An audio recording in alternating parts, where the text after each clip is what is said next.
Real Power Hollywood Cinema and American Supremacy. Matthew Alford. Foreword by Michael Parenti. Contents. Foreword 7. Parti controlling the Dream Factory 1. Hollywood Screen 3-2. Hollywood deactivated PS. Part IL Power projected 3. War 39-4. Comedy 61-5. Action Adventure 82-6. Science Fiction 105-7. Political Drama 124-8. The Low Budget Battlefield 150. Part 3 Real Violence 9. Conclusions 169. Endnotes 4 RD. Filmography 205. Film Index Dat. General Index 214. Special thanks, as ever, to all my family. The author can be contacted through the publisher or on realpoweralford@gmail.com. 6. Forward. Michael Parenti. Every year on Oscar night, Hollywood invites the world to join in the illusion that a great industry is serving humankind by creating superb entertainment, bringing us joy and emotional enrichment, romance, sorrow, dazzling action, and hopeful yearnings. Lost in this self-adulatory celebration is the fact that the world of cinema is a rather tightly centralized, profit-driven industry, like all big corporate industries, less interested in creating an art that nurtures our dreams and more interested in dipping into our pockets. Also easily overlooked is the fact that Hollywood operates within fixed ideological parameters. Along with its endless pursuit of money and fame, the film industry is also a culture industry. The commodities it markets consist of personalities, images, narratives, experiences, and ideas, things that impact directly on public consciousness. So while the prime goal is big profits for the major studios, another goal, whether explicitly acknowledged or not, is ideological control. This latter function is exercised by staying within the boundaries of the dominant belief system while presenting that belief system as a truthful and natural representation of life. Perhaps then it is more accurate to describe the movie industry as engaged not only in ideological control but in ideological self-control. Film industry leaders would deny such assertions. They would argue that our society is a cultural democracy whose end product is not ideologically determined but birthed by the many free choices of a free market. For them, it's Adam Smith's invisible hand reaching from Hollywood and Vine down to Main Street. To make money for its owners, the industry must reach the largest possible markets, that is, it must give the people what they want. Popular culture therefore is a product of popular demand, the movie moguls insist. If the cinematic world offers up trashy films, they say, it does so because that is what the public likes, that's what sells. People prefer to be entertained and distracted rather than informed and uplifted. So it is argued, and certainly so it is often true. But is it just a matter of public taste, or is it the power of marketing and distribution that determines the respective audience sizes of various films? Millions of people saw the Rambo sequels, extravagant productions glorifying murderous militaristic heroics. Each of the Rambo films upon release opened in over 2,000 theaters in the United States in the wake of multi-million-dollar publicity campaigns. To give another example, in August 2001, despite appropriately lamentable reviews, Disney unexpectedly decided to extend Pearl Harbor's nationwide release window from the standard 2 to 4 months to a staggering 7 months, meaning that this summer blockbuster would now be screening until December. Enjoying such a massive and saturating distribution, Pearl Harbor could not help but reach large numbers of people. In contrast, only a few thousand people ever saw Salt of the Earth, a low-budget dramatization of the struggles faced by Mexican-American union workers. This gripping and stirring film, preserved decades later by the Library of Congress and New York's Museum of Modern Art, was subjected to all sorts of coercion in its production and distribution, and managed but a brief run with only 11 small exhibitors. If dissident films like Salt of the Earth fail to reach a mass audience, could it not be because they are kept from mass audiences by the minimal distribution and limited publicity they receive? Lacking huge sums, they must rely on word of mouth and on reviews that are often politically hostile. This is in sharp contrast to the multimillion-dollar publicity campaigns that help create the mass markets for the supposedly more popular movies. If a Rambo film or a film like Pearl Harbor has a natural mass market and is craved by millions of viewers, why is it necessary to spend scores of millions of dollars on publicity hype whose sole purpose is to muster a mass audience? In short, it is not simply a matter of demand creating supply. Often it is the other way around, supply creates demand. A first and necessary condition for all consumption is availability of the product. Be it movies, television shows, or soft drinks, consumption will depend in large part on distribution and product visibility.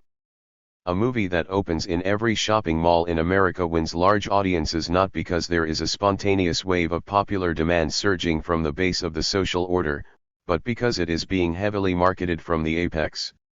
In time, people become conditioned to accepting slick, shallow, mediocre, and politically truncated cinematic presentations. The standardist images and formulaic scenarios become the readily digestible ones. With enough conditioning, consumers will consume even that which does not evoke their great enthusiasm. Hardly ever exposed to anything else, they are all the more inclined to seek diversion in whatever is offered. This argument should not be overstated. The public is not infinitely malleable.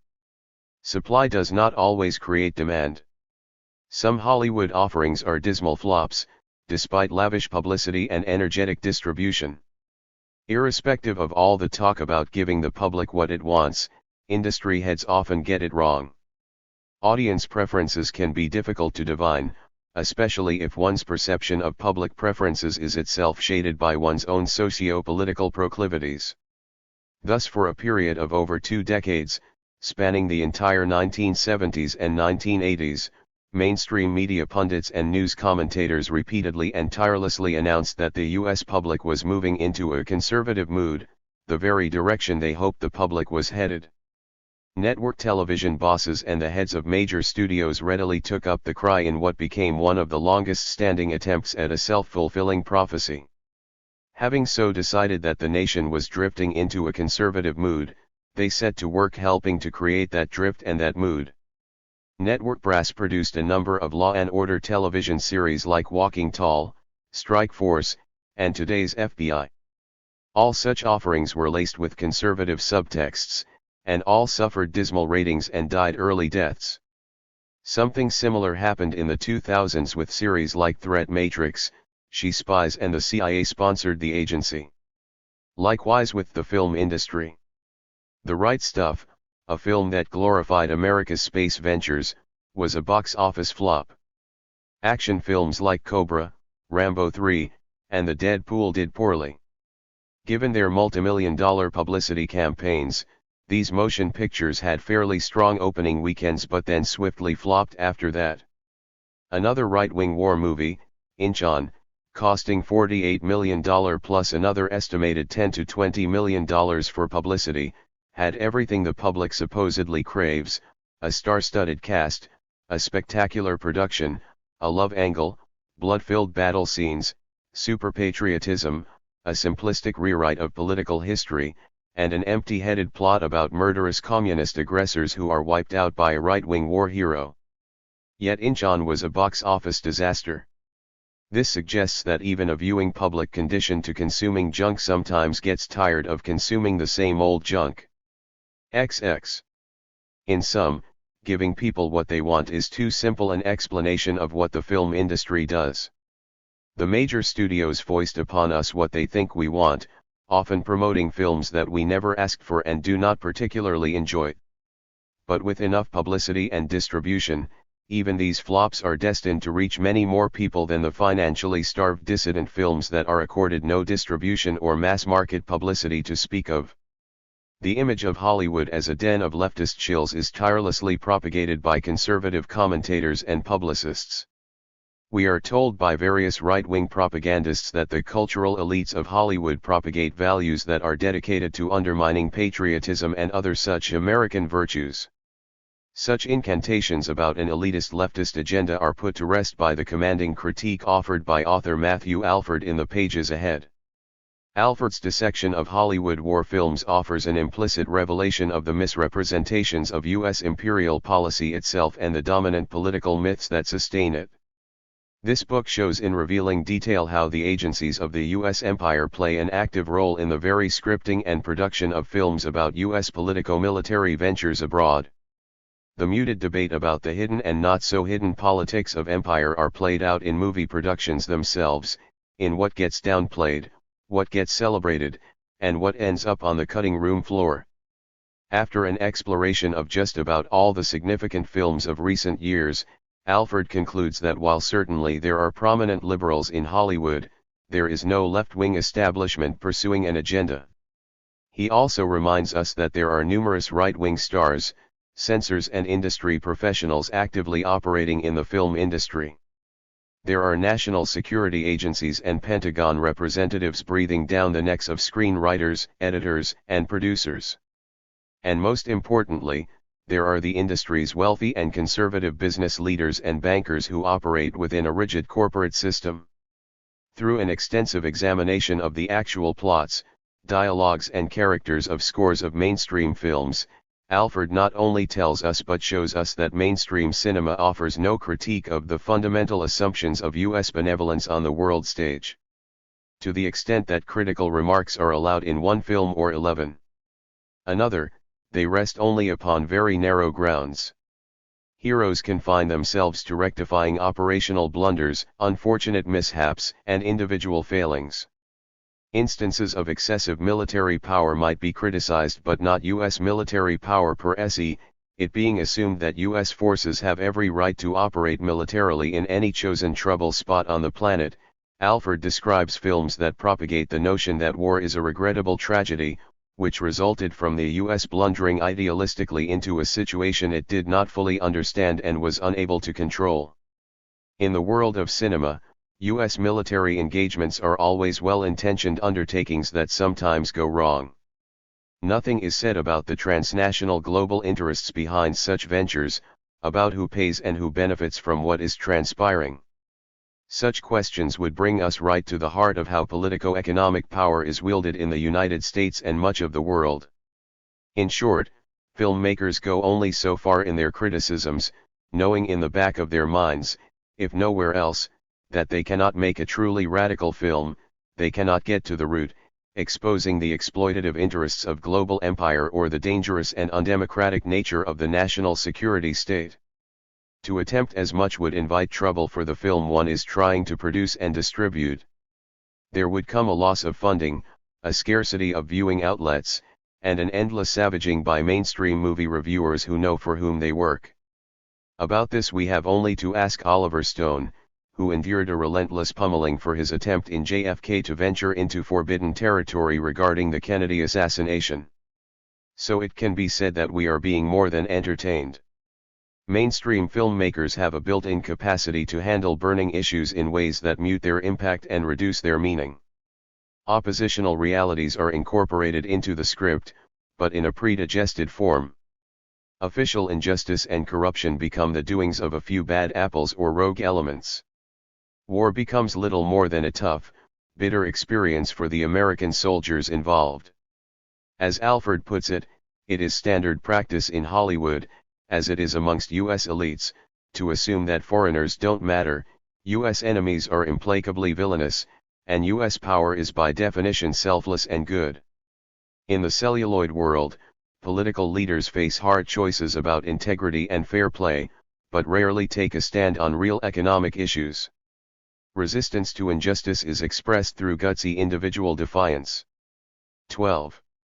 Through its cinematic alchemy, Hollywood produces films that might appear topical and socially relevant, without having to deal with the actual dimensions of social conflict, fighting terrorism without getting too close to reality. If all this is true, if movies are implicitly conservative in their supportive representation of the U.S. national security state and of America's imperial reach and presumed moral superiority, then why do conservatives complain about a leftist liberal bias in Hollywood? It is the same complaint they make of the ever-compromising, ever timid, right-leaning U.S. news media, and for much the same reasons. Movies repeatedly confine their critical attention to a narrow and superficial sphere and rarely proffer a truly radical critique. But even this limited application is seen as a liberal denigration of the U.S. politico-economic system and its global imperium. Showing a U.S. soldier ruthlessly killing one innocent civilian, in what is otherwise presented as a noble military venture against terrorism, is more than the right-wing ideologues can countenance. Anything critical, however diluted, incidental and innocuously decontextualist, will still be found offensive by the uncompromising reactionaries.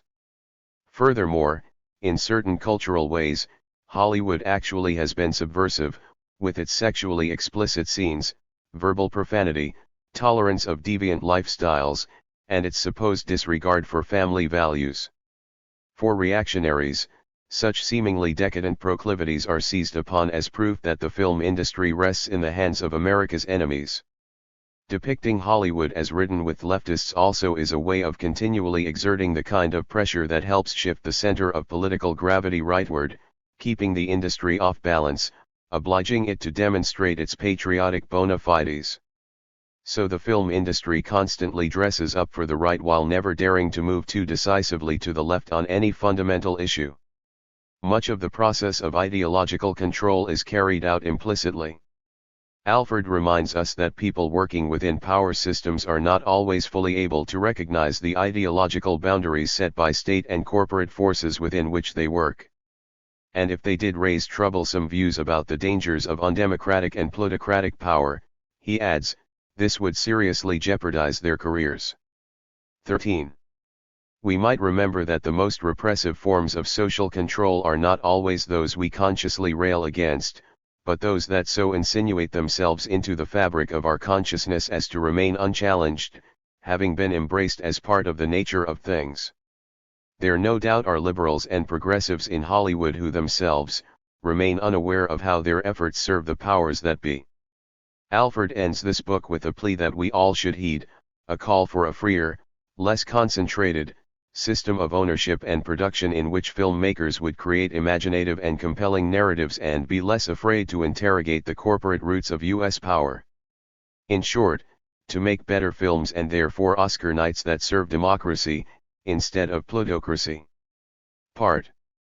Controlling the Dream Factory. A. Reporter, Emilio, how historically accurate. Orange representative, hey, sister, the Discovery Channel is down the block. We just want to blow things up and sell some phones, don't we, Emilio? Orange mobile phone advert, 2009. 1. Hollywood screened. Conventional wisdom holds that Hollywood has long opposed and undermined U.S. power. From its inception in the early 20th century, the law-based movie industry was viewed with suspicion by European and American elites who saw it as a degraded, Jewish influence undermining traditional values with minority views. In the 1950s, conservative concerns about communists in Hollywood became so severe that the U.S. embarked on a purge, blacklisting filmmakers who were considered un-American. Setting the tone of public debate for the 1990s and beyond, Michael Medved's bestseller Hollywood vs. America argued that since at least the 1960s Hollywood had presented America, including its military, as the enemy.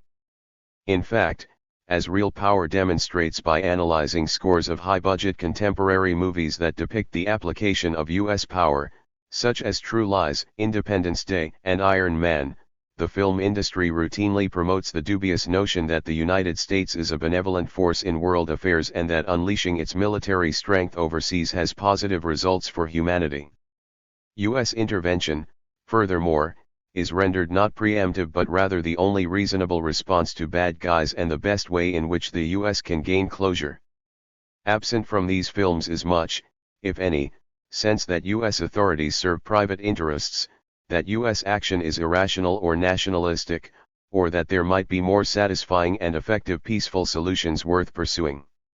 The most critical position Hollywood adopts on screen is to say that well-meaning forays into other countries may backfire, with Americans, particularly those representatives of powerful institutions, being the significant victims of such innocent lapses, as in Black Hawk Down, Munich and The Siege.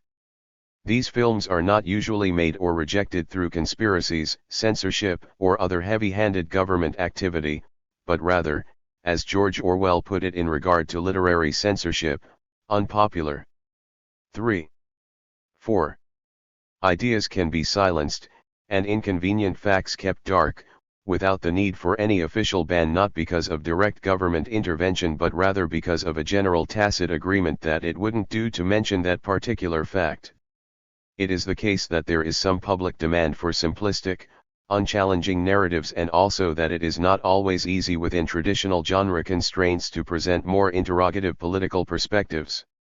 However, there are several less obvious but decisive industrial factors that ensure Hollywood generates considerable sympathy for the status quo and, indeed, frequently glorifies U.S. institutions and their use of political violence.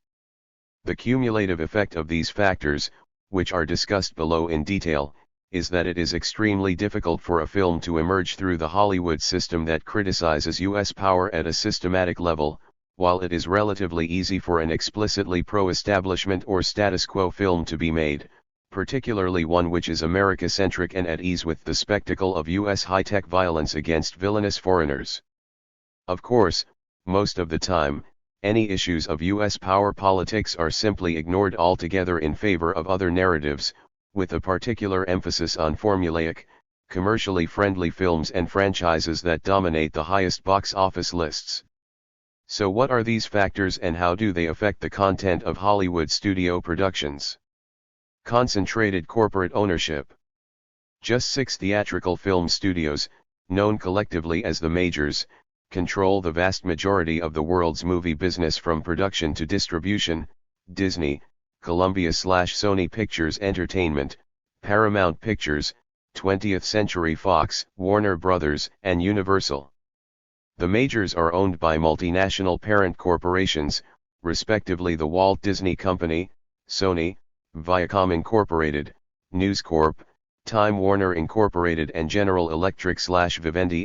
Smaller but still significant companies include MGM, United Artists, Lionsgate, as well as DreamWorks SKG, which is named after its billionaire founders Steven Spielberg, Jeff Katzenberg, and David Geffen.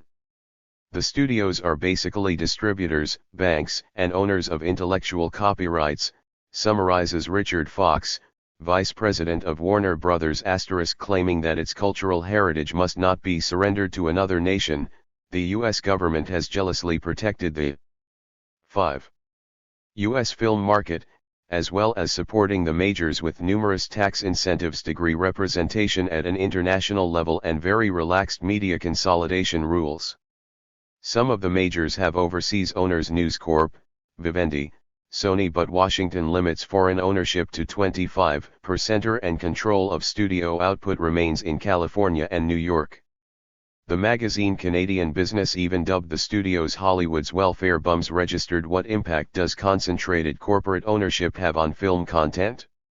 First of all, it has squeezed out competition from foreign films, which accounted for nearly 10% of the North American market in the 1960s, 7% by the mid-1980s, but just 0.5% by the late 1990s. For the 2006 Oscars, a record 91 countries submitted entries to the foreign language category, but only 7 had American distributors. Variety magazine had already summed up the situation with the pithy headline, "Earth to Hollywood, you win." Thus, while of course Hollywood is aware of its international markets, it is liable to make films about and for America and Americans, marginalizing the importance of foreigners and foreign perspectives.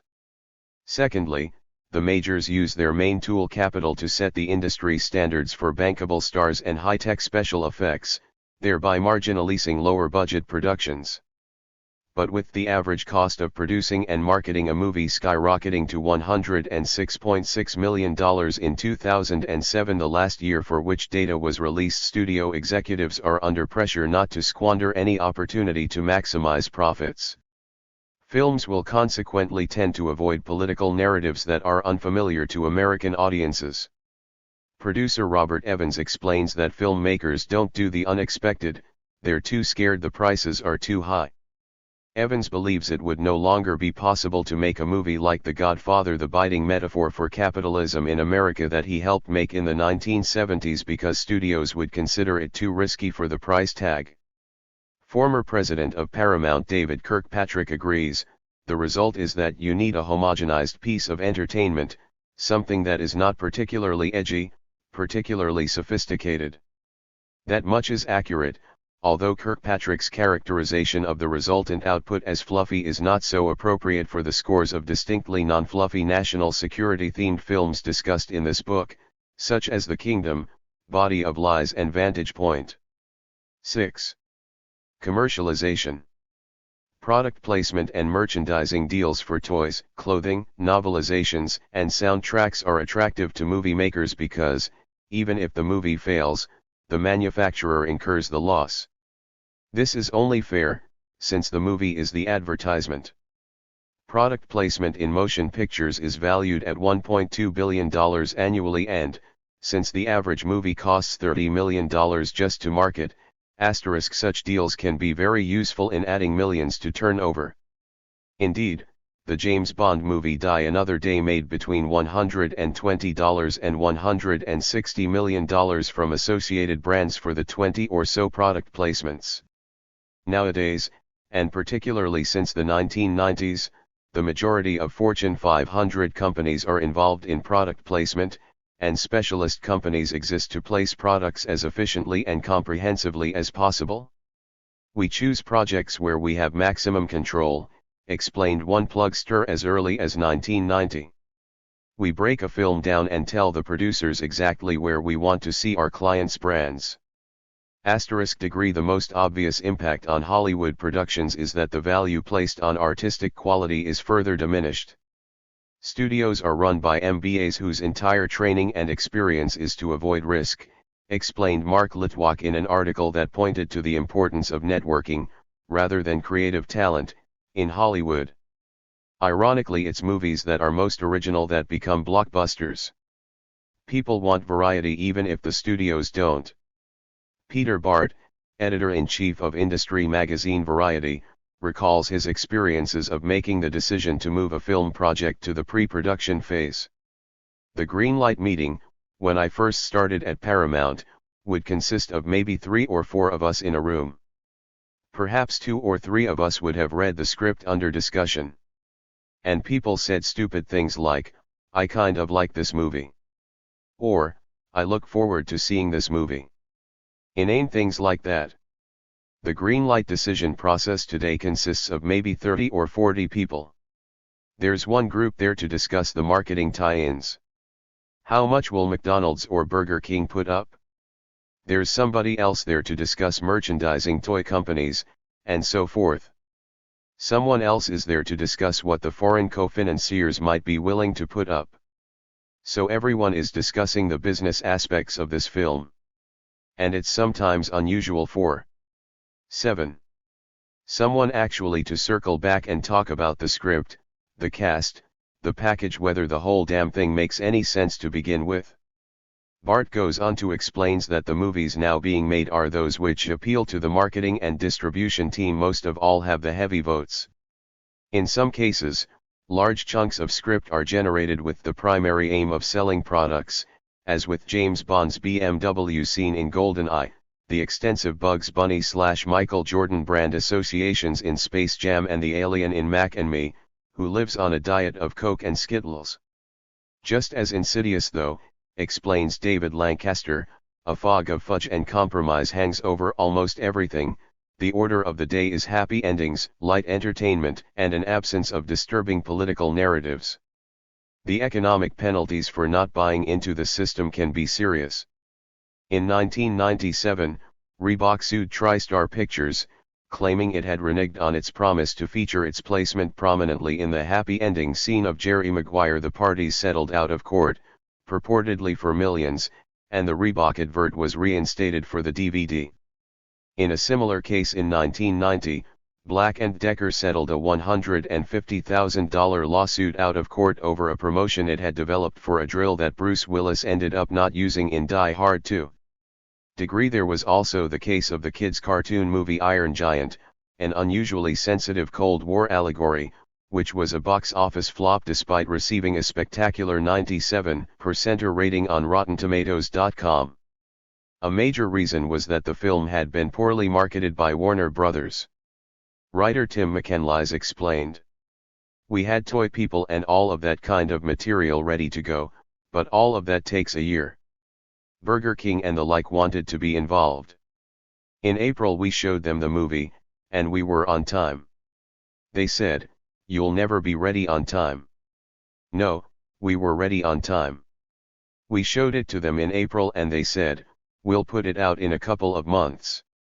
That's a major studio, they have 30 movies a year, and they just throw them off the dock and see if they either sink or swim, because they've got the next one in right behind it. After they saw the reviews they were a little shamefaced." 8. Others took away a more reductive lesson from Iron Giant. "People always say to me, 'Why don't you make smarter movies?' said Lorenzo de Bonaventura, Warner Bros. President of production at the time. The lesson is, every time you do, you get slaughtered." Jay May, president of a Los Angeles-based product placement agency, sees the logical outcome of Hollywood's commercialization emerging on DVDs, where all of a sudden, a barcode is going to pop up letting you know something in that scene is for sale, and you'll be able to buy it right off the screen. Degree. Perhaps such a sales device could include the cigarette brands smoked on screen by the likes of Sylvester Stallone and Timothy 007 Dalton, for which they each pocketed hundreds of thousands of dollars. 3. Maybe Desert Eagle guns used extensively by Arnold Schwarzenegger in pictures like Commando, Last Action Hero and Eraser will be available at the press of a button, or could it be that we will soon simply be able to touch our screens and buy a stake in the aerospace/arms giant Boeing that is credited in the Iron Man franchise? Hardly fertile ground for dissenting voices. Hollywood also must sell the film itself, of course. To do so, instant brand recognition has become key. Hollywood output is now highly derivative, characterized by sequels, prequels, adaptations, and remakes. Especially amongst the highest-grossing products it used to be sequels, on average, earned about 65% of the gross of the original, explains Jeffrey Anwar, Columbia's president of marketing. Now, if you make a good one, you can earn more than the original, sometimes much more. This contributes, again, to the frequently lamented result that studios are set on fiscally predictable fare rather than on making Oscar-caliber material. Degree. To illustrate, Jeremy Pixar, the screenwriter of Warren Beatty's satire on U.S. domestic politics Bulworth, said that Universal producer Tom Craig told him his pitch for Bulworth was a really good story and it could be really good movie, but that Craig's studio would never buy it.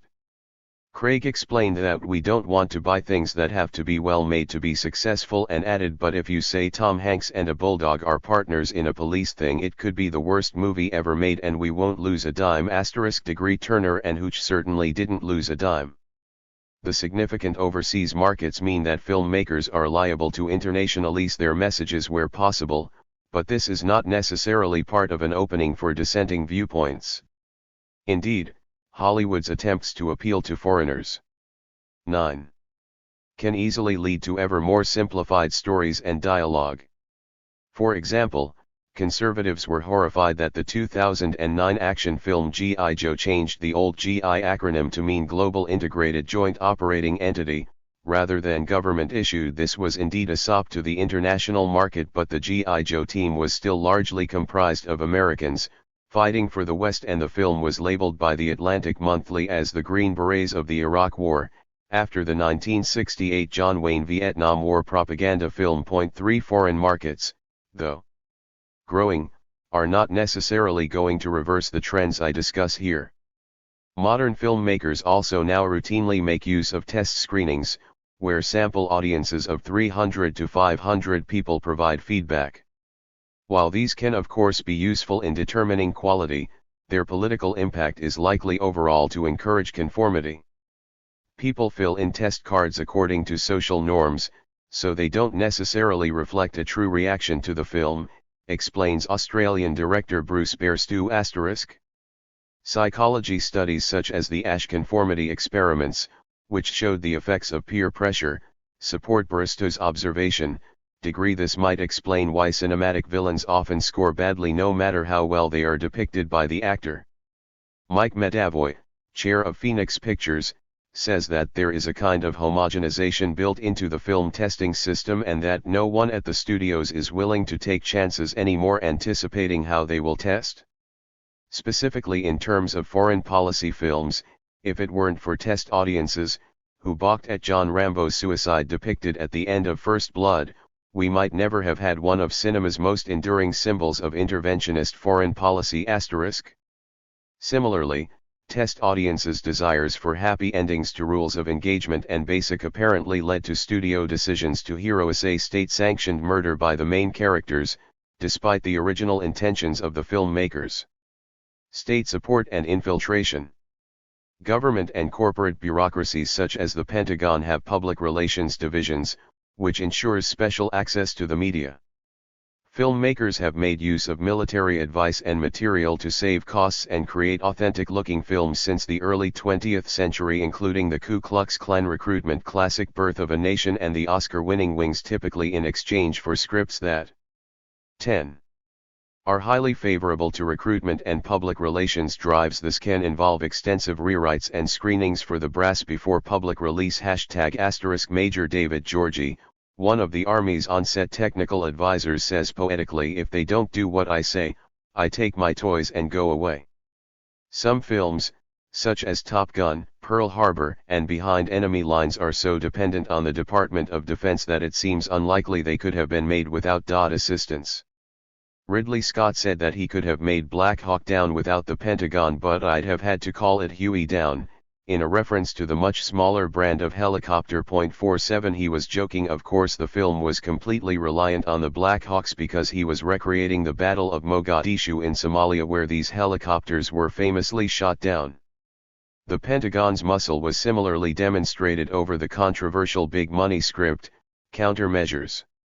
In 1994, Daily Variety reported that Disney subsidiary Touchstone had revived its zeal for the film, following Sigourney Weaver's decision to come aboard. Although producer Gail Ann Hurd had not yet nailed down a director, Peter Osterlund and Amy Brooke Baker had written the script with rewrites by Daryl Ponixon. Weaver was to play a Navy psychiatrist who uncovers a murderous crime ring on board a nuclear aircraft carrier during the Persian Gulf War. She also finds out that her patient was part of a White House cover-up to ship jet parts to Iran, in a plot that echoes the real-world 1980s Iran-Contra scandal, whereby the Reagan administration secretly sold weapons to its ostensible enemy Iran in order to create a slush fund for the Contra army in Nicaragua. Investigative reporter David Robb found that when the Pentagon read the Countermeasures script, it refused to cooperate, commenting, "There's no reason for us to denigrate the White House or remind the public of the Iran-Contra affair." On hearing that the Department of Defense had turned it down, the Spanish Navy followed suit. The filmmakers needed an aircraft carrier, so the Department of Defense's decision effectively terminated the production. The majors were so keen on Pentagon support that when the Hollywood liaison Phil Strub found his job under threat as part of an overall downsizing of Department of Defense spending, production executives were up in arms and Jack Valenti wrote to Defense Secretary William Cohen to campaign, successfully, for Strub to remain in post. Similarly, the Writers Guild of America 11, which claims to fight for the creative rights of its members, has never complained about Pentagon interference, and David Robb found that one of its presidents, Charles Holland, was a former Army officer and writer for JAG who wholeheartedly endorsed Pentagon involvement. Other government agencies such as NASA, Homeland Security, and the Secret Service have also been able to exert some influence over scripts by offering assistance on products, though none of them have the Pentagon's leverage. Historically, the FBI wielded influence, working on projects like G-Men, The Untouchables, The FBI Story, and the highly deferential ABC TV series The FBI, which thanked J. Edgar Hoover for his cooperation on the credits of every episode. Not anymore, though efforts have been made between Fox and the FBI to develop a series centering on an Iraq War veteran who is appointed as the Fed's new anti-terrorism head degree. The CIA's role in Hollywood, though, remains relatively significant, judging by what little information is made public. The historical context is instructive. Letters discovered in the Eisenhower Presidential Library from the secret agent Luigi G. Luraschi, the paramount executive who worked for the CIA's Psychological Strategy Board, reveal just how far the CIA was able to reach into the film industry in the early days of the Cold War. For instance, Luraschi reported that he had secured the agreement of several casting directors to subtly plant well-dressed Negroes into films, including a dignified Negro butler who has lines indicating he is a free man in Sangaree and another in a fancy golf club scene for the Dean Martin/Jerry Lewis vehicle The Caddy. Elsewhere, the CIA arranged the removal of key scenes from the film Arrowhead, which questioned the US treatment of Apache Indians, including a sequence where a tribe is forcibly shipped and tagged by the US Army. Such changes were specifically enacted to hamper the USSR's ability to exploit its enemies' poor record in race relations. The CIA made other efforts specifically on foreign policy issues. The PSB tried unsuccessfully to commission Frank Capra to direct Why We Fight the Cold War and to provide details to filmmakers about conditions in the USSR in the hope that they would use them in their movies. More successfully, in 1950, the CIA, the Office of Policy Coordination and the PSB cooperated to buy the rights and invest in the cartoon of George Orwell's Animal Farm, which was given an anti-Soviet spin to satisfy its 12 covered investors. The Michael Redgrave feature 1984, overseen by the CIA-supervised American Committee for Cultural Freedom, was altered to associate Big Brother more with communism. Graham Greene's novel The Quiet American depicted the killing of a CIA protagonist because he is discovered manufacturing plastic explosives for an anti-communist terror campaign in Indochina. For the 1958 film version, the plastic explosives became plastic toys meant to be doled out to Vietnamese children, but the agent is brutally murdered by communists anyway. The change was suggested by CIA operative Edward Lansdale, the man behind the sabotage and assassination operations in Cuba and the inspiration for Marlon Brando's Ugly American when he met producer/director Joseph L. Mankiewicz scouting for locations in Vietnam. Executive Vice President of Figaro Productions Robert Lands met with CIA Director Alan Dulles, who liked the direction the film was taking and offered government assistance after watching the movie. Greene remarked, "One could almost believe that the film was made deliberately to attack the book and the author it was. Trying to get information from the CIA about their involvement in the entertainment industry is not easy." Daniel Lieb, author of Orwell Subverted, commented, "The information I requested might just as well have gone down Orwell's memory hole. My own Freedom of Information Act request prompted no new material. It seems likely that the CIA's influence occurs less formally than that of the Department of Defense. If there is a paper trail, they're not willing to show it, which is hardly surprising since they still haven't even volunteered more than the most scant information about their media subversion activities from generations past." In 1995, the CIA began pursuing an ostensibly more open policy, setting up its own Hollywood liaison office and advising on several movies, such as Enemy of the State, Bad Company, The Rogue, Fardane, and most significantly for this book's focus on U.S. foreign policy, Charlie Wilson's War and the Good Shepherd. The CIA advised on the television series 24, Alias and JAG, and was even more intimately involved in the agency and the 1997 TV movie In the Company of Spies, starring Tom Berenger. 13. In 2007, former Associate General Counsel to the CIA Paul Kelbaugh delivered a lecture on the CIA's relationship with Hollywood, at which a local journalist was present. The journalist wrote a review of the lecture which related Kelbaugh's discussion of the 2003 thriller The Recruit, starring Al Pacino. The review noted that, according to Kelbaugh, a CIA agent was on set for the duration of the shoot under the guise of a consultant, but that his real job was to misdirect the filmmakers. "We didn't want Hollywood getting too close to the truth," the journalist quoted Kelbaugh as saying.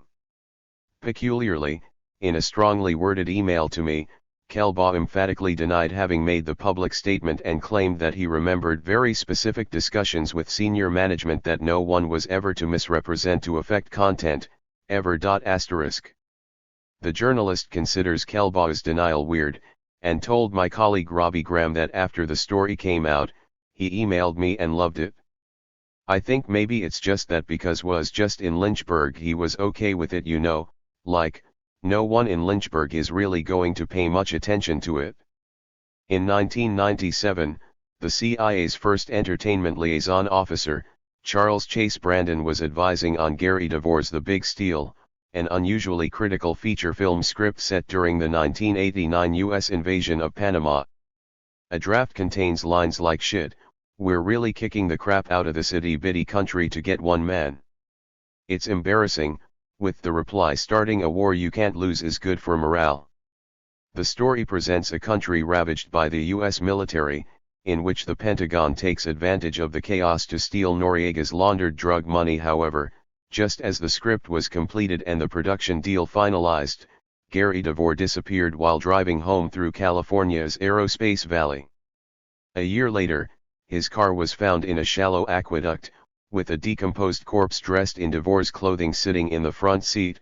Three things were strangely absent: DeVore's gun, his script, and both his hands. The LA County Sheriff's Department decided not to mount a criminal investigation, and the DeVore case was laboriously described as a bizarre accident, although at least one law enforcement professional held private doubts. Degree and some friends and family have raised muted cries of murder. Registered only the first 51 pages of an early draft of The Big Steal remain, unread by virtually anyone. Whatever the precise truth about these tales, the CIA admits to having an impact on scripts during pre-production. When 14. Interviewed by Tricia Jenkins, the CIA's 2007-08 Hollywood liaison Paul Berry said, "The added value we provide is at a story's inception. We can be a tremendous asset to writers developing characters and storylines." This sentiment was seconded in Jenkins' interview with the CIA's Tony Mendez, who advised on the agency and testified that Brandon was very adept at wielding his influence, especially during a film's early stages. In a recent interview with Spy Game and the agency writer Michael Frost Beckner, he reveals that Brandon often suggested plotlines in order to intimidate terrorists and to think through assassination scenarios. One wouldn't have thought that the elected White House itself could be so brazen as the CIA. However, in 2000 it was revealed that its drug war officers had spent tens of millions of dollars paying the major U.S. networks to inject war on drugs plots into the scripts of primetime series such as ER, The Practice, Sabrina the Teenage Witch, and Chicago Hope. Then, on November 11, 2001, the Bush administration spread its post-9/11 message on foreign policy to the entertainment media, when at least 40 top Hollywood executives met with Karl Rove, Bush's chief political advisor. Almost all the major studios, TV networks, and unions were represented, as well as Hollywood's overarching trade association, the Motion Picture Association of America, which has since its early days referred to itself as a little State Department. Rove outlined several themes he wanted Hollywood to publicize. The U.S. campaign in Afghanistan is a war against terrorism, not Islam. People can serve in the war effort, in their communities. U.S. troops and families should be supported. 9/11 requires a global response. This is a fight against evil, and government and Hollywood are responsible for reassuring children of their safety. Employing exemplary doublethink, Rove made his requests whilst insisting that content was off the table. There was supposedly to be no propaganda. One of those attending, the producer Lionel Chetwynd, commented, "There was a feeling around the table that something is wrong if half the world thinks we're the great Satan, and we want to make that right." Paramount Pictures chief Sherry Lansing said that about 150 people from the creative community, who she declined to identify, had volunteered their talents. It's hard to say to what extent actual Hollywood products and activities were directly prompted by this meeting and subsequent closed meetings. There was certainly an initial flurry of celebrity. 15. Activity as USO tours and public service announcements utilized the likes of Jennifer Lopez, Brad Pitt, Robin Williams, George Clooney, Matt Damon, Julia Roberts, and Mariah Carey. Chetwynd went on to make dramas like the White House-supported DC 9/11, Time of Crisis 8 and the anti-Michael Moore documentary Celsius 41.11. A 5-minute short film, Enduring Freedom, also emerged, made by Hollywood for the Marines and Navy and distributed by Regal Entertainment Group, the nation's largest theater chain. The film used the 9/11 Twin Towers attacks to encourage recruitment, in which a Navy man says nobody's going to come over and tell my kids how to run their life or take their freedoms away. Elsewhere, unprecedented short adverts were screened to recruit CIA agents. As with merchandising, what the internal record outlined above does not show is the inevitable self-censorship which goes on when any filmmaker anticipates involvement from the national security apparatus. Indeed, the consequences can be severe. All CIA agents sign a lifelong disclosure form, meaning that anything they write must be submitted to a review board to be edited before publication. According to my sources, the penalty for non-adherence is that the CIA can seize their assets, which is one reason why it hardly ever happens. Similarly, if the DOD decides that a filmmaker isn't playing ball, it is able to prevent screenings of the movie on all of its properties around the world, a significant market, as happened with 13 Days *degree. Retribution by the powerful. The ability to punish films and filmmakers is invariably related to power. Grassroots pressure groups have had some successes too, but not on the same scale as government, military and corporate forces. Such entities are not always successful in their suppressive efforts, but they are at the least a disincentive to anyone aspiring to question the foreign policy system in Hollywood. The most famous case is that of Jane Fonda, who campaigned against the Vietnam War. She was most reviled for being photographed behind communist weaponry in 1972, a mistake that she regretted but which left her open to the charge that she opposed U.S. troops. Fonda had in fact worked with Vietnam Veterans Against the War, an organization that believed individual soldiers should not be made scapegoats for policies designed at the highest levels. 16. Of government registered. Also, rather less well known, the FBI used false pretenses to arrest her and acquire her personal records. Politicians variously said, "I think we should cut her tongue off," and called for her to be tried for treason and executed. Registered *. The Nixon White House seriously compared their surveillance and overall treatment of Hanoi Jane with that of Soviet Premier Brezhnev. Fonda has remained politically active throughout her life but has never shaken off the associations constructed by the government in the early 1970s. She was publicly silent about the Persian Gulf War. Registered, and according to the tabloids at least, this is because pro-war cable television magnate and husband-to-be Ted Turner insisted, "If you love me, you'll shut up," lest she be dubbed Baghdad Jane. Registered airport star Jean Seberg caved in under similar pressure. In 1970, as part of its counterintelligence program, the FBI decided to neutralize the married and pregnant Seberg because of her financial support for the Black Panthers. Declassified documents show that the Los Angeles Times printed a lie that had been leaked by the FBI, namely that the father of Seberg's unborn child was a prominent Black Panther. Shocked by the story, Seberg immediately collapsed and went into labor. Her baby daughter died 3 days later. Seberg then attempted to commit suicide on the anniversary of the child's death every year until 1979, when she finally succeeded. Just over a year later, her husband Gary also killed himself. FBI head J. Edgar Hoover had been directly involved in the operation to ruin Seberg's life, just as he had tried to spread through a gossip columnist the lie that Jane Fonda exhorted a crowd of Black Panthers to chant, "We will kill Richard Nixon and any other motherfucker who stands in our way." Registered, there are many other cases of powerful people and organizations causing problems for films and filmmakers. As such, any deviation from standard ideological lines can receive considerable opprobrium, and the right has a particularly well-organized attack machine in operation. On the eve of the Iraq War, the Rupert Murdoch-owned New York Post called for a boycott of products by the likes of Susan Sarandon, Sean Penn, Jane Ann Garofalo, Martin Sheen, and Danny Glover, all of whom opposed the war. The following month, Tim Robbins' invitation to attend the 15th anniversary screening of his movie Bill Durham at the National Baseball Hall of Fame was revoked because the Hall of Fame's president, a former Reagan 17. Administration press secretary, felt Robbins' presence might harm U.S. efforts in Iraq. Disney made the release of Michael Moore's Fahrenheit 9/11 difficult by telling its subsidiary Miramax not to distribute the film because it feared the political fallout. Disney denied claims that it ditched the film because Moore was challenging the interests of its parent company, which had links with the Bush and Saudi royal families.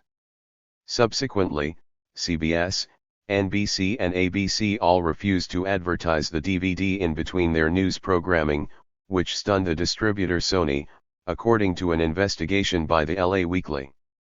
Fox News anchor Bill O'Reilly gave a series of vitriolic straight-to-camera pieces about the vile Brian De Palma film Redacted, accusing the film of putting U.S. troops in even more danger.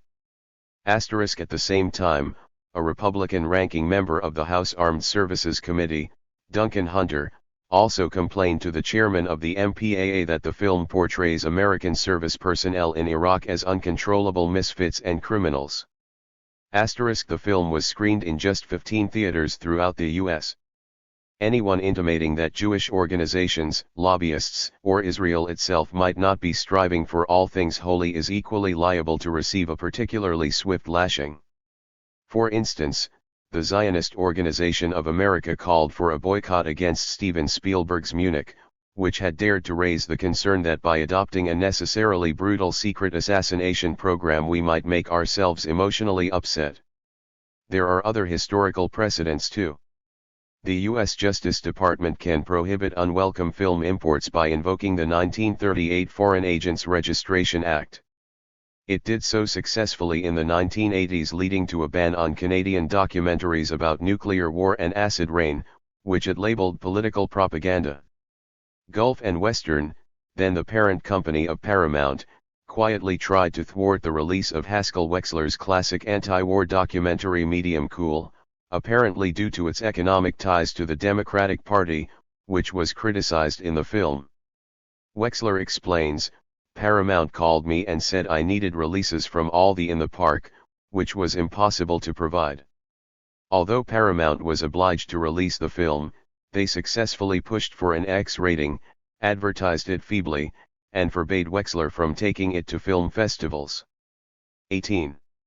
In summary, then, all publicity is not necessarily good publicity when filmmakers come up against the strict limits of dissent in the U.S. political system. In this context, it is worth noting that the motion picture industry itself is not exactly renowned for its day-to-day human decency. Producer John Abnett opined that working hard, doing good work, being loyal and paying your dues count for nothing in Hollywood. You find people willing to compromise their souls to work in Hollywood.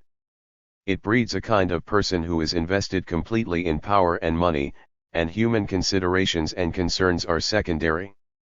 In an extensive series of anonymized interviews with industry figures, the magazine Fade In documented the inner business workings of the studios, including widespread allegations of brutish behavior by numerous executives, often naming names. One screenwriter claims Paramount is a mess. "I've worked on a number of movies at Paramount, and I believe it comes from the top." Redstone likes instability in his executive branch. He doesn't want anyone to feel too secure in their position. Registered a producer claims that Fox hate filmmakers, they hate producers, and they hate directors after the movie is shot. It's common knowledge that Tom Rothman hates producers. He's very vocal about it. But they're unbelievable marketers. A director claims everyone there is operating out of fear. Everyone is scared of the Iron Fist, whether it's Rupert Murdoch or Peter Chernin or Tom Rothman. So the atmosphere is a negative atmosphere. Fade In's revelations include eye-watering claims of racism and sexism, indicating that the open-minded liberalism of Obama's America does not hold true when it comes to hiring minorities and women to write, Direct and produce projects. Degree. Similarly, the National Association for the Advancement of Colored People claimed that racial/ethnic minorities still face employment and promotion opportunities directly tied to highly subjective practices, resulting in a serious shortage of minorities, particularly in television.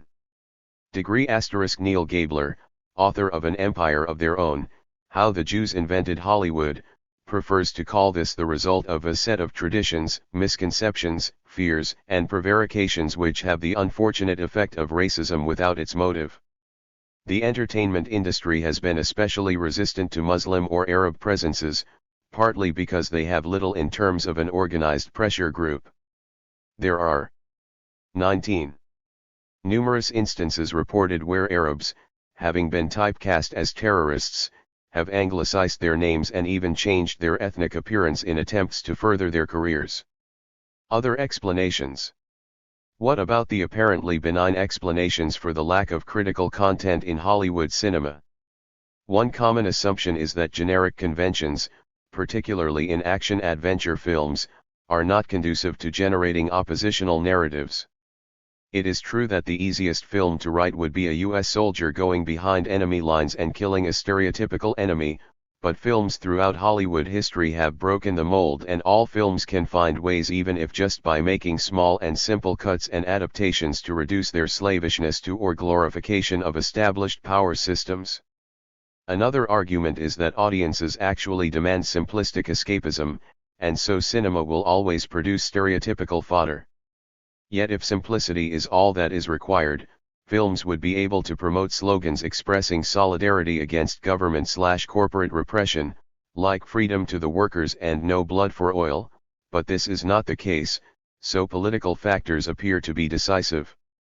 Nor should filmmakers in a truly free political system feel bound by what they think audiences expect. The renowned creative writing instructor Robert McKee draws the distinction between a stereotype and an archetype. The former is narrow, stale, and culture-specific, while the latter is so true to humankind that it journeys from culture to culture. Degree good stories, McKee informs us, should be archetypal. He explains that we watch movies to live in a fictional reality that illuminates our daily reality. We do not wish to escape life but to find life, to use our minds in fresh, experimental ways, to flex our emotions, to enjoy, to learn, to add depth to our days. In other words, audiences enjoy being challenged rather than patronized. McKee is presumably not a fan of Not Without My Daughter, In the Army Now, or Collateral Damage. But any tendencies towards social responsibility and political free thought are feeble at best in Hollywood, and, in such an atmosphere, the movie industry is liable to fall into reinforcing ideologies that are promoted by official and unofficial mouthpieces of the state. Most notably, influential commentators frequently promote foreign 20. Policy narratives that polarize good and evil, with the West as the good guy, or at least the lesser evil.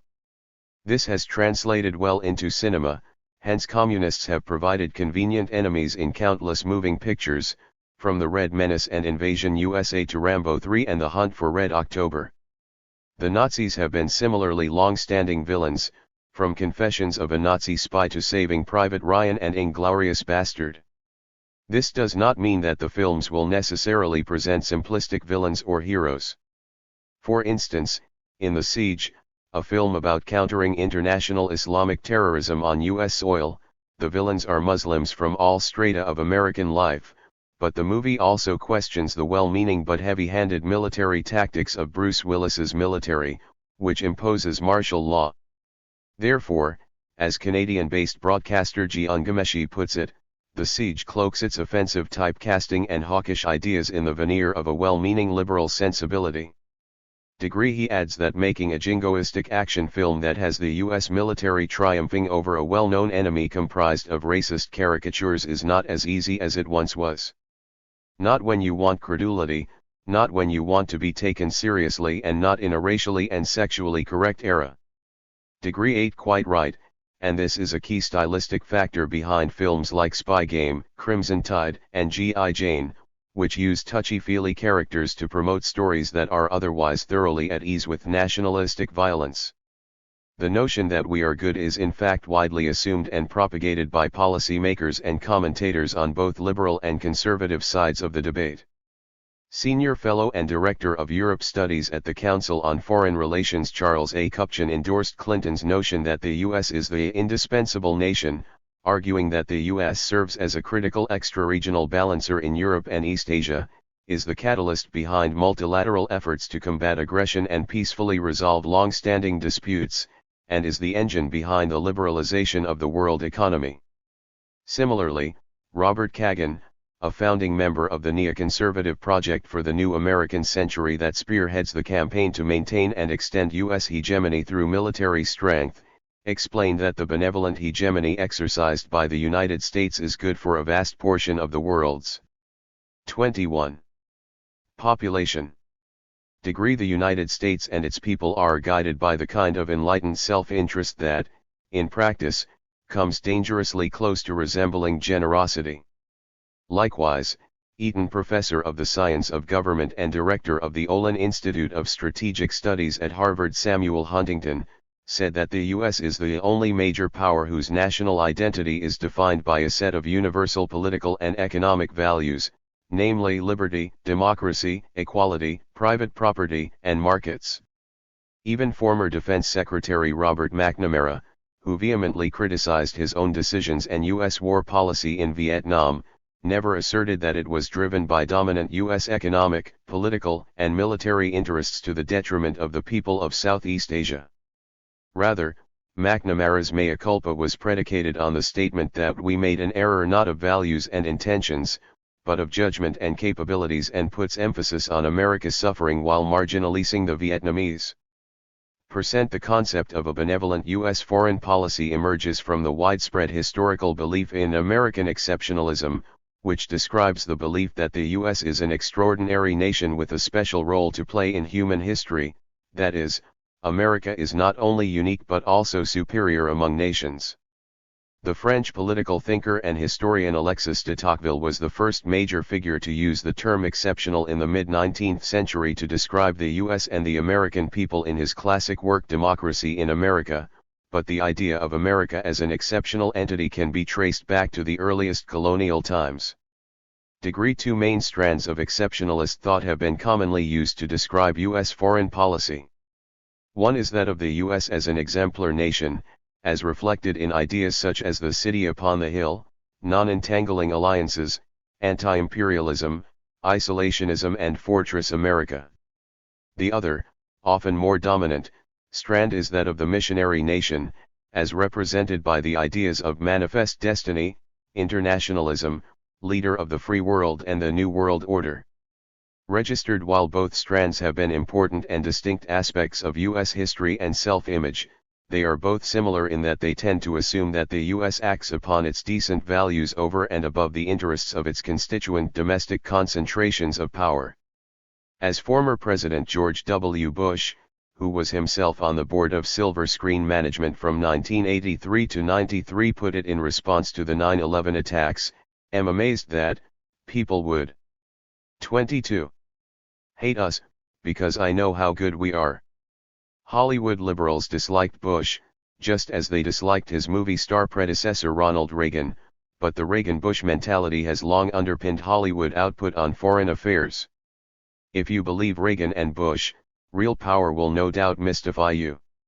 If you have doubts about the professed benevolence of our leaders, I hope the book will help you make sense of how films are key components of this deceptive myth. 2.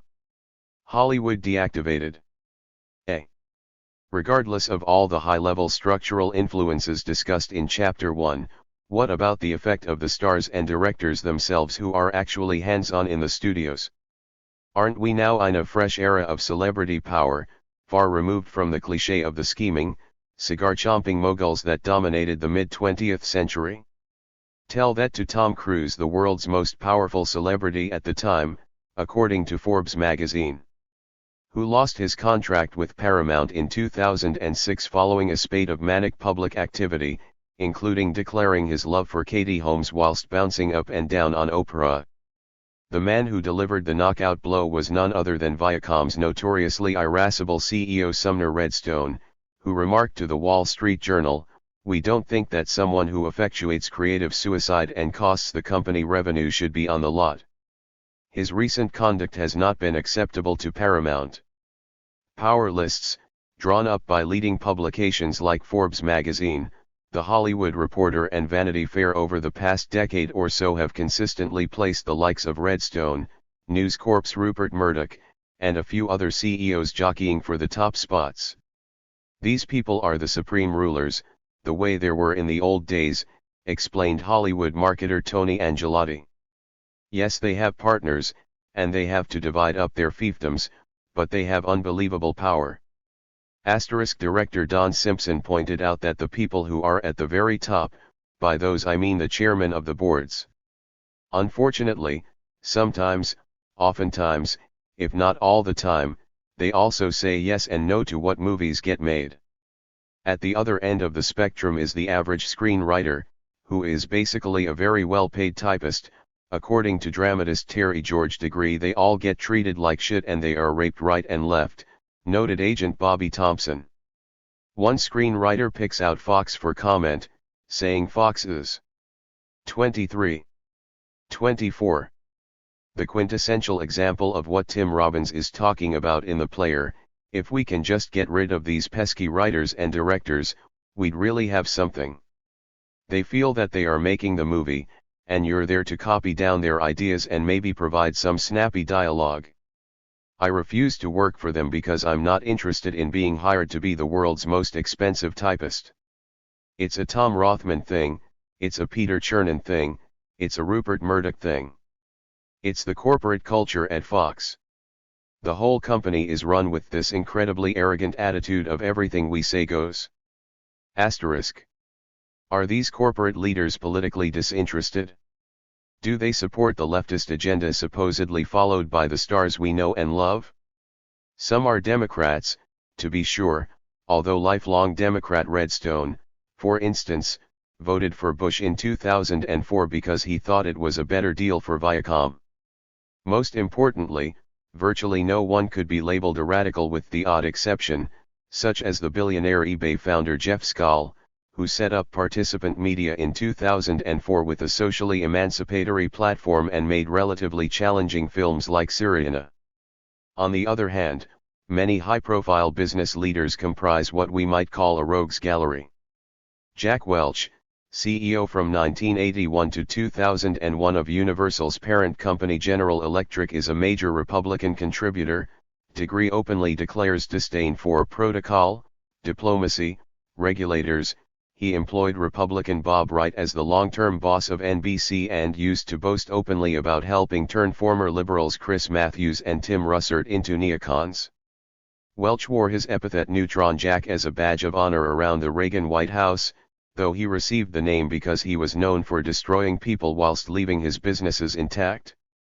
He was even accused by California Congressman Henry Waxman of pressuring his NBC network to declare Bush the winner prematurely in the 2000 stolen election, when he turned up unannounced in the newsroom during the poll count.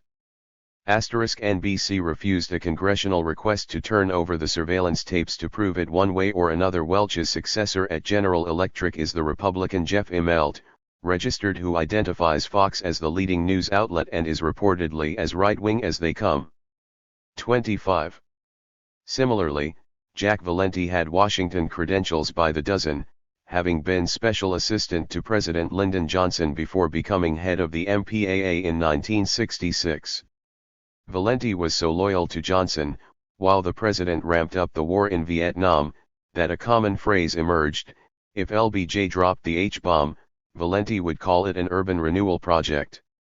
Registered, he called Oliver Stone's conspiracy classic JFK a smear, a monstrous charade, and compared it to Leni Riefenstahl's Nazi documentary Triumph of the Will, which he said was equally a propaganda masterpiece, and equally a hoax. In contrast, he praised Forrest Gump as one of his favorite films. Degree following the Hollywood Rove 9/11 meetings, Valenti said that Hollywood should tell Muslims that America has clothed and fed and sheltered millions and millions around the world without asking anything in return. We have educated hundreds of thousands of people from all over the world in our universities. Asterisk. This message from Hollywood's leading official could have sounded like a presidential speech had his rhetoric not then become quite so graphic. Americans are going to have to screw their courage to the sticking place. It's going to get brutal. Anybody captured will surely be tortured, their arms and legs torn off, by these malignant zealots. Valenti apparently saw no need to caution the US about overstepping its rights domestically and/or internationally, and instead explained the need to avenge the 9/11 deaths, adding that benevolence is a word that must be struck from our vocabulary in this war. In 2007, he expressed tactical opposition to the Iraq War because no matter how benign the occupiers' motives and no matter that US troops only kill civilians by accident, the price was too high because natives tend to resist invasions. Asterisk. Consider Rupert Murdoch, named several times as Hollywood's most powerful living figure. Asterisk. Who is extraordinarily aware of the power of movies, degree, even though he doesn't like them or the people who make them. According to Andrew Neil's full disclosure, Murdoch claims to be a man of the common people but is much more right-wing than is generally thought, because he adapts his views for commercial gain. Neil, who worked closely with Murdoch as editor of the Sunday Times, revealed that his former boss's favorite presidential candidate in 1988 was the far-right religious fanatic Pat Robertson, that Murdoch wanted the hard-right Norman Tebbit to be British Prime Minister Margaret 26. Thatcher's successor, and that he thought Oliver North, the National Security Council member who illegally sold arms to Iran, deserved the Congressional Medal of Honor. Asterisk. Apparently, during negotiations with China over the future of Hong Kong in the 1980s, Murdoch expressed his view that the British should make no concessions and tell the Chinese that there's a Trident submarine off their coast. If the Red Army moves into Hong Kong, they should be left in no doubt that we'll nuke Beijing. Neil says Murdoch then thought about this for a moment before adding, though I suppose we could fire a warning nuke into a desert first. I have never found these comments duplicated online or in print, and Murdoch, who now has vast economic interests in China, presumably wants it to stay that way. In 2003, Murdoch described British Prime Minister Tony Blair as extraordinarily courageous over Iraq and predicted that the greatest thing once the war was completed was that the whole world will benefit from cheaper oil, hopefully $20 a barrel, which will be a bigger stimulus than anything else. Asterisk. Oil prices did indeed drop precipitously after 5 years of war and prompted by the worst recession since the 1930s. Congratulations, Rupert. Some Hollywood figures and companies even have a clear financial interest in actively promoting the image of a hostile world and a heroic America. For instance, John E. Bryson simultaneously sits on the boards for the Walt Disney Company and the Boeing Company. Each board consists of only a dozen people, which makes this a particularly jarring link between the world's leading family entertainment brand and one of the world's largest arms contractors. The same is true of Lewis Coleman, who is simultaneously president and chief financial officer of Steven Spielberg's DreamWorks Animation while also working as non-executive chairman of the scandal-ridden arms company Northrop Grumman.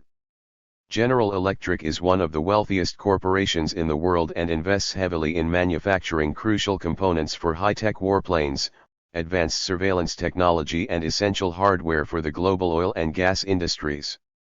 3 of GE's biggest clients are Israel, the Department of Defense, and post-Saddam Iraq. GE has been involved in numerous scandals, including admitting to bribery and fraud involving the Pentagon and Israeli Air Force, dumping pollution in the Hudson River and testing radioactive materials on the genitals of volunteers in the 1960s. Through its ownership of 80% of Universal Studios, GE also became one of the world's major storytellers.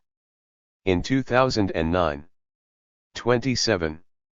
Comcast began the process of acquiring a controlling stake in NBC/Universal while GE's share declined to 49%, but hopes for a better corporate culture should be tempered by various stains on Comcast's reputation, including reports that it has repeatedly given work to prominent public officials, their relatives, or their friends.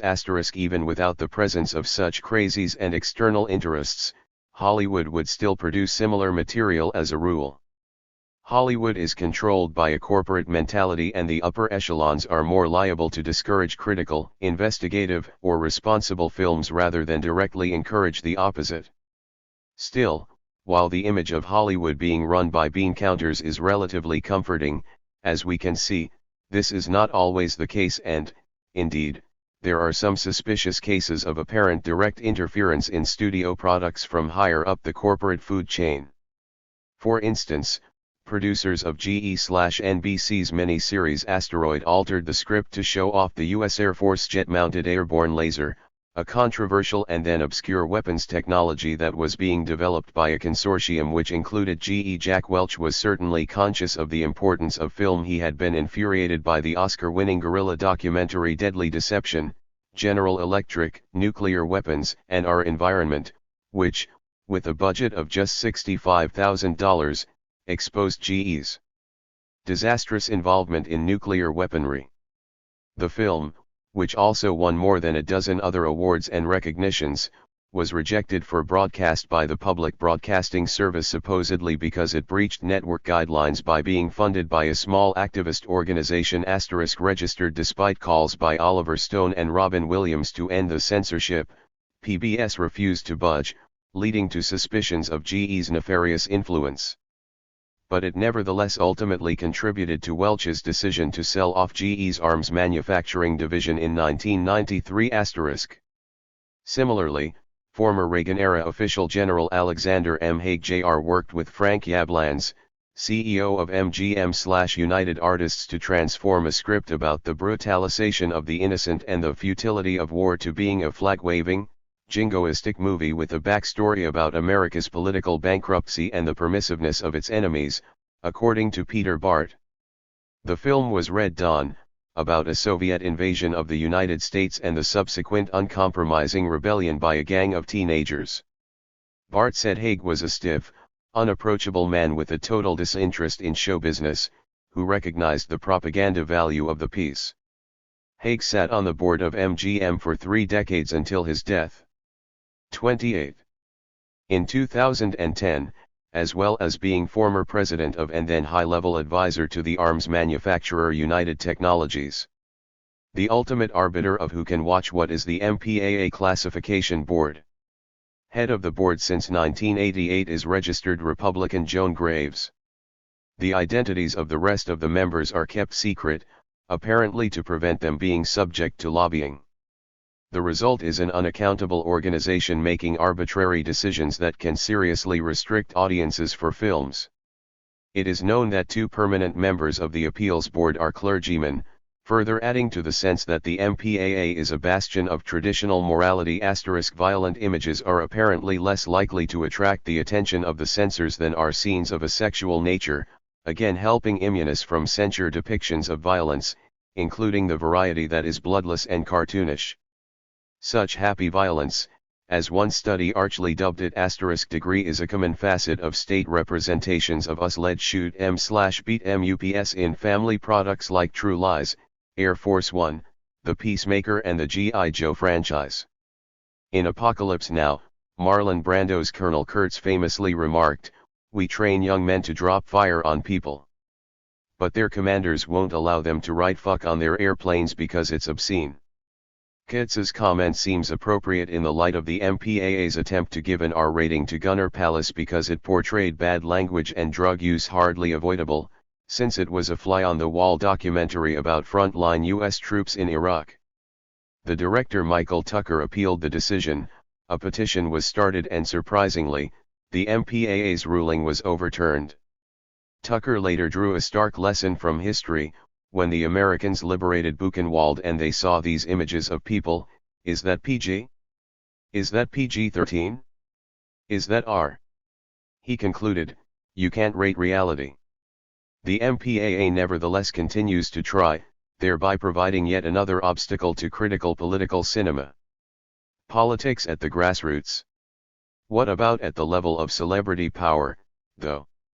Surely there exists what is widely described as a progressive Hollywood * characterized by figures in Hollywood that have embarked upon what Ben Dickinson calls a tumultuous path to social justice.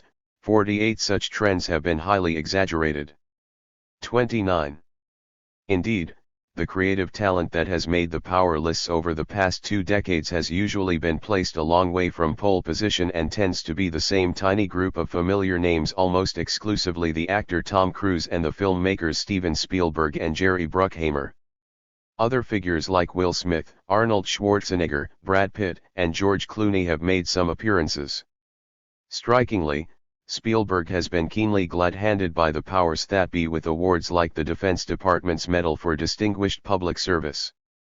In the build-up to the Iraq War, Spielberg said, "If Bush, as I believe, has reliable information on the fact that Saddam Hussein is making weapons of mass destruction, I cannot not support policies degree which he later insisted in his triple negative was not an endorsement of the war policy asterisk."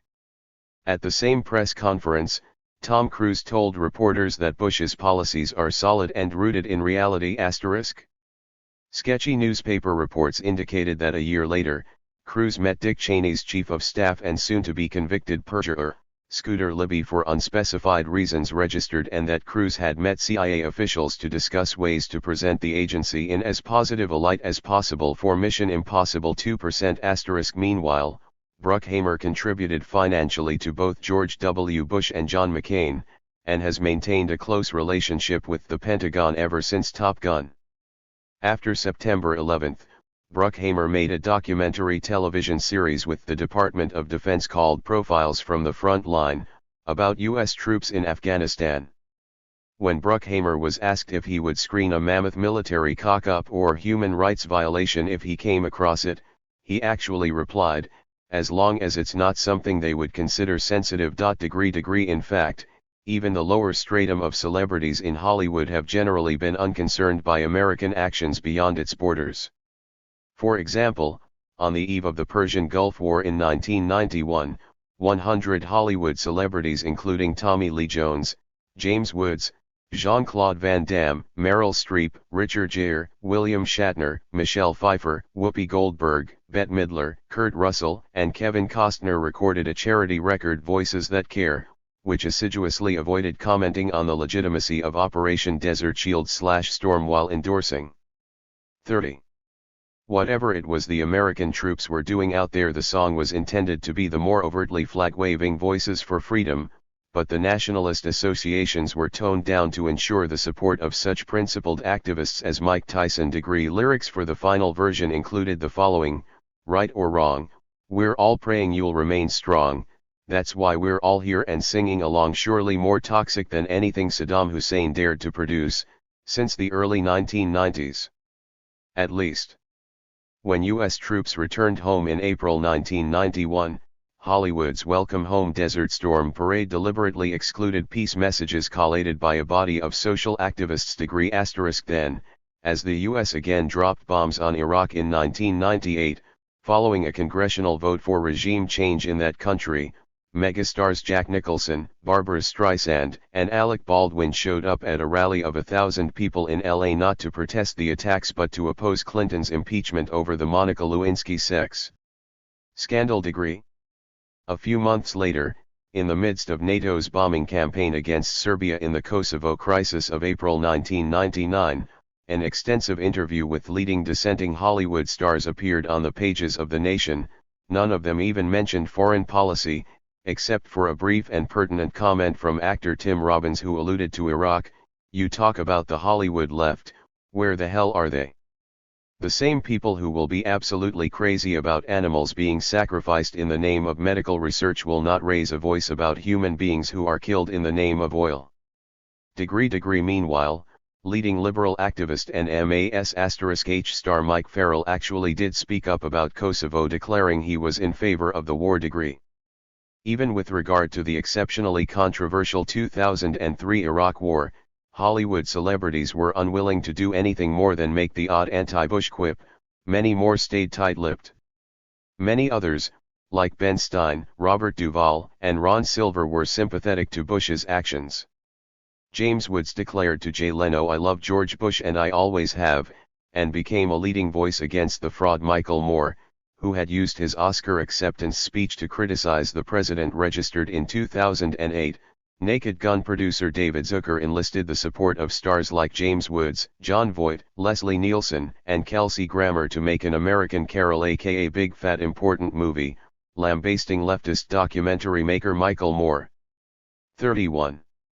And promoting a conservative view in which American liberalism results in Islamic fundamentalists taking over, you've guessed it, Hollywood.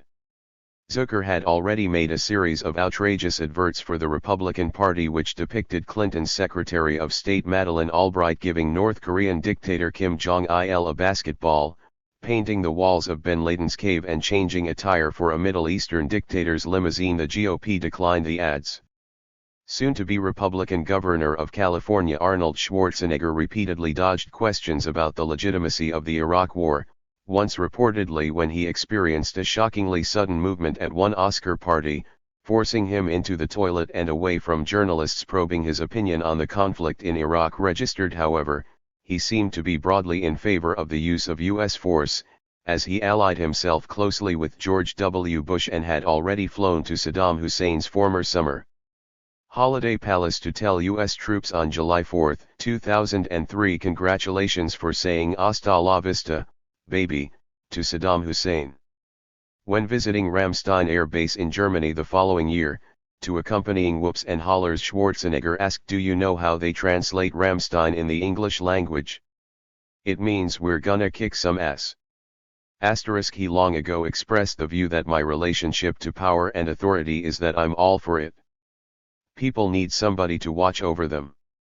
95% of the people in the world need to be told what to do and how to behave. Jack Valenti argued, this is not an easy one. That's why you don't see people clamoring on the rooftops with a megaphone. Registered, if anything, this was an understatement.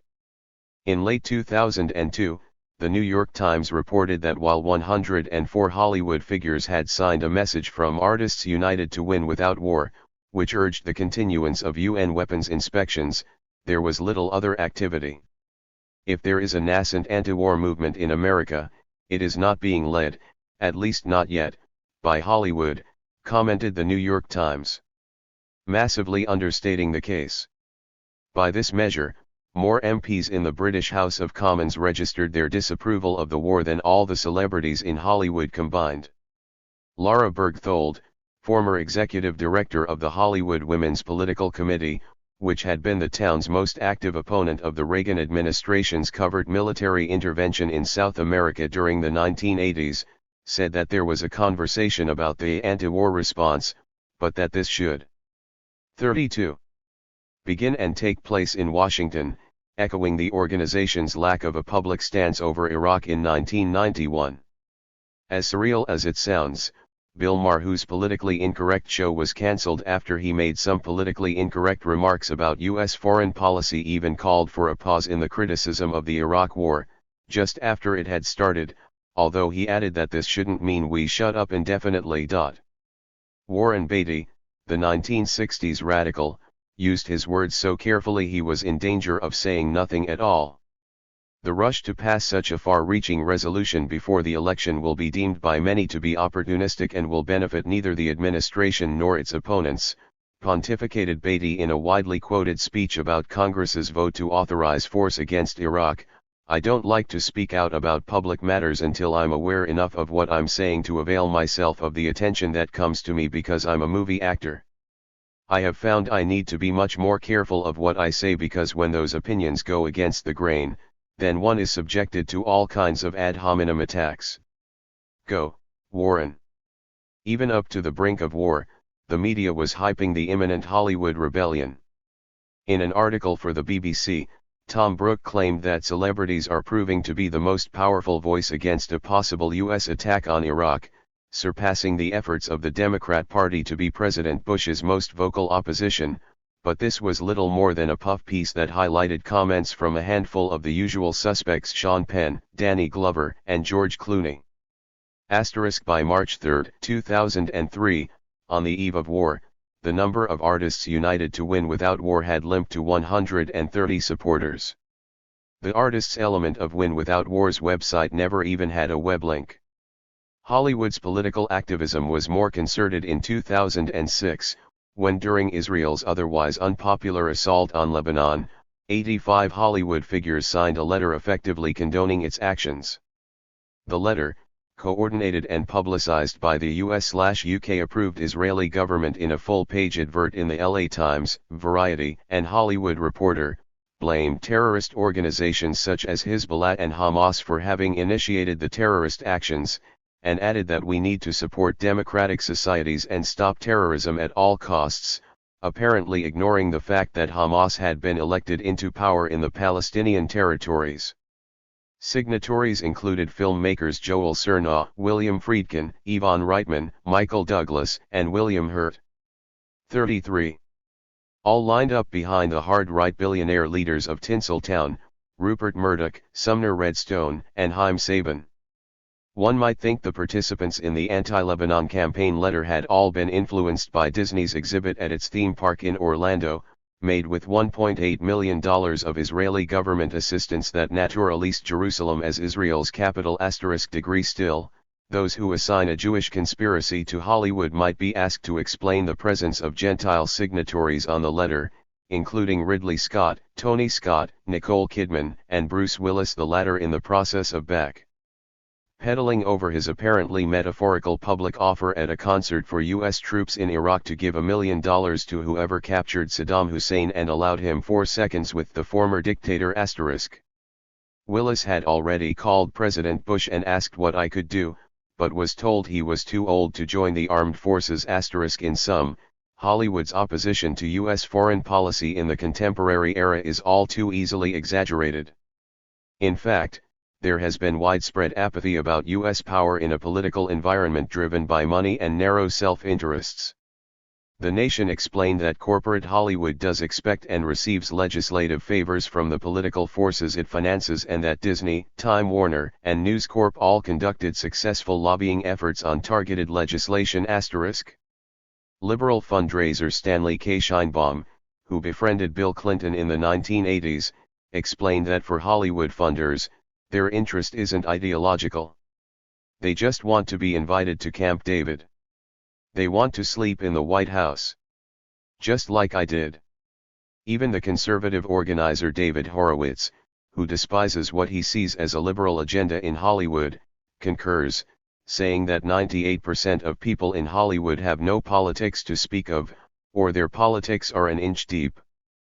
People do what they have to do to get ahead in this town. Registered. Director John Milius put it with characteristic bluntness, saying that if you are successful all the time you can be a member of the SS and nobody will care. Grassroots apathy towards, and complicity with, the general stance of state and private power sets the context for understanding how entertainment conglomerates produce movies that support. 34. The idea that the U.S. is a benevolent power in world affairs and frequently endorse the application of U.S. force. A note about this book.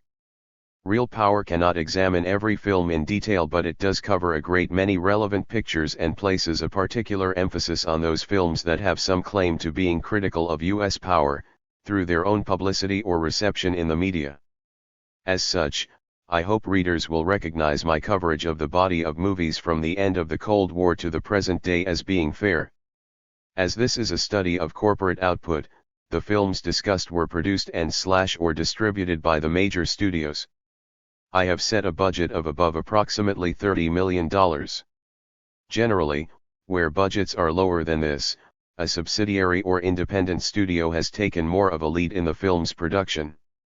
The final chapter of the book, The Low-Budget Battlefield, examines the films which have been championed as Hollywood's most subversive work, and have come in at under the $30 million budget mark. The films Real Power discusses are overtly political in that they show some element of the U.S. civilian and/or military authorities implementing foreign policy. Real Power does not provide detailed examination of films unless the films refer to the U.S. role in the world to a significant degree. Nor does it read films as metaphors for U.S. foreign policy. This may seem like an obvious decision, but the practice of reading films in this way is common amongst film analysts, from Aladdin to Toy Story to In the Bedroom. When analyzing the films, the book examines the representations of U.S. government, foreigners, and the effectiveness of U.S. power in creating positive resolutions to fictional and non-fictional world events. Without examining these three aspects together, we can only attain a partial understanding. Hence, right-wing critics complain that films like Rambo, First Blood, Part 2 and A Few Good Men are anti-American because they depict unstable characters in the U.S. military. Such an approach ignores the broader narratives in the films that perpetuate the myth that the U.S. military was stabbed in the back during its noble destruction of Indochina, and that the military authorities are self-correcting. In the same sense, just because we sympathize with the character of National Socialist 35. Oskar Schindler in Schindler's List does not make it a Nazi propaganda film. One of the recurrent themes of the body of films in Real Power is that even many of the most politically sophisticated of them assume the essential benevolence of U.S. foreign policy, even where they express tactical concerns over using force. To suggest that U.S. foreign policy is the result of deeper, more unseemly economic and political interests is virtually unsayable. Negative consequences of warfare are not the result of government policy but rather of bad apples or rogue elements in the mix. The most reprehensible crimes, such as the U.S. assaults on Indochina and the Middle East, at worst create trauma for the U.S. itself. One of the strengths of such an approach to reading these films is that it closely resembles the Pentagon's own view of how movies need to be constructed for its own ends.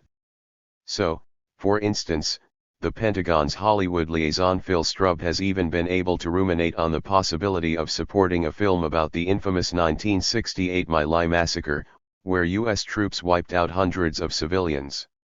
If it is handled in such a way that the viewer understands how something horrible like that can take place in some kind of awful catastrophic extremes of events, how people may or may not feel guilt, how wrongdoers are punished, how steps are taken to prevent that from happening again, all these are factors that would mitigate our apprehension over the subject matter asterisk.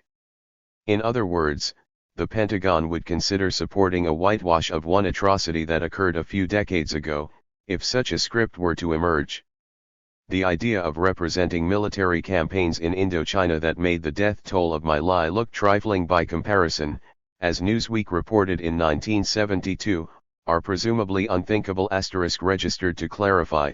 Just because a film might be a conscious or unconscious endorsement of U.S. power does not mean it is only that. So, for instance, Independence Day is still about aliens from outer space, United 93 and World Trade Center are still about real heroism, Team America, World Police is still a parody of Thunderbirds.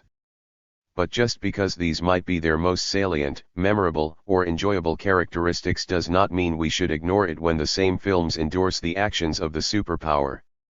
36. The way that occasional films frame political events is less important than the general trends. Does it really matter that, say, G.I. Joe is consistent with government mythology about the armed forces? Not particularly, in isolation. But we should see Hollywood's de facto purging of critical content right across the board as a result of a range of very disturbing factors. It is up to us to decide whether and to what extent these should be resisted. Part 2. Power projected. If everything isn't black and white, I say why the hell not? John Wayne. Art is not a mirror held up to reality, but a hammer with which to shape its Bertolt Brecht. The typical war film draws in the audience by following the journey of a small group of soldiers, it therefore has an built-in tendency to sympathize with the troops and, by extension, the status quo, hence the likes of the Pentagon-backed products Black Hawk Down and Behind Enemy Lines. However, the genre still leaves open the possibility for narratives that challenge U.S. benevolence. Apocalypse Now established the insanity and brutality of U.S. involvement in Vietnam, for example, famously juxtaposing an American helicopter assault on a poorly defended Vietnamese rural village to Wagnerian musical accompaniment. Full Metal Jacket showed how ordinary men were dehumanized by the U.S. military training system and then let loose in Vietnam, while Casualties of War showed in detail and with some consideration the suffering of a Vietnamese victim at the hands of U.S. soldiers. Remarkably, since the late 1970s and 1980s, when some space had opened up in Hollywood to criticize the Vietnam War, the debate over the conflict has shut down again. The Pentagon-backed We Were Soldiers reenacted the US's first major engagement in Vietnam, in 1965, which makes great play of Mel Gibson's light Col. Hal Moore's honorable insistence that his feet, not those of the men he leads, will be the last off the battlefield. In Rescue Dawn, Christian Bale's U.S. pilot crashes in Laos and escapes from a prison camp. Strikingly, the film assumes the U.S. is doing the right thing in bombing Laos, while only tacitly acknowledging that this was a secret war, and paying no heed to the fact that this was a serious, illegal escalation with a deadly legacy. Decades on, the catastrophic war in Indochina is still being thoughtlessly utilized as a convenient backdrop for Hollywood dramatizations. Over the past 20 years, however, it has been films about the Second World War that have dominated the genre and have provided particularly self-congratulatory endorsements of the benevolence of U.S. power.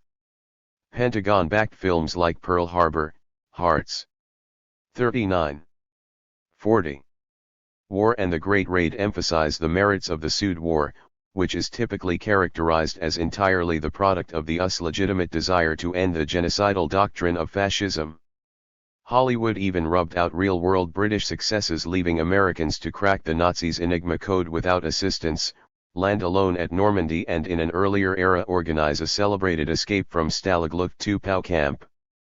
Few would disagree that in reality the Allied campaign in the Second World War was overall the right thing to do. Nevertheless, we should not hide from the morally ambiguous motives and tactics of our governments. Even the notoriously calculating former Defense Secretary Robert McNamara was able to shed a tear about his part in firebombing Tokyo.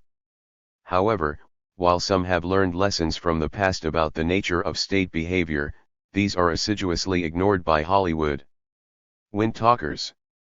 The Nicolas Cage vehicle, Windtalkers, is set in 1943 and centers on the real-life story of the U.S. Marine Corps' relationship with a group of Navajo Indian recruits in the Battle of Saipan against Imperial Japan.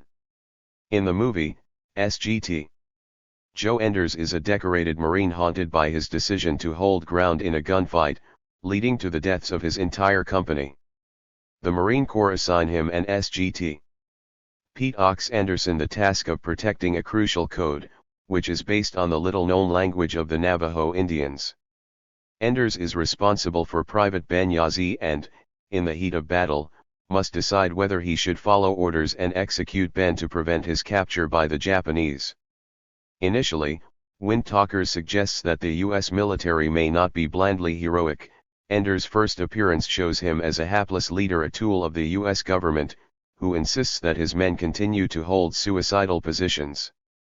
He then appears as Ben's emotionally stunted protector, unwilling to engage in the mission and more keen just to kill Japs. Private Chick expresses racist hostility to Ben.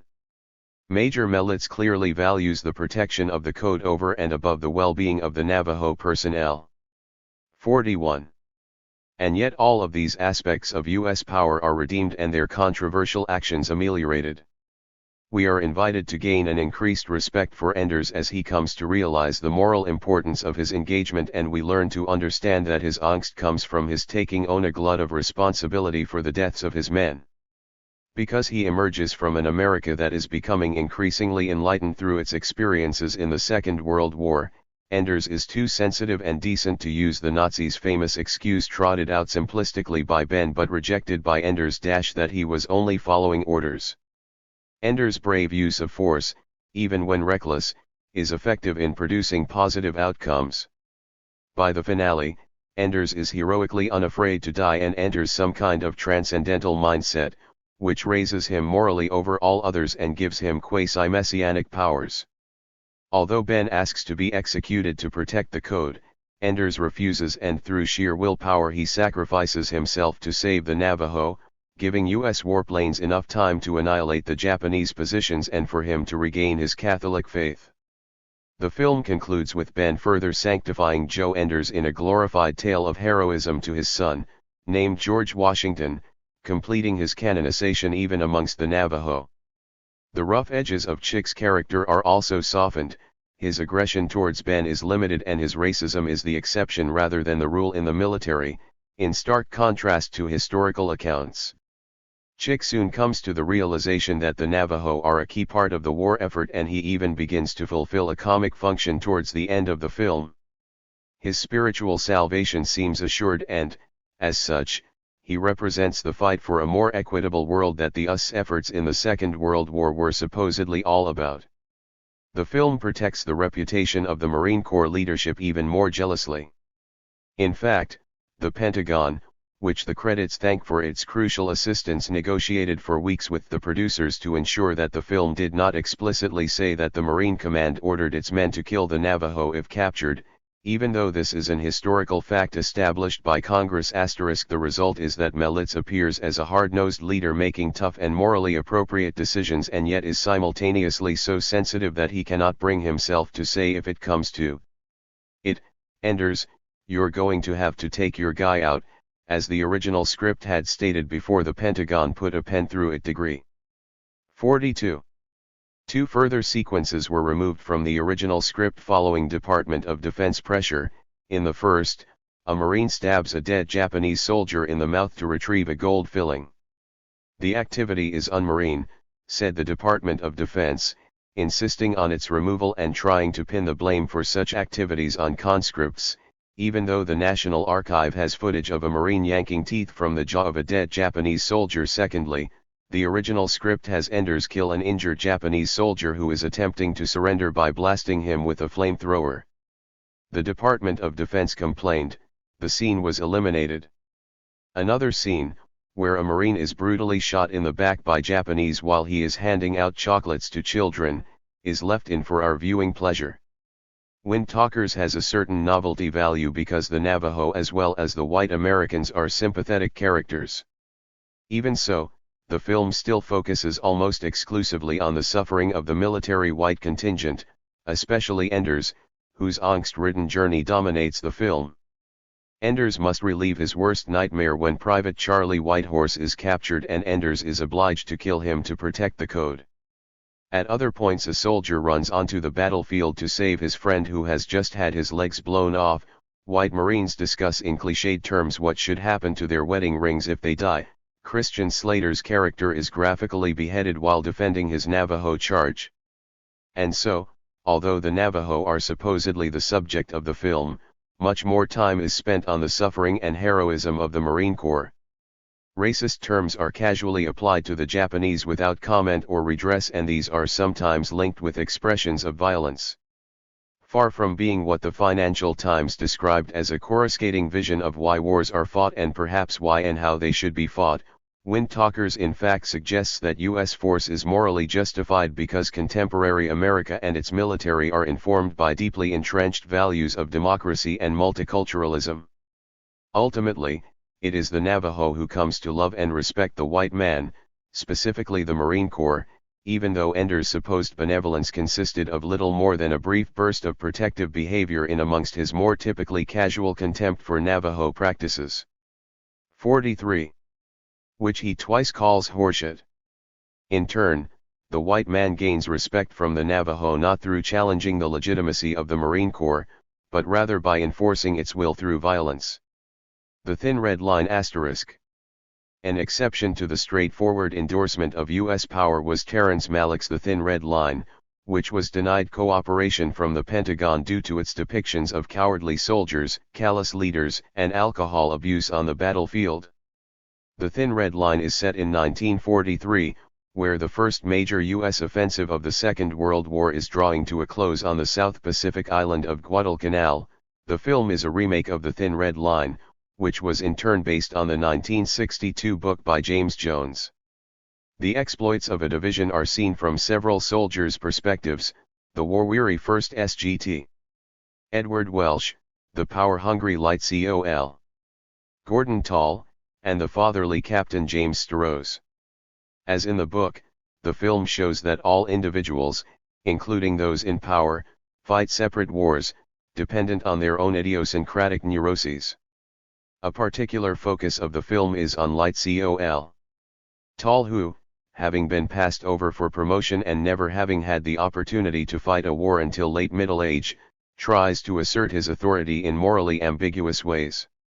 Faced with opposition from Sterose, Tall temporarily relents but ensures Sterose is shipped home to Washington with a fake case of malaria, leaving a hapless new colonel in charge. The thin red line creates ambiguity about the legitimacy of the struggle, though without actually interrogating it. At one point, under fire, Welsh screams in rage that the war is about property, but neither he nor the film expands upon this allusion to the importance of great power interests. Even Marxist critics of U.S. policy in the Second World War do not usually refer to property itself as a motivation for the US actions, and Welsh's remark is therefore rendered as an isolated cry from a cynical character rather than a more profound insight into the workings of power systems. The civilian government is not depicted at all, and the highest authority is a group of generals shown at the outset of the film, explaining the key strategic importance of Guadalcanal Island to the war effort. With the struggle against fascism virtually morally unassailable, particularly in contemporary movies, it is easy to read the scene as a justification for the U.S. attack. 44. In American history and contemporary Hollywood film, one of just a few books that analyze in detail modern representations of U.S. power on film, Trevor McCriskin and Andrew Pepper point to other elements which they see as important in disrupting the official narrative of the Thin Red Line. They argue that the film shows that no one seems immune from the random, unforgiving nature of warfare, degree essentially endorsing the bleak viewpoint that one man cannot make any difference in such a huge war. They observe that the film admits in conclusion that the war's not going to be over for a long time, implying that a propensity for war is central to U.S. foreign policy. In truth, though, McCriskin and Pepper's points are rather tangential and have little bearing on the film's approach to U.S. power. The random nature of victimhood is limited to the American soldiers only, therefore emphasizing the tragedy of their involvement in the conflict. McCriskin and Pepper's analysis of Clooney's comment would be more persuasive if the film made any further reference to U.S. foreign policy beyond 1943. As it stands, the more obvious reading is that Clooney is making the banal observation that this particular struggle against fascism will continue, as of course it did until 1945. McCriskin and Pepper point out that such elements open up space for audiences to consider philosophically the random nature of combat from a range of American viewpoints, but if it is true that the film encourages broader musings on the nature of U.S. foreign policy than the other Second World War films in recent years, it is not providing much useful information for that debate. Virtually the entirety of the Thin Red Line depicts the tragic, graphic suffering of American troops, while they kill Japanese people from a distance, barely able to see their faces. One extended scene shows American soldiers being killed from the perspective of a Japanese machine gun. The U.S. military are prepared to kill as well, but the film does not depict the U.S. creating any unnecessary or civilian deaths. When the U.S. takes the hill, we see the Japanese close up for the first time, but they are unsympathetic victims who continue their insane efforts to fight their American captors. Ultimately, the Thin Red Line does not emphasize the importance of American values in the generation of policy, as other war films typically do, nor does it actively challenge and interrogate the key assumption of U.S. benevolence. McCriskin and Pepper end up fluently articulating the film's ideological bent, saying that it never develops a coherent critique of the economic imperative. Underscoring American dominance, for all its ruminations on the meaning and effects of war, does little to directly challenge or undermine the myth of the good war. For, in many ways then, the Thin Red Line does not depart from the premises of the archetypal war film. Like Saving Private Ryan and many others, war is shown to be a great burden on the souls of men, but action is seen purely through American eyes and the enemies are the usual disposable brutes. U.S. forces in Saving Private Ryan are sent into battle for an ambiguous cause, that of rescuing a missing soldier to spare the feelings of his mother who has lost her other sons. Saving Private Ryan answers the ambiguity of the mission by having present-day Ryan in tears by the graves of the fallen, asking his family if he has led a good life, as Tom Hanks's Captain Miller implored him to earn it. Such a scene would not fit so well in Malick's darker aesthetic, but the sentiment is still there, The Second World War was a terrible experience for the greatest generation of Americans, and so it is up to its beneficiaries to ensure that their sacrifice perpetuates the noble ideals for which they ultimately fought. Flags of Our Fathers. Two other films, Clint Eastwood's Letters from Iwo Jima and the Marine-assisted Flags of Our Fathers, made similar steps towards generating a different, somber perspective on the conflict. Five Flags of Our Fathers observed that the U.S. actually used troop successes for propaganda, even if these successes were fabricated and the men involved did not feel like heroes. Letters from Iwo Jima remarkably came from the perspective of ordinary Japanese soldiers on the ground in the same battle in the Pacific. The iconic moment from the first film, where the flag is raised, is rendered in Letters from Iwo Jima as merely a speck on the horizon. Taken together, this series is at least respectful of foreigners and shows some appreciation of the state's tendency to distort reality through the media. Again, however, there is no mention of America's own atrocities in the war.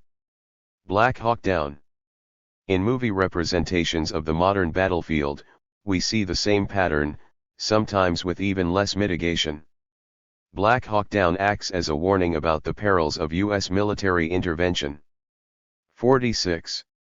In a new security environment by recreating the 3–4 October 1993 U.S. raid on Mogadishu in Somalia, which resulted in the deaths of 19 U.S. troops and nearly 100 injuries, as well as perhaps around 1,000 Somali casualties.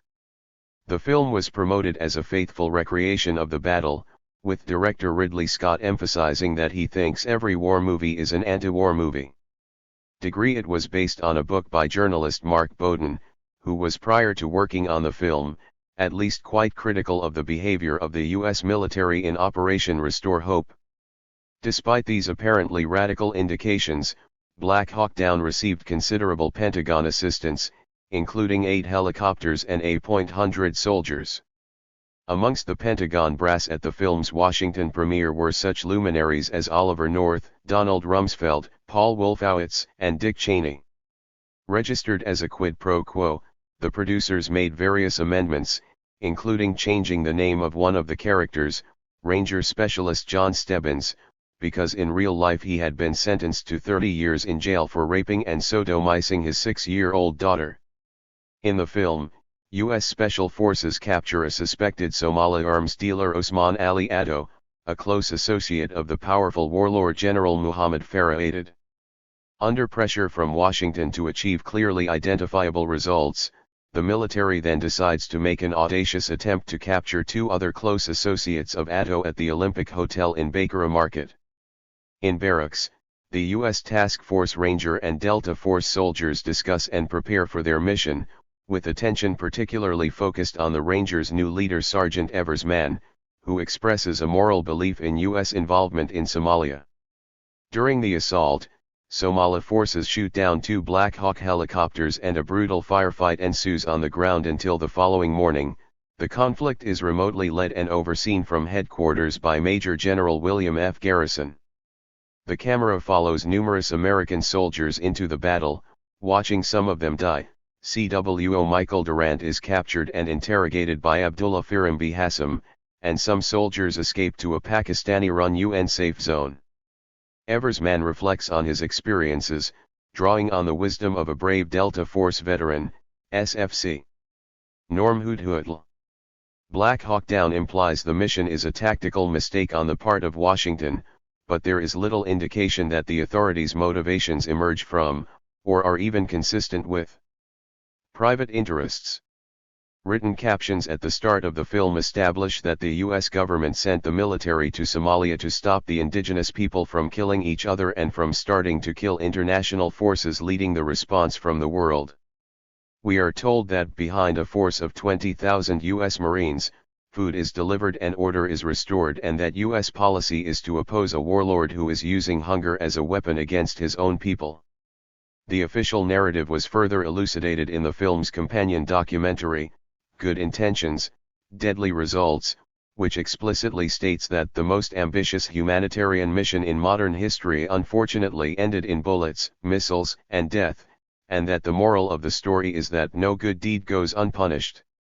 This narrative was in marked contrast to that of African rights co-director Alex Duval, for instance, who pointed out that when the U.S. troops arrived in Somalia the fighting had ended in all but one province in the south, and that according to the Red Cross and American Friends Service Committee, 80 to 90% of the aid was getting through.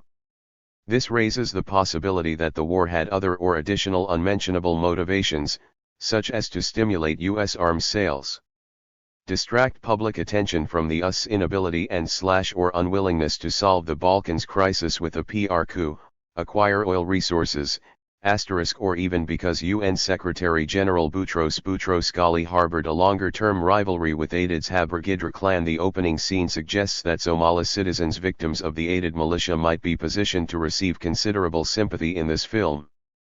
However, the viewer is not permitted to engage with them. The scene is shot from the distant perspective of the U.S. Black Hawk helicopter, as though the people on the ground are characters in a computer game. The script appropriately describes them in undignified, objectifying terms.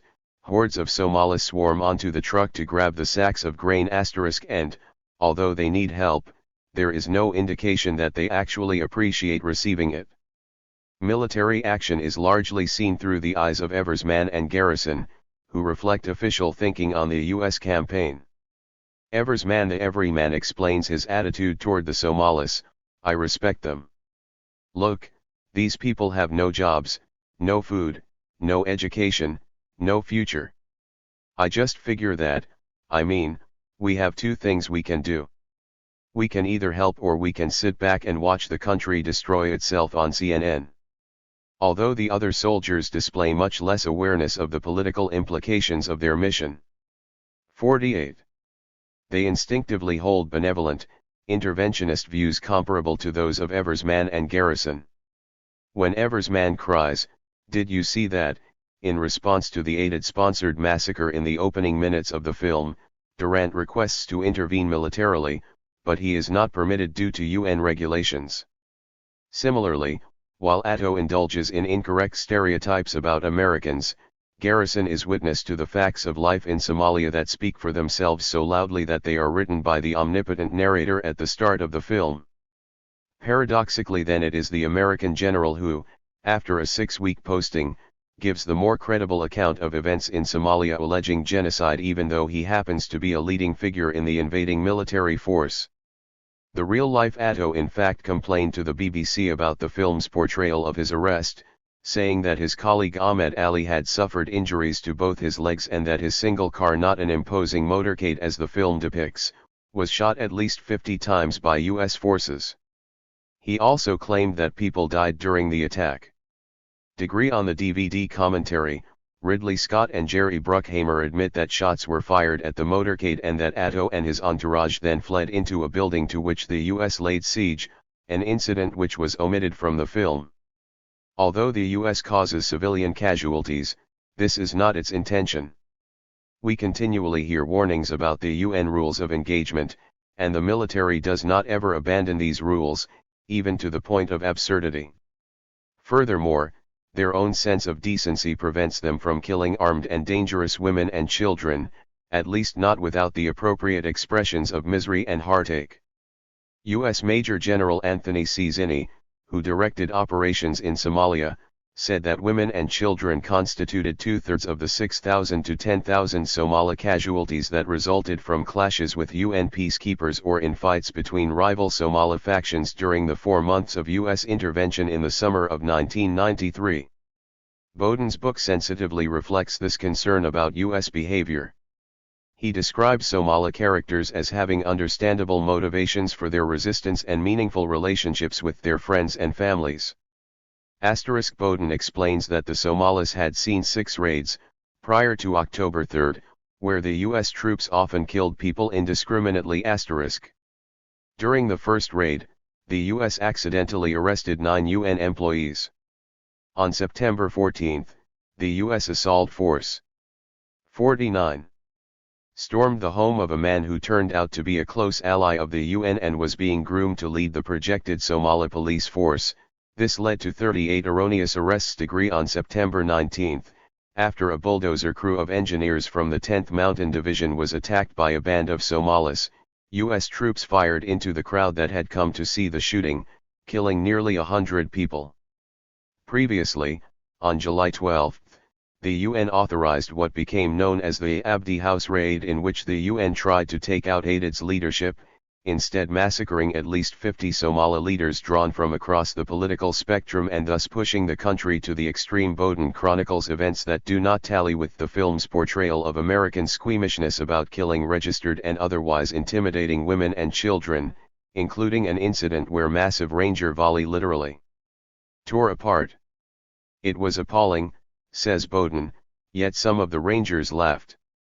It is by far and away the American soldiers who receive the most sympathetic treatment in the film of Black Hawk Down.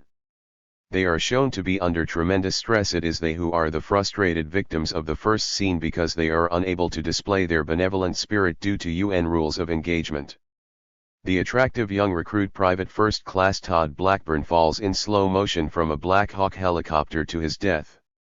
Later, Corporal Jamie Smith is shot, and in a graphic and grueling scene, Sergeant First Class Kurt Schmid must clamp Smith's femoral artery. Over Smith's blood-curdling cries of pain, we observe in close-up as the grotesque operation goes horribly wrong and Evers' man must lie to the dying man to mitigate his misery. This scene, where Smith ends up discussing his parents before his death, together with SFC Randy Shugart's call home, which rings off just as his wife picks up the receiver, also helps to connect the violence that the U.S. military is enduring in Africa with the suffering of families. Although Operation Restore Hope was in reality an all-American operation, the film's cast is varied in nationality.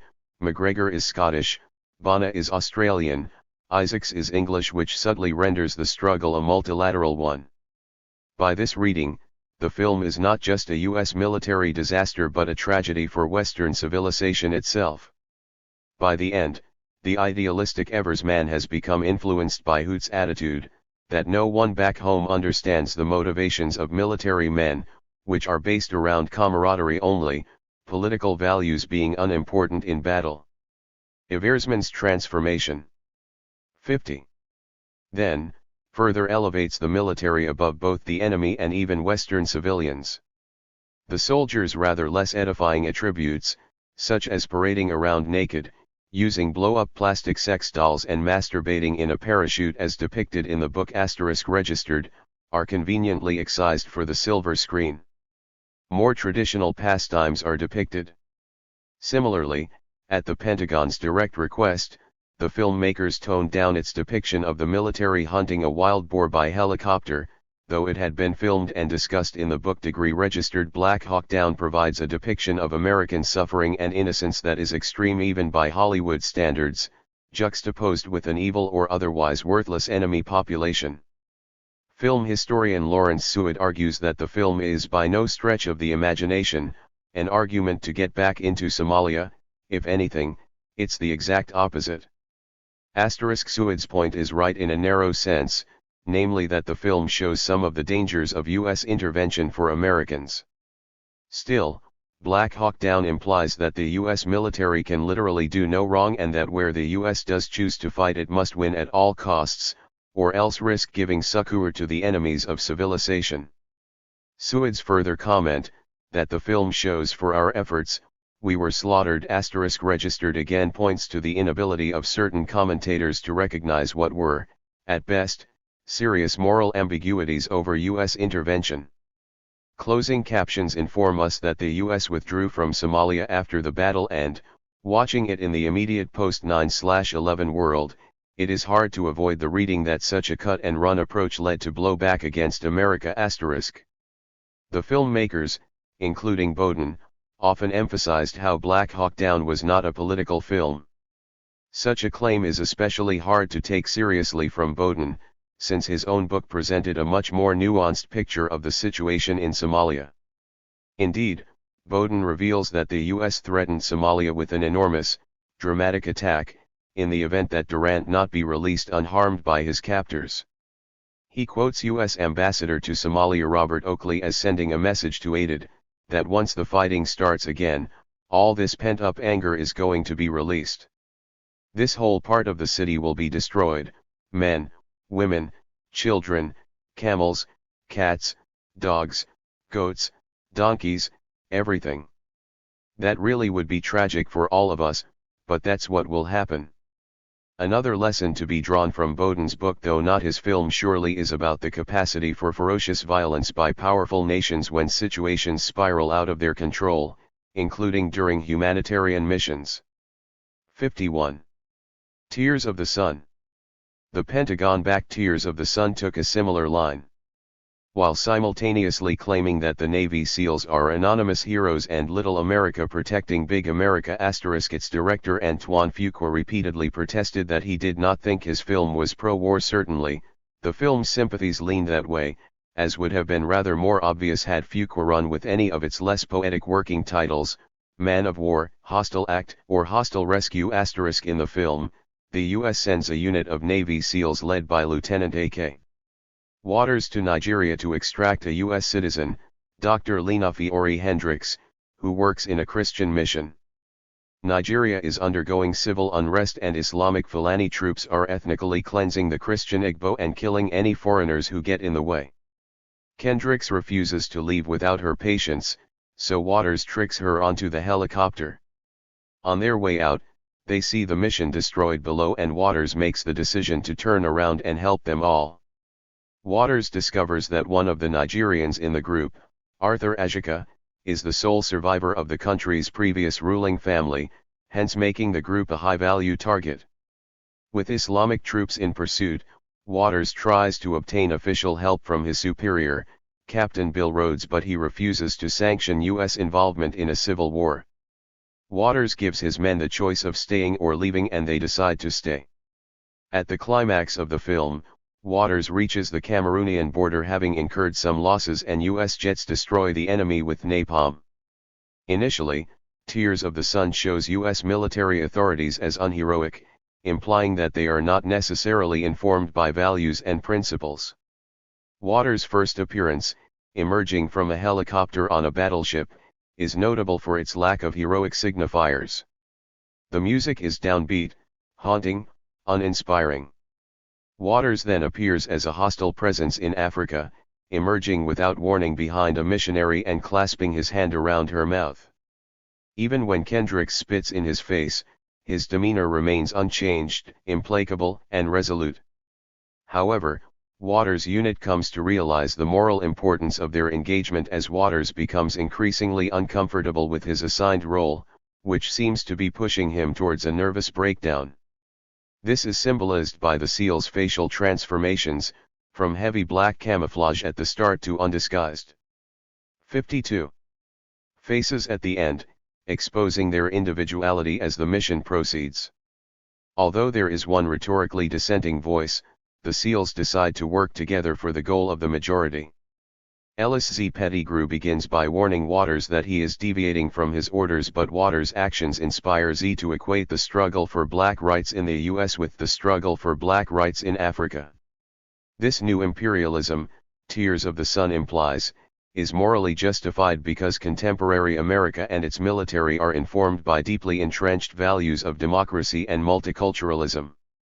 For the vast majority of the film, the Fulani appear as a feeble and exposed childlike mass, incapable of governing themselves. They sing together seemingly in happy ignorance, while the Americans lead them quietly, seriously. During the jungle trek, the Fulani are weak and wounded, inexplicably carrying a carpet, as though incapable of leaving behind their simple comforts. One woman gives an old herbal remedy to Z and tells him a brief story of her victimhood. There is little else by way of backstory for any of the indigenous personnel. Only once does a Nigerian actually do anything actively to help. A few seconds of camera time is devoted to an unnamed Nigerian man shooting a machete-wielding Fulani who is attacking Waters. Their dialogue is decidedly limited, despite their ability to speak English.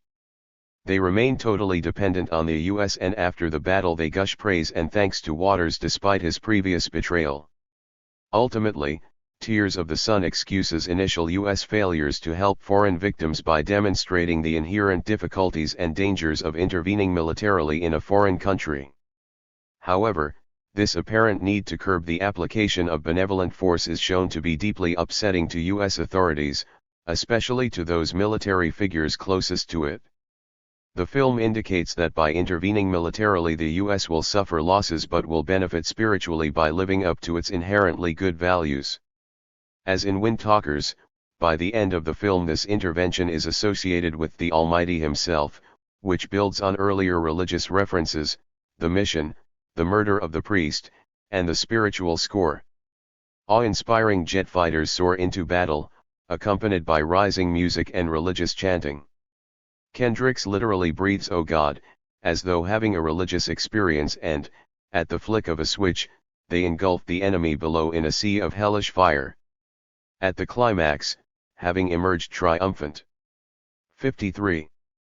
From the battle, Waters finally gives the jaunty die-hard smile all busted up, face streaming blood as a Nigerian woman sings his praises.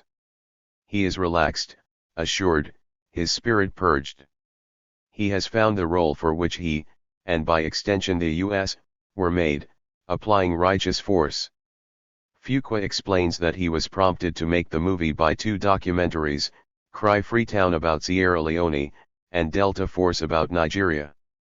In these films, as he describes it, Shell Oil Company running pipelines through villages like what you saw in the film, and when people would complain, the police would show up and they would cut the hands of people. The villages appeared in tears of the sun, but despite his apparent social conscience, Fuqua omitted any mention of Western oil corporations. Ironically, Fuqua quotes Edmund Burke in the film's closing caption, "The only thing necessary for the triumph of evil is for good men to do nothing." And, on set, he kept a copy of a book depicting harrowing images from Rwanda. The book was called The Silence *Degree. Behind Enemy Lines. The Political Film Society nominated Behind Enemy Lines in its exposé category, but actually the film obfuscates the historical events on which it was loosely based, namely, the downing of U.S. Air Force Captain Scott O'Grady over Bosnia in 1995. The film received full Department of Defense cooperation and the filmmakers admitted to resultant script changes, commenting they don't want you to embarrass the military if you're going to use their stuff. In the film, Lt. Chris Burnett is a Navy pilot on the USS Carl Vinson, which is deployed in the Adriatic Sea and conducting aerial patrols over Bosnia. Burnett is cynical about his role in what he feels is for the U.S., a meaningless war, and so hands in his resignation to his commanding officer Admiral Leslie Riegert.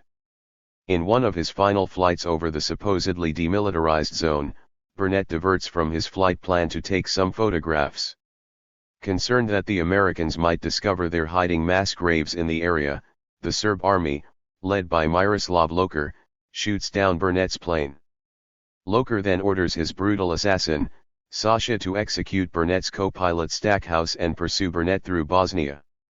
Burnett calls for an airlift, but NATO commander Admiral Juan Miguel Paquette prevents Riegert from sending in his troops, citing the fragility of 54. The diplomatic agreement NATO has recently made with the Serbs. Burnett must hike several miles to a safe zone and, during this journey, he is embroiled in the ethnic conflict in areas that should be safe zones. Burnett arrives with a Bosnian Muslim companion, Bobik, at the safe zone, but NATO has abandoned its rescue mission, believing Serb lies that Burnett is dead. Burnett decides to recover the photographs of illegal Serb fortifications from the crash site so that Stackhouse's life will not have been lost in vain, and Riegert decides to lead an exclusively American rescue mission without Paquette's approval. U.S. helicopter gunships kill Burnett's Serb pursuers as he scrambles under fire to acquire the photographs before being winched to safety. Burnett asks Riegert to return his letter of resignation, Riegert retires honorably, and Burnett's data leads to Loker's arrest. Sky News's real-life presenter Aeronaut Van Linden fills the role of the film's narrator, informing us at the start that the U.S. has established a ceasefire that appear to be holding. Later, Van Linden clarifies that the NATO mission has been an ultimately unsuccessful chapter in the alliance's history. Van Linden therefore assumes benevolent intent on the part of the U.S. and that the chaos in Bosnia is contributory evidence that the U.S. has been politically unable to impose its goodwill. When Paquette criticizes Riegert's decision to leak Burnett's status to the media, the film appears to challenge Riegert's and America's moral righteousness, as Paquette points out that a risky mission to save one pilot could shatter the entire peace agreement. On the DVD commentary, director John Moore comments that Paquette wins the scene, as Riegert throws his papers across the room in frustration. However, both Riegert and the film itself seem to forget the scene ever happened, and it is exclusively U.S. force which ultimately secures justice. Paquette becomes the villain. Not only does he smear the American national character but also repeatedly orders Riegert not to rescue Burnett. Instead, Paquette orders his own belated mission, which he abandons because the Serbs falsely report Burnett's death at the hands of Bosnian Muslim renegades. Paquette does not interrogate the veracity of the Serb claims with the same level of suspicion as he questions Serb reports of Stackhouse's death. The film also establishes the injustice of Paquette's stereotyping by tracing the moral conversion of its hero, Burnett, who embraces the new principles he has learned in the heat of battle and makes a daredevil dash under heavy fire to grab the digital photographs that will condemn the Serbs*. The disagreement between Burnett, 55, and Riegert is less about the need to apply U.S. power than it is about how to deal tactically with the power structures that limit U.S. power in the Balkans, with Burnett exuding the youthful energy and impulsiveness that dismisses the NATO authorities. They come together over more fundamental principles, notably the value of American servicemen and the importance of using American force for humanitarian reasons, regardless of international constraints. The U.S. places a high premium on human life. All the Americans but not Paquette, who is an unspecified European, feel the loss of Burnett acutely. However, through Burnett, the U.S. also learns the value of saving the lives of their Bosnian Muslim allies. When Burnett arrives in HAC, Bosnian Muslims are furious that the U.S. has abandoned them to the Serb military. Their implication is that the U.S. government has other interests at heart than the fate of Bosnian Muslims. As it transpires, though, the audience sees that it is the rest of the world, that is, the Europeans and international organizations, who are unwilling to back up their agreements with force. The U.S. is unfairly left to take the blame from the victims on the ground because it is unable to apply its benevolent force due to the constraints imposed by its allies and the fierce resistance of their enemies on the ground. As Madeleine Albright famously put it to Colin Powell, "What's the point of having this superb military that you're always talking about if we can't use it?" In reality, Captain Scott O'Grady had been blown a considerable distance from the crash site, where he concealed himself in the forest. Admiral Leighton Smith, chief of the U.S. forces in Europe, immediately told the NATO liaison officer to inform the UNPROFOR Commander General John Veer in Zagreb that we've had an F-16 shot down. I'm coming to get him. When I find him, I'm going to pick him up. Don't anybody get in my way, because if you do, I will kill you. The same message was delivered to the Serbs, with the addition, "I'm not kidding and I'm not asking permission." Though he had members of his own forces held captive by the Bosnian Serbs at the time, the chief of UN General Bernard John Veer was completely cooperative on the process of agreeing to a combat rescue mission and put pressure on Bosnian Serb Army Chief of Staff Ratko Mladic to return the pilot alive. Copyright *. NATO established radio contact with O'Grady, determined that he was alive and not in captivity. Smith sent a rescue force consisting of no less than 40 aircraft and 60 U.S. Marines aboard the U.S. Kearsarge in the Adriatic. At the last minute, the operation was technically redesignated as a NATO and not a solely U.S. mission, since each had different rules of engagement. 56. NATO missions do not permit preemptive fire. This caused some confusion, but Smith made his philosophy clear: if you even think somebody's going to shoot at you, take 'em out.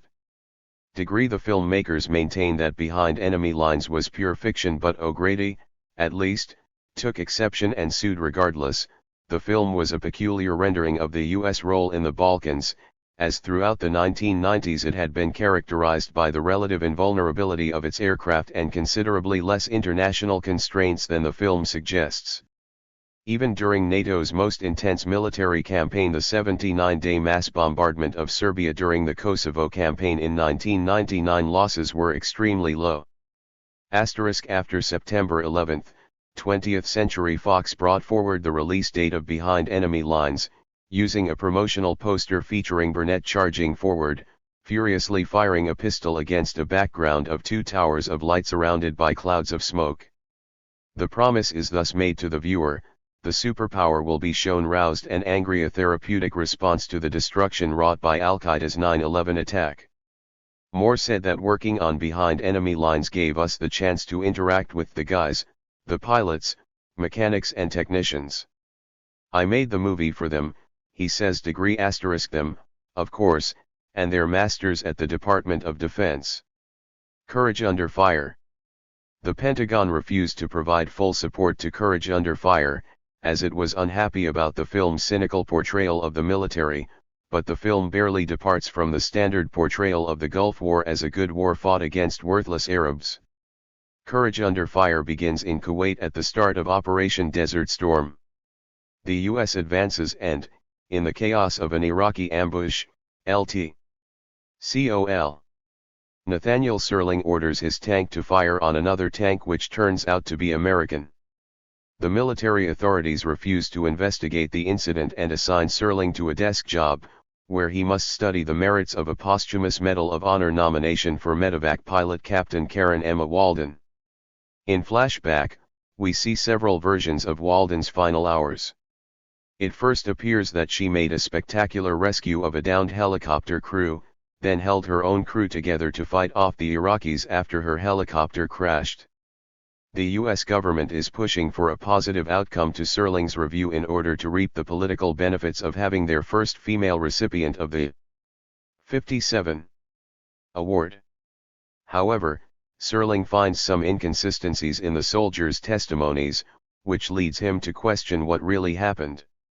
The main suggestions of U.S. motivations for its action in the Gulf are spelled out in the opening few minutes.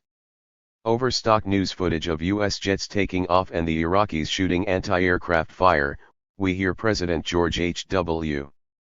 Bush enunciate the official reason for the war: the 28 countries with forces in the Gulf area have exhausted all reasonable efforts to reach a peaceful resolution, have no choice but to drive Saddam from Kuwait by force. Cue the image of a camera-mounted laser-guided missile slamming into a building.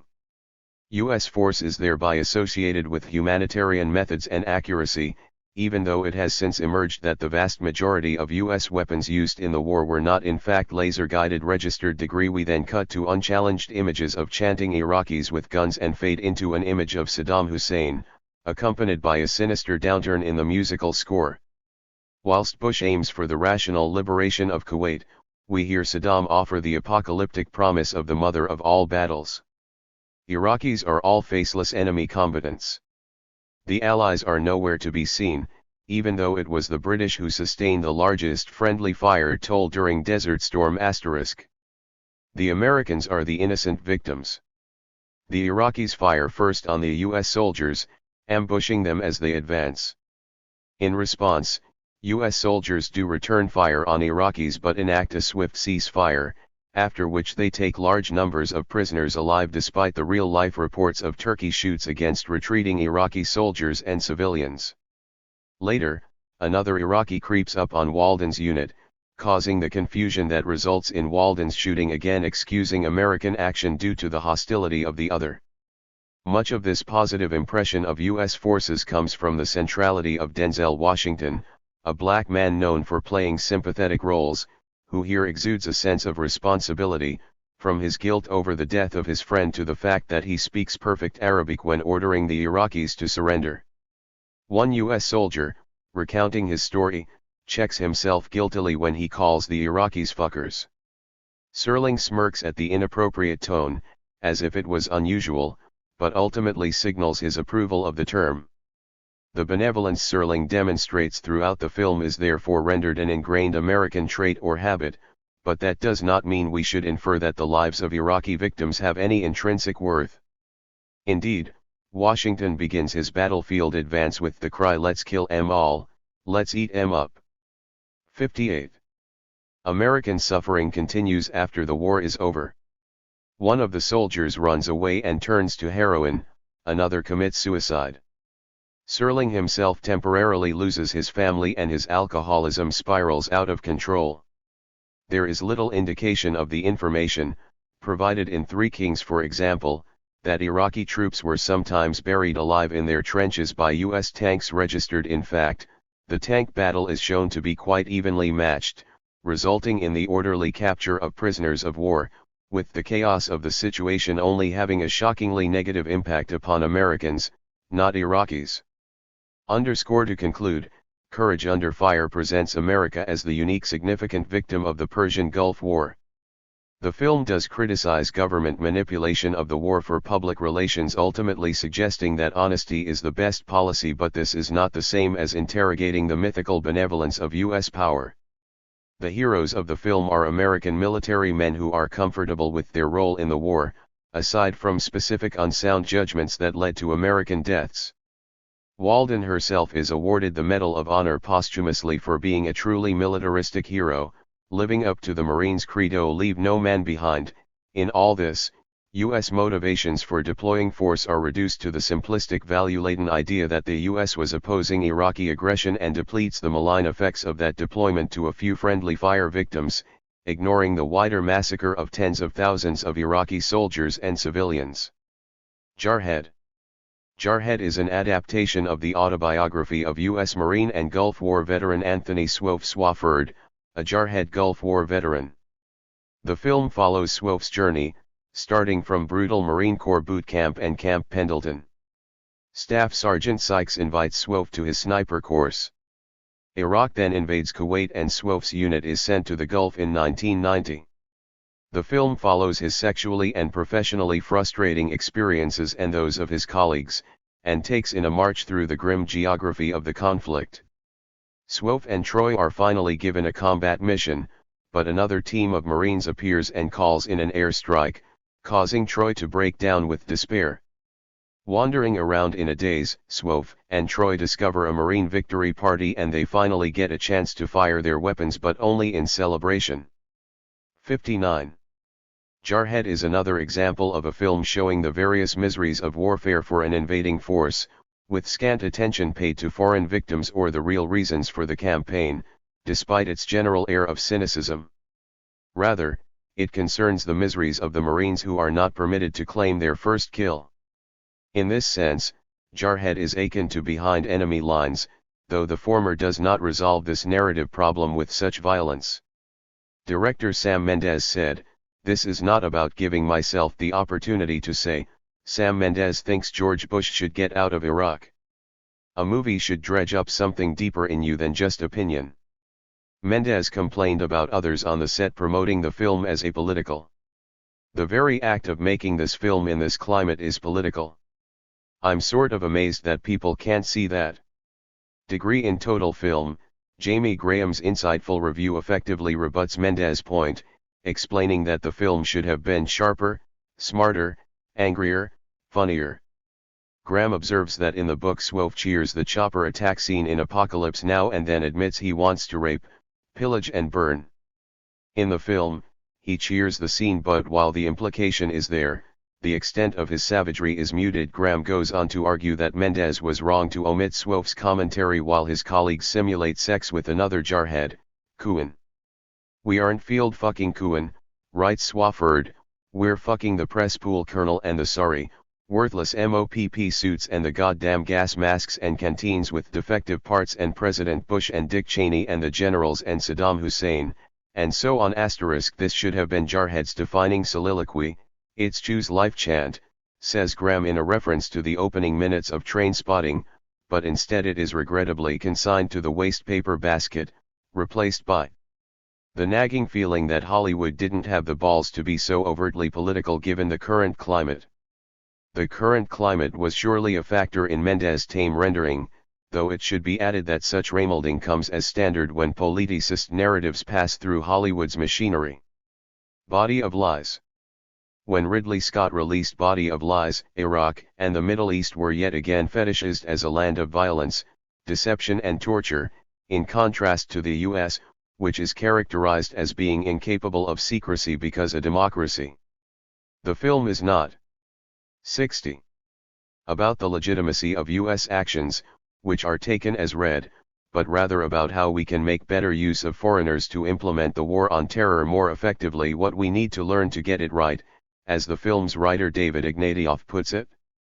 Similar assumptions were made in Robert Redford's Lions for Lambs, whose liberal flavor briefly made it the bête noire for conservative movie critics, even while it ignores the humanitarian situation on the ground in Afghanistan, sympathizes with heroized U.S. troops under attack, and suggests they should be aided by more serious American news media and liberal leaders.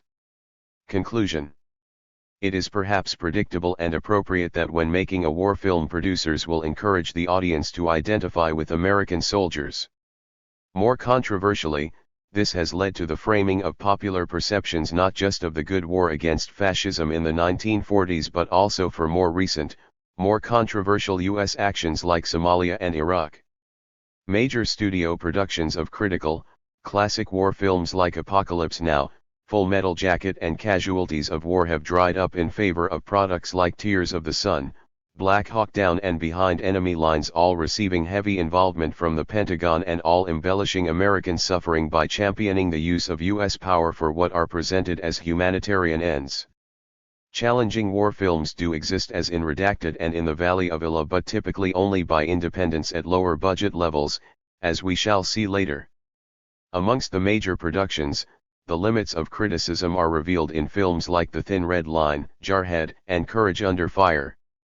All show some dehumanizing aspects of war, but for U.S. troops, not their worthless foreign victims. 4. As a genre, comedy has an ambiguous relationship with U.S. power.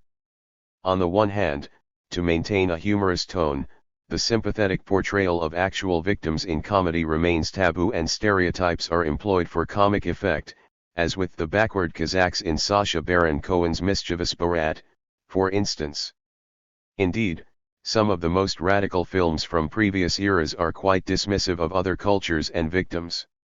For instance, even the celebrated anti-war film MAS*H made little comment on the U.S. presence in Korea or its consequences for non-Americans. On the other hand, satirical comedy is built around societal criticism, epitomized by Stanley Kubrick's classic Dr. Strangelove, or How I Learned to Stop Worrying and Love the Bomb, which depicted the apotheosis of a self-destructive and amoral foreign policy apparatus even while employing stereotypes such as drunken Russians. The film ends with the accidental triggering of a global nuclear war by a tiny U.S. elite, who have been informed by Dr. Strangelove that they can flee the conflagration to underground mineshafts where they will be able to copulate with a selection of highly attractive women in order to repopulate the planet. There is, in short, tremendous potential for subversion within comedy. In the contemporary era, however, the conformist tradition has won out, with pictures like True Lies placing the emphasis on U.S. authorities, particularly their militarist forms, as straightforward heroes. Others, such as Team America, World Police, endorse U.S. power more obliquely, employing an ironic style to avoid such obvious political bias. Only lower budget, independent productions have been able to push the ideological boundaries a little further. True Lies. Jamie Lee Curtis dismissed allegations of racism in the Pentagon supported True Lies by saying it's just a funny film. It's funny. It 61. 62. Has no ramifications for me. It's funny, just funny, typifying mainstream commentary about the film. In truth, True Lies celebrates the application of U.S. power whilst rejecting duplicitous foreign cultures all the way from Egypt to Western Europe. Republican Bob Dole endorsed the film * in True Lies. Harry Tasker works for Omega Sector and pretends to be a computer salesman. Ignorant of his profession, his bored wife Helen becomes romantically involved with a car salesman, Simon, who masquerades as a spy to attract women.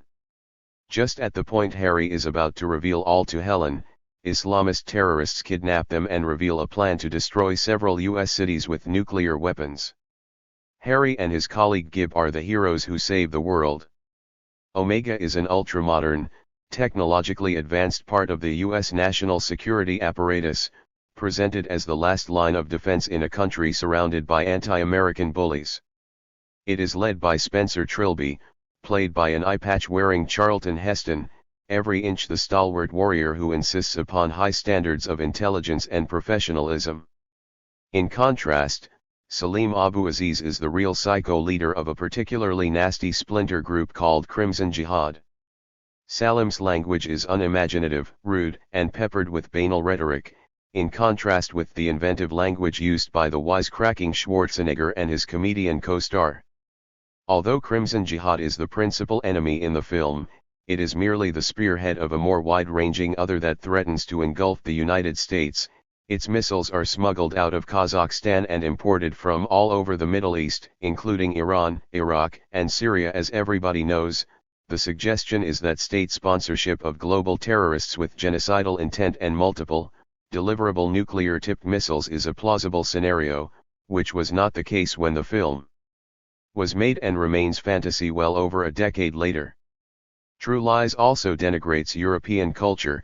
The opening scene is set in an old mansion at Lake Chapeau in Switzerland, surrounded by guards with machine guns and Alsatians. Inside, sophisticated and wealthy Europeans dance to a violin concerto. We can see that this ancient culture, which excludes Americans, is a mask for something more sinister, just as the ancient Egyptian statues are used to conceal and smuggle nuclear weapons.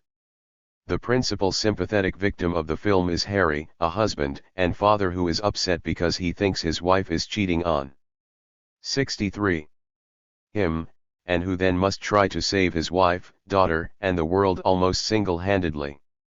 Salim's pain, in contrast, is a constant source of slapstick and bathos, as he struggles to impose his backward beliefs on a modern world. When videoing his threat to America, the battery runs out on his camera. When threatening to turn the key in his nuclear weapon, he finds the key is missing. The film ends with Harry bashing Salim's testicles against his Dodd-supplied fighter jet and blasting him into a helicopter attached to a missile. The film also aims its comedy at weak Americans. Simon, in particular, is a complete joke, an ignoble coward and wannabe Lothario pretending to be a heroic spy.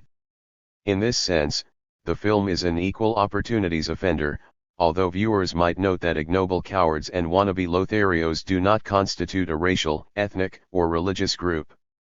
Interestingly, when Helen asks Harry if he has ever killed anyone, he replies with the impeccably deadpan "Yeah, but they were all bad," providing a glimpse into what the film abjectly refuses to do elsewhere.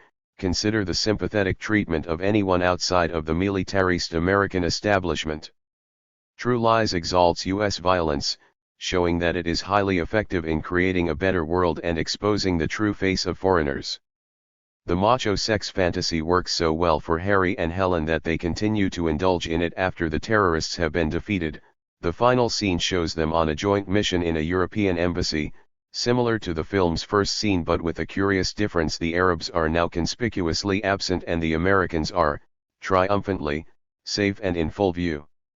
The importance of simplistic and contemptuous depictions of foreigners was indicated by the decision not to make a sequel to True Lies after September 11, despite the script having been already written. As Curtis put it, "Terrorists aren't funny anymore." Hot Shots? Reviewers treated the Hot Shots films exclusively as genre parodies, akin to Top Secret and Airplane, that raise stupidity to an absolute science. The original Hot Shots closely lampooned Top Gun, and the sequel concentrated on the Rambo series. In Hot Shots Part 2, the U.S., represented by CIA operative Michelle Rodham Huddleston and Colonel Denton Walters, asked retired field operative Topper Harley to lead a rescue mission into Iraq to rescue the last 64 rescue team, who went in to rescue the last rescue team who went in to rescue hostages left behind after Desert Storm. Topper turns them down, but when his friend Walters himself is similarly kidnapped just as in Rambo 2, Topper joins a U.S. Special Forces unit to complete the mission.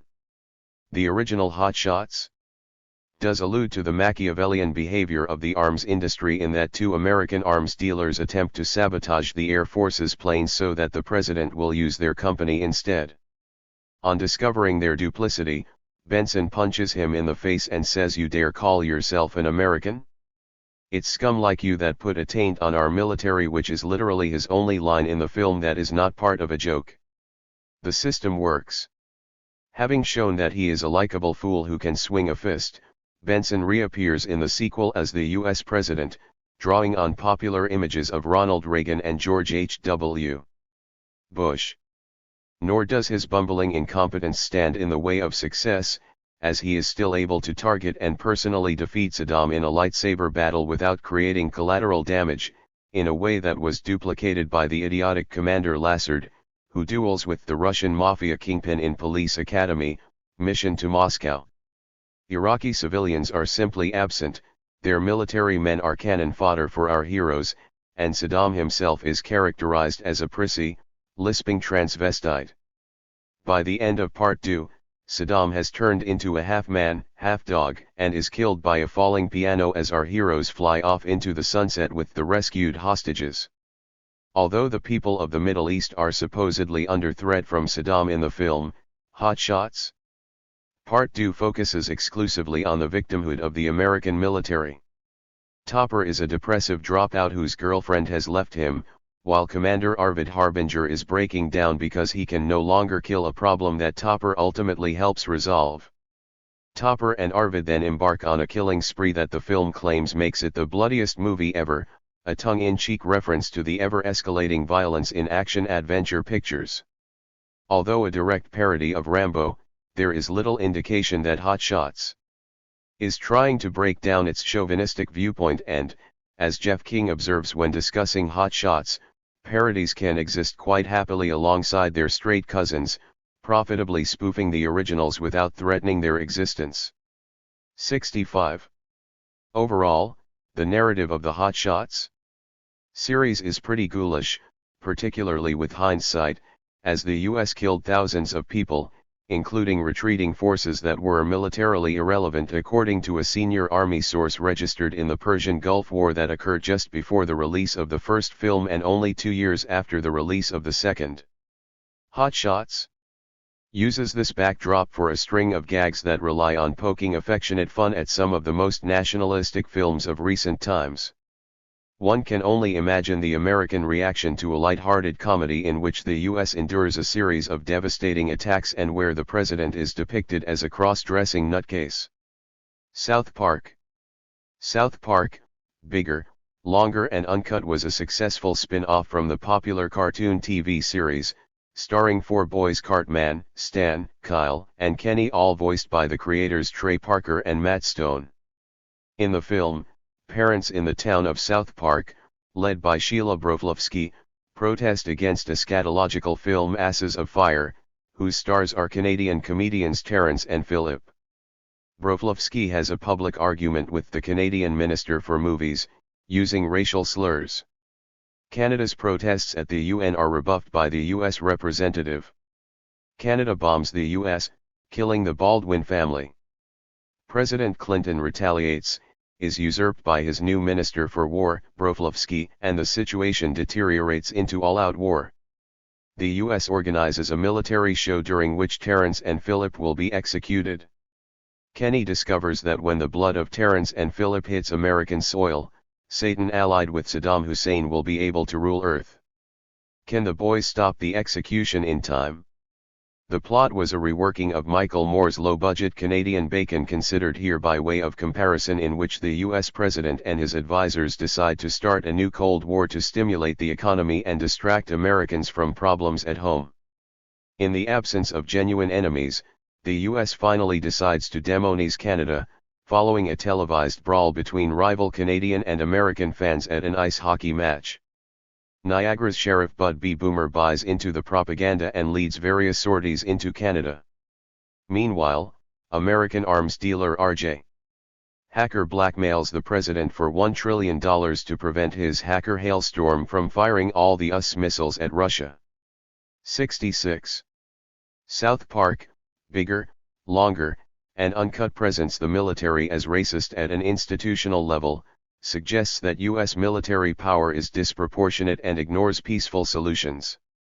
That aside, the film gives little indication that private interests exert influence on policy. Rather, American actions are generally depoliticized. The US-Canadian spat begins because Terrence and Philip use four-letter words.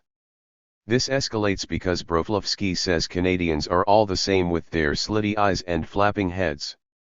When Canada complains at the UN, the US simply says "fuck Canada." In contrast, Canadian Bacon is more politically engaged, while the idiotic boomer and his friends are motivated by negative stereotypes. The civilian and military authorities are not. The president and his advisors want a new Cold War, not a hot one, as a convenient arrangement to benefit dominant societal interests, particularly the current administration and the arms industry. The president desperately begs his Russian counterpart to recreate Cold War antagonism, but, when this is rebuffed, he decides instead to apply a slick media campaign to demonize Canada. He will not nuke his northern neighbor, though, even to prevent the hacker hailstorm from firing, because that is where he goes on holiday. The film even goes as far as to have the president send a CIA team to bomb a hydroelectric plant in Niagara, which they intend to blame on the Canadians, drawing an explicit parallel with the 1964 Gulf of Tonkin incident, in which many believe America bombed its own ship to provide a casus belli for U.S. escalation of the Vietnam War. South Park, bigger, longer, and uncut's most sympathetic victims are the four boys. They recognize that Terrence and Philip's film is just harmless fun. They want their parents to love them instead of going away to fight ridiculous causes. They are threatened with censorship, including the insertion of V-chips in their brains to prevent them from swearing, and they are aware of the impending rise of Satan and the dangers of war. Kenny himself is ignored on his deathbed, sent to hell, and finally sacrifices himself for the world. The film positively revels in the death of the Baldwin and Arquette families.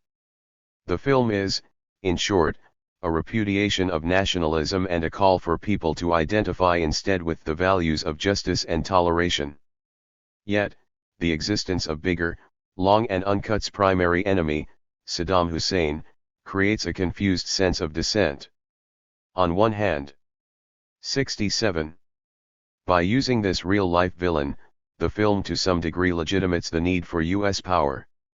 Saddam is the very embodiment of cruelty and deception.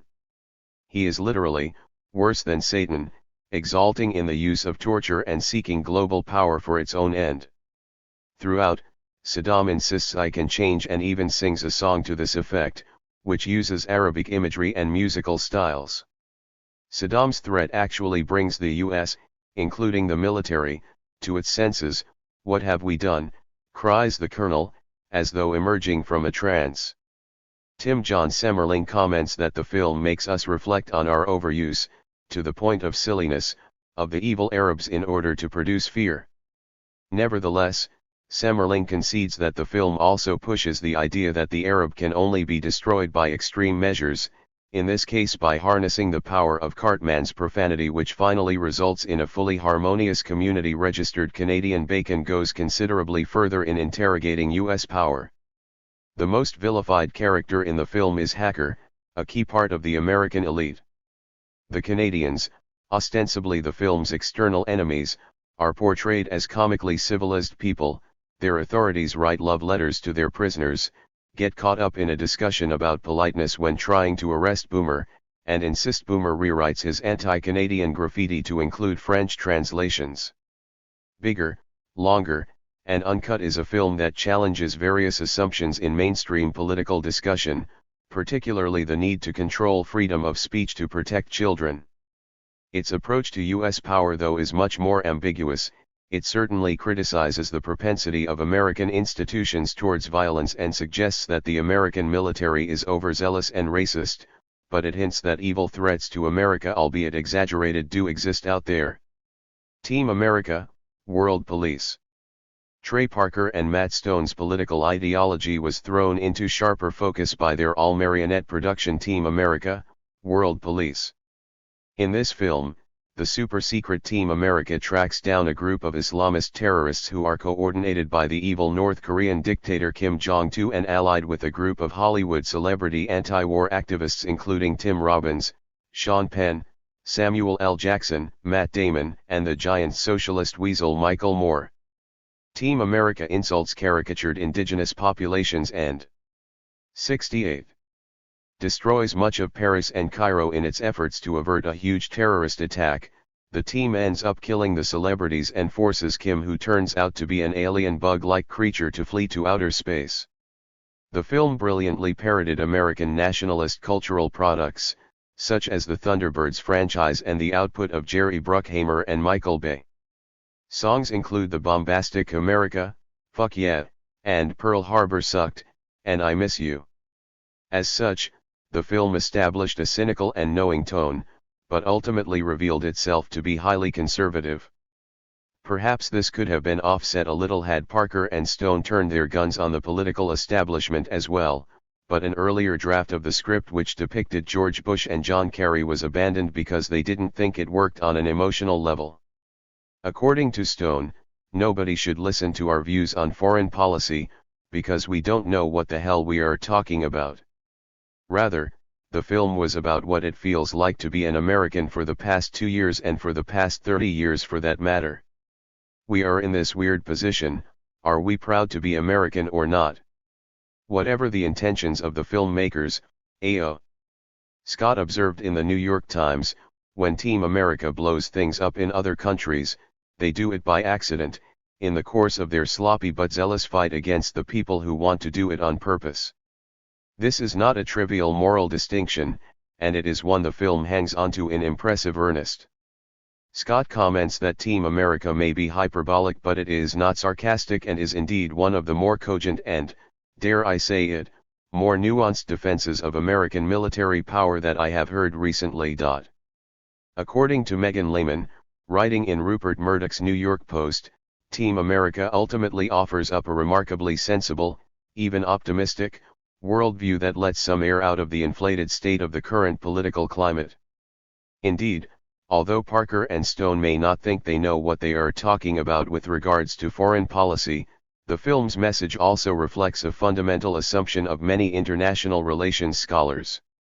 For instance, James Gow, chair of International Peace and Security at King's College, claimed the film offers the best vehicle for understanding the dominant security issues of today. The US is a dick, but at least dicks fuck assholes. Of course, this ignores the fact that the US actually provides key diplomatic and logistical support to various assholes, including Saudi Arabia, Angola, Chad, Colombia, Ethiopia, and Uzbekistan, a contention which appears 69. Not to concern Parker and Stone, not to mention the vast majority of the entire entertainment community. Tropic Thunder. A comparable political tone was delivered by Tropic Thunder, which satirizes shallow and idiotic movie stars who are thrust unwittingly into a real war. Any consideration of the film's approach to U.S. power was overshadowed by concerns from a coalition of activists about the film's repeated use of the word retard. In terms of international politics, Tropic Thunder was less significant than Team America as it showed no soldiers and was not set in a contemporary war zone. Still, the villains remain part of the Eastern Other, based in Asia's infamous drug-producing region the Golden Triangle, where a barbaric child soldier leads a gang of heroin dealers. Although the film received no Pentagon assistance, it was associated quite closely with military figures. Technical advisory company Warriors Inc. was on set with several ex-US military figures to help with the look of the film. Then, on August 3, 2008, the film stars Ben Stiller, Jack Black and Robert Downey Jr. visited Camp Pendleton for a special screening to Marines and sailors in partnership with the Navy Morale Welfare and Recreation, the Marine Corps Community Services, and the USO. We were really excited to show this movie to the military personnel who do so much for our country, said Stiller at the event. A week later, Downey Jr. said to an interviewer, "I'm working for the Department of Defense. If something alarming goes down, I might have to enter my coordinates and be picked up by helicopter." He seems to have been joking, but after Iron Man and Tropic Thunder, the line was becoming increasingly blurred. Charlie Wilson's War. Charlie Wilson's War ennobled U.S. efforts to arm the Mujahideen in 1980s Afghanistan, based on a book by George Cryle. Although the Investor's Business Daily complained that the film was evidence of liberal bias in Hollywood because it did not specifically celebrate Republicans' efforts in Afghanistan, most commentators who examined its politics recognized that Charlie Wilson's War was highly supportive of the Reaganite initiative. Michael Johns, former 70. Heritage Foundation foreign policy analyst and speechwriter for George W. Bush, praised the film as the first mass appeal effort to reflect the most important lesson of America's Cold War victory, that the Reagan-led effort to support freedom fighters resisting Soviet oppression led successfully to the first major defeat of the Soviet Union.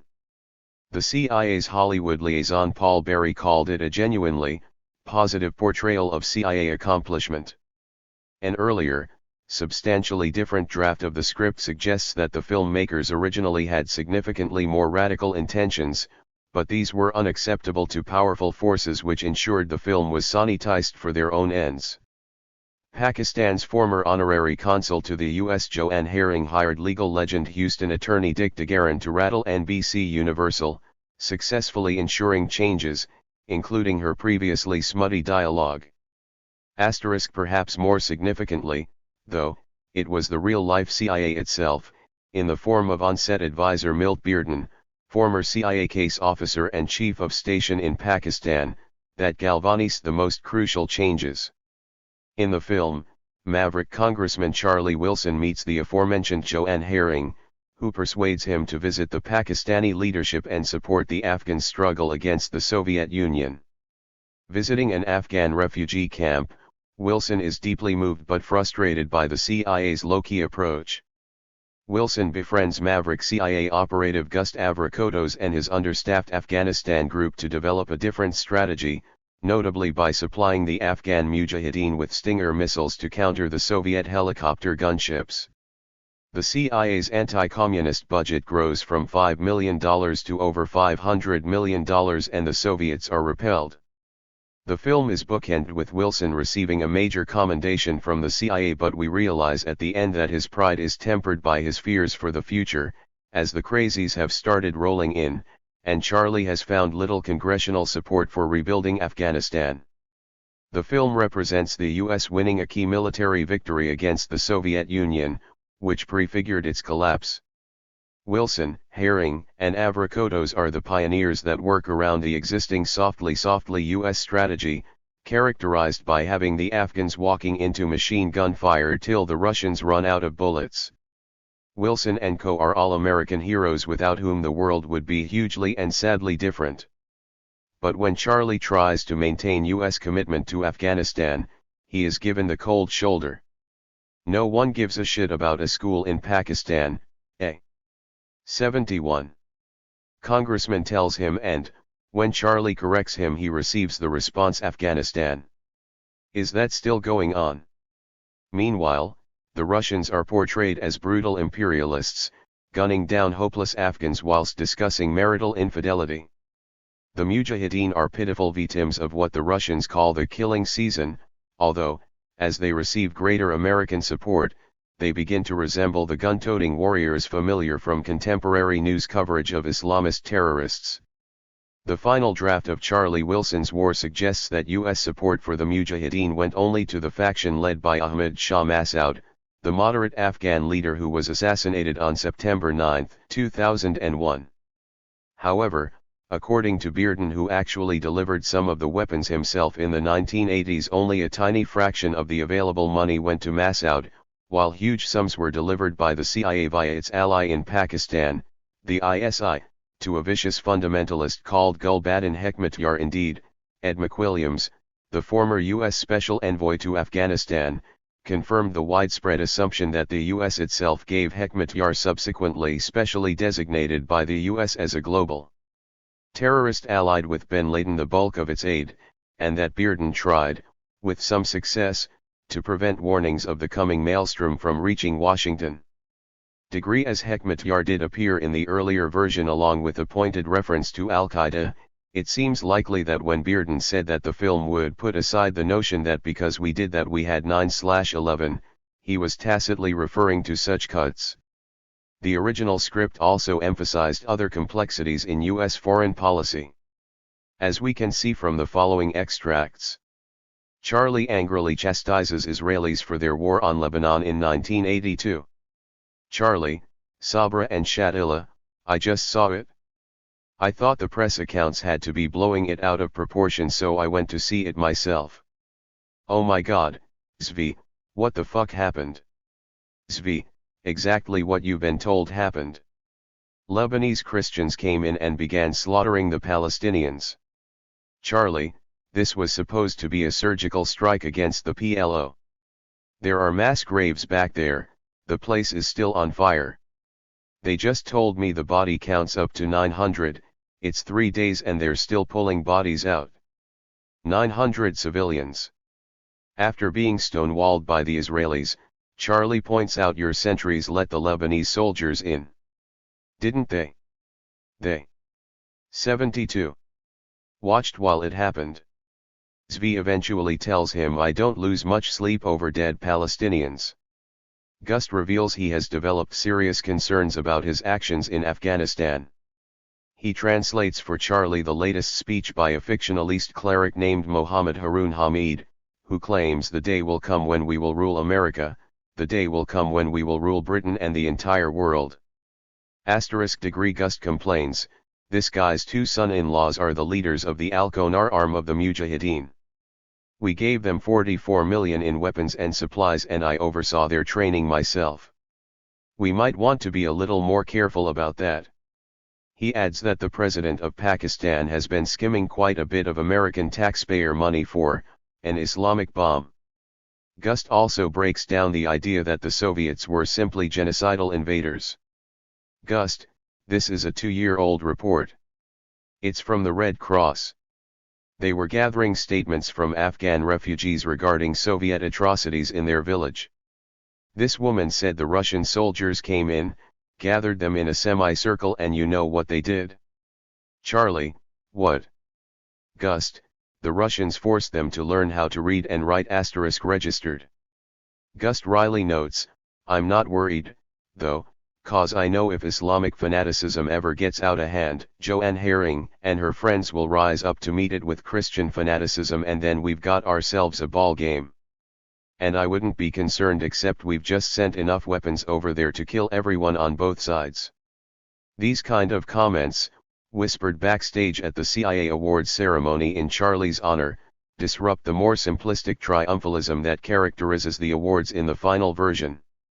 The tone of the finished film is summed up by the jokey end caption from Charlie, which declares these things happened. They were glorious and they changed the world, and then we fucked up the end game. Charlie did it, declares the banner at the CIA's awards ceremony. The tone of the original script was more Strangelovian.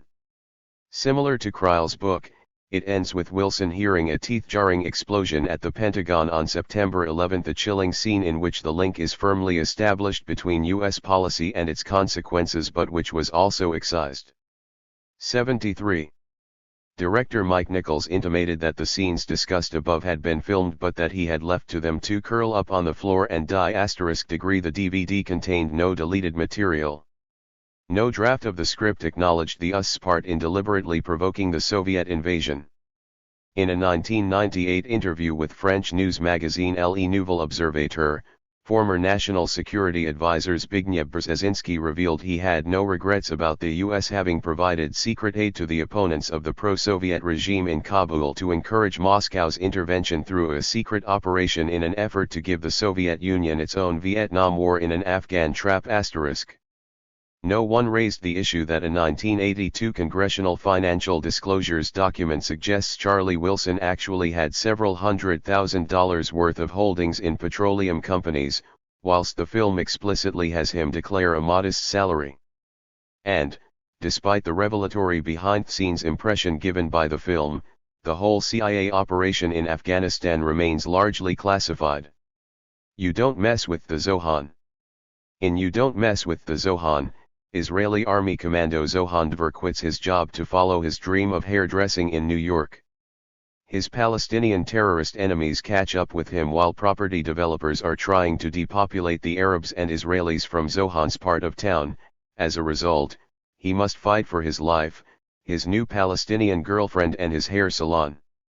Getting a kick out of "You don't mess with the Zohan demands lightening up," explained one reviewer.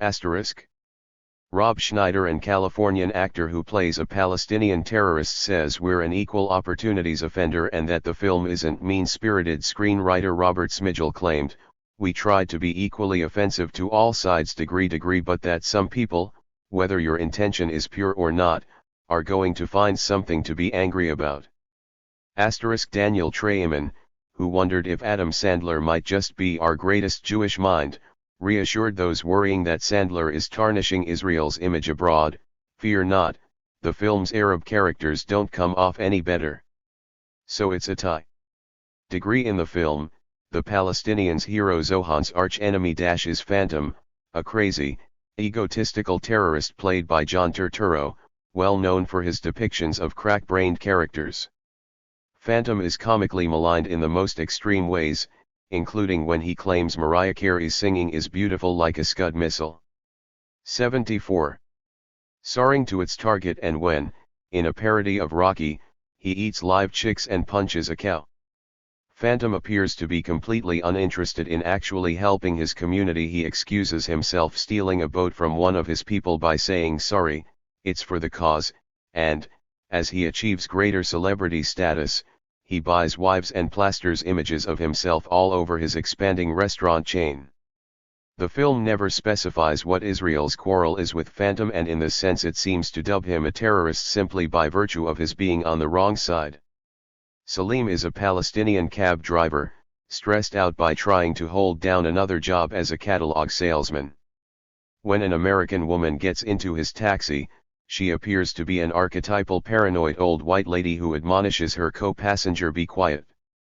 He could be a terrorist." The funny joke is, Salim really is a terrorist. What's more, Salim's taxi driving friends are also terrorists, and together they embark on an idiotic mission to kill Zohan. In doing so, they telephone Hezbollah, but an answering machine apologizes that the organization has currently suspended our terrorist supply network because we are in negotiations with Israel, adding reassuringly, "We will resume as soon as negotiations break down." Unfortunately for Salim, he is so illiterate and stupid that when he tries to make a bomb to kill Zohan, he purchases Neosporin antibiotic ointment instead of liquid nitrogen. Later, he botches a business deal with Phantom for 20 of his wives in exchange for one touch of his PP. Elsewhere, the calamitous Salim screams insults like "stupid cow, I curse you and I curse your hair and die in hell." Why is Salim so upset? Because years ago Zohan stole his goat.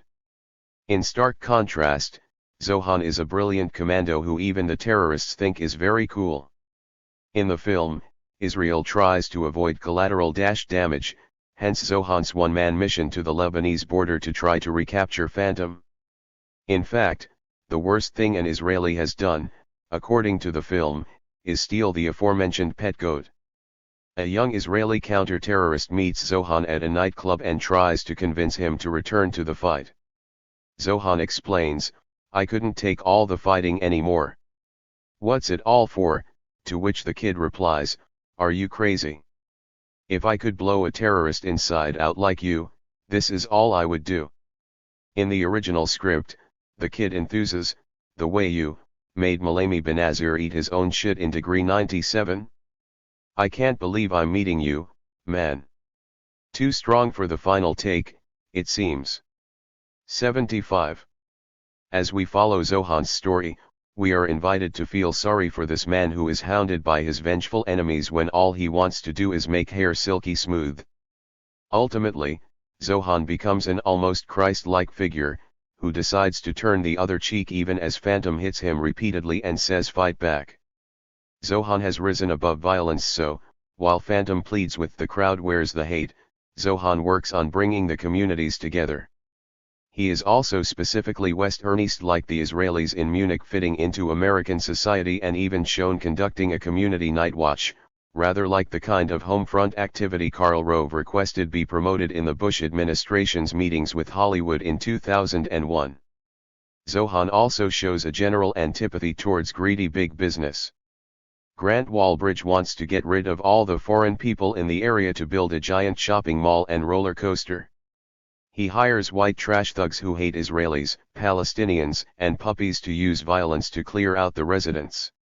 Yet it is the Palestinians who receive by far the greatest attention and who are discussed in terms that link them closely with the real world. Notably, a Palestinian demands of an Israeli shopkeeper, "Give it up, like you gave up the Gaza Strip," insinuating that Israel had claim to Gaza and ignoring the fact that Israel still occupies Gaza's borders and airspace, and controls its imports and exports. Meanwhile, Dahlia blames the troubles on extremists and hate on both sides, which is over there and crazy. The conflict between the Phantom and Zohan renders the Israeli-Palestinian problem as a personalized cartoonish fight between invincible superheroes. Elsewhere, Palestinian children throw rocks at Zohan, explicitly echoing the famous images of the Intifada that demonstrated the seemingly futile but spirited responses of a community to occupation. In response, Zohan catches the rocks, turns them into the equivalent of a balloon animal and throws it to the amazed children who say wow. The mentality of the producers goes some way to explain how such ideas permeated a mainstream Hollywood film. Sandler said, "When I was a kid, I always heard about the Israeli army and this tiny little country and how everyone around them wants them gone, and every time somebody comes after them, they take care of business. As a Jewish kid, you were proud of that, all right, they are trying to take out the Jews and the Jews ain't gonna let it happen. So I just admired them *. 76. Schneider seems to have a less charmingly infantile approach. When asked if the film will be shown in a country like Syria, he responded sardonically, "We're still in talks with Sony Damascus." Zohan ends happily. Israelis and Palestinians unite to repel Wallbridge, whose wife's breasts explode. The block is turned into a collectively owned mall called the Peace and Brotherhood Fire Insurance Mall, in which Phantom opens a shoe store and Salim runs a ride-the-goat business. Zohan and Dahlia are married and Zohan's parents signal their approval of both his hairdressing and his bride. Dahlia's Palestinian parents are conspicuously absent. Treyman dismissed concerns about the movie's politics, who really goes to an Adam Sandler film for the purpose of being educated in the nuances of the Israeli-Palestinian conflict. But did anyone go to Zohan to be miseducated? And should we laugh along if a Palestinian jokes about forcing Israelis to eat their own shit?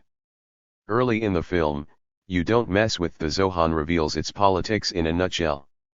A bearded, sword-wielding, black beret Arab asks Zohan, "So we are the bad ones," and protests at Zohan's disinterest. "It's not so cut and dried." Zohan knocks him off a balcony, but the debate continues with the Palestinian shouting, "We settled here for hundreds of years." Zohan gets the last word, shouting with sarcastic venom over the corpse, "Good point.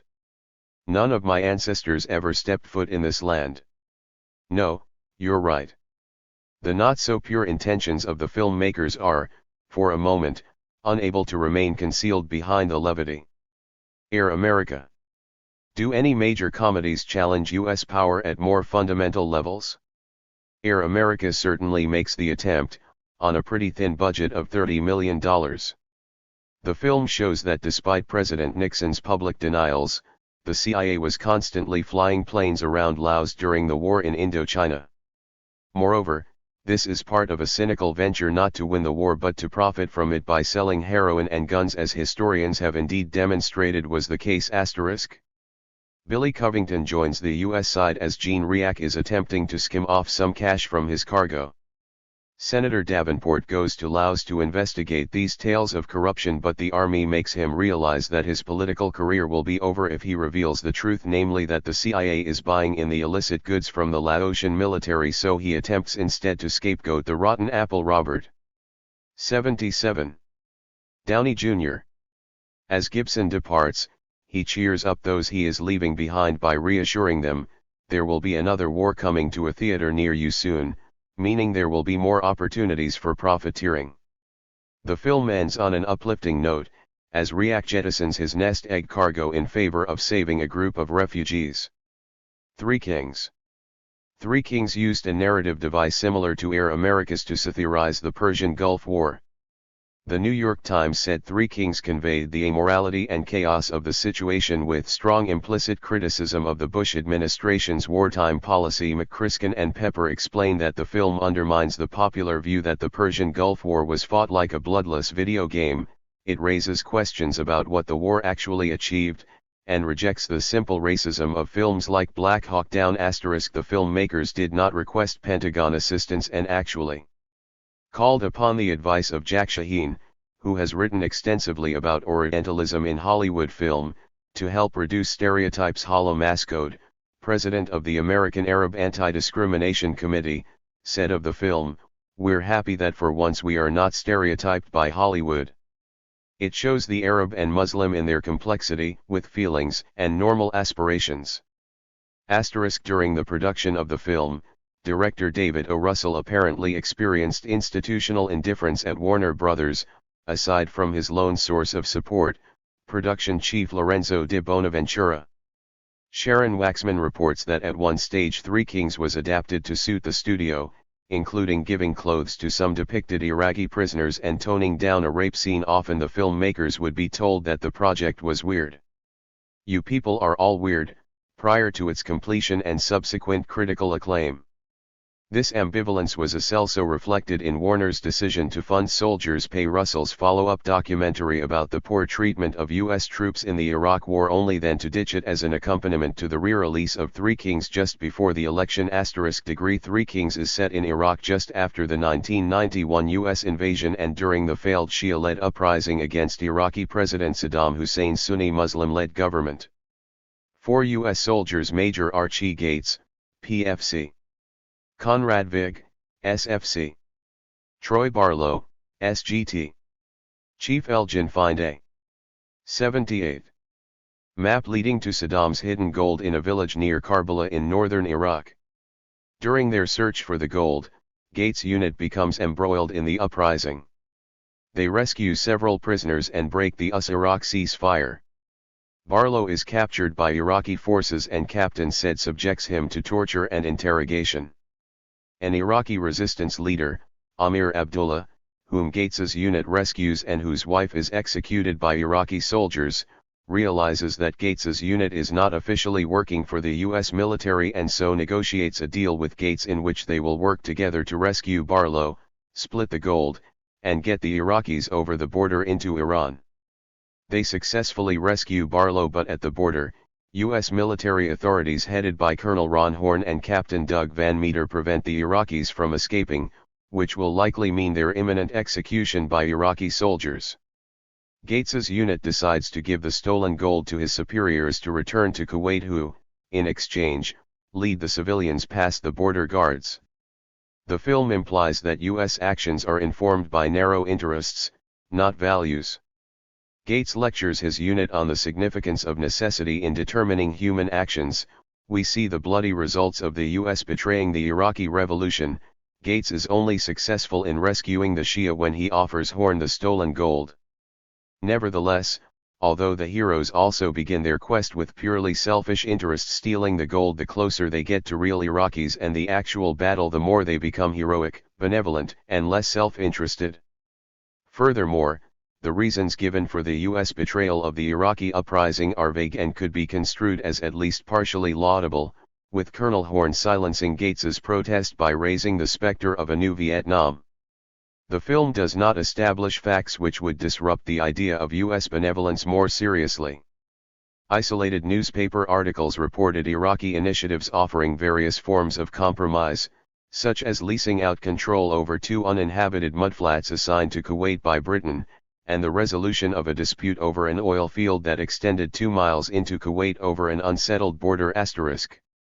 The New York Times similarly reported that the Bush administration blocked the diplomatic track for fear that it might defuse the crisis. While Three Kings indicates that members of the U.S. authorities are self-interested, seeking, for example, promotions. This ignores the influence of important systemic economic and political forces such as the US desire to dominate the UN and override international law. For instance, we see the desert awash with oil, but aside from the tacit implication that it is significant. 79. There is no exploration of the idea that the US was there to defend and extend the rights of the US and its corporations to control and profit from oil. Iraqi soldiers do not suffer like the Americans or the rebels. Indeed, most of them are fairly standard movie villains, operating as tools of Saddam Hussein, the epitome of evil. Gates tries to avoid killing any Iraqis at all. His plan is to scare the Iraqis into giving up the gold, with his men keeping the safeties on their guns. Gates is only compelled to deploy physical force after the Iraqis fire first, and his approach acts as a metaphor for the film's position on the whole war. The US is reacting to Iraqi aggression, even if it did pursue some non-specific concurrent interests in doing so. There is some ambiguity in the representation of victims, which is unusual in Hollywood film. First, we see images of burnt and buried Iraqi corpses strewn along a stretch of road, and prisoners of war being processed like objects. Secondly, there is some attempt to generate sympathy for a specific Iraqi. Captain Said is presented partially as a victim of US power, a humanist, complex character who does not fit into binary categories of good versus bad Arab. He tries to bargain with Gates, but points out that Saddam will kill his family if he and his soldiers simply abandon their posts. Said mirrors Barlow. They both are/were family men with a wife and small daughter. Indeed, they were also both trained by the US military and funded by the US government. Said also speaks about his son who was killed by US bombs. He asks Barlow to imagine how the American would feel if his own daughter were bombed, hardly the happy violence that characterizes most comedies and many other films. Both scenarios are visualized, inviting viewers to sympathize with the Iraqi. Thus the film situates this character not simply as victim or oppressor. Nevertheless, Said is ultimately still a villain, much more obviously than he is a victim.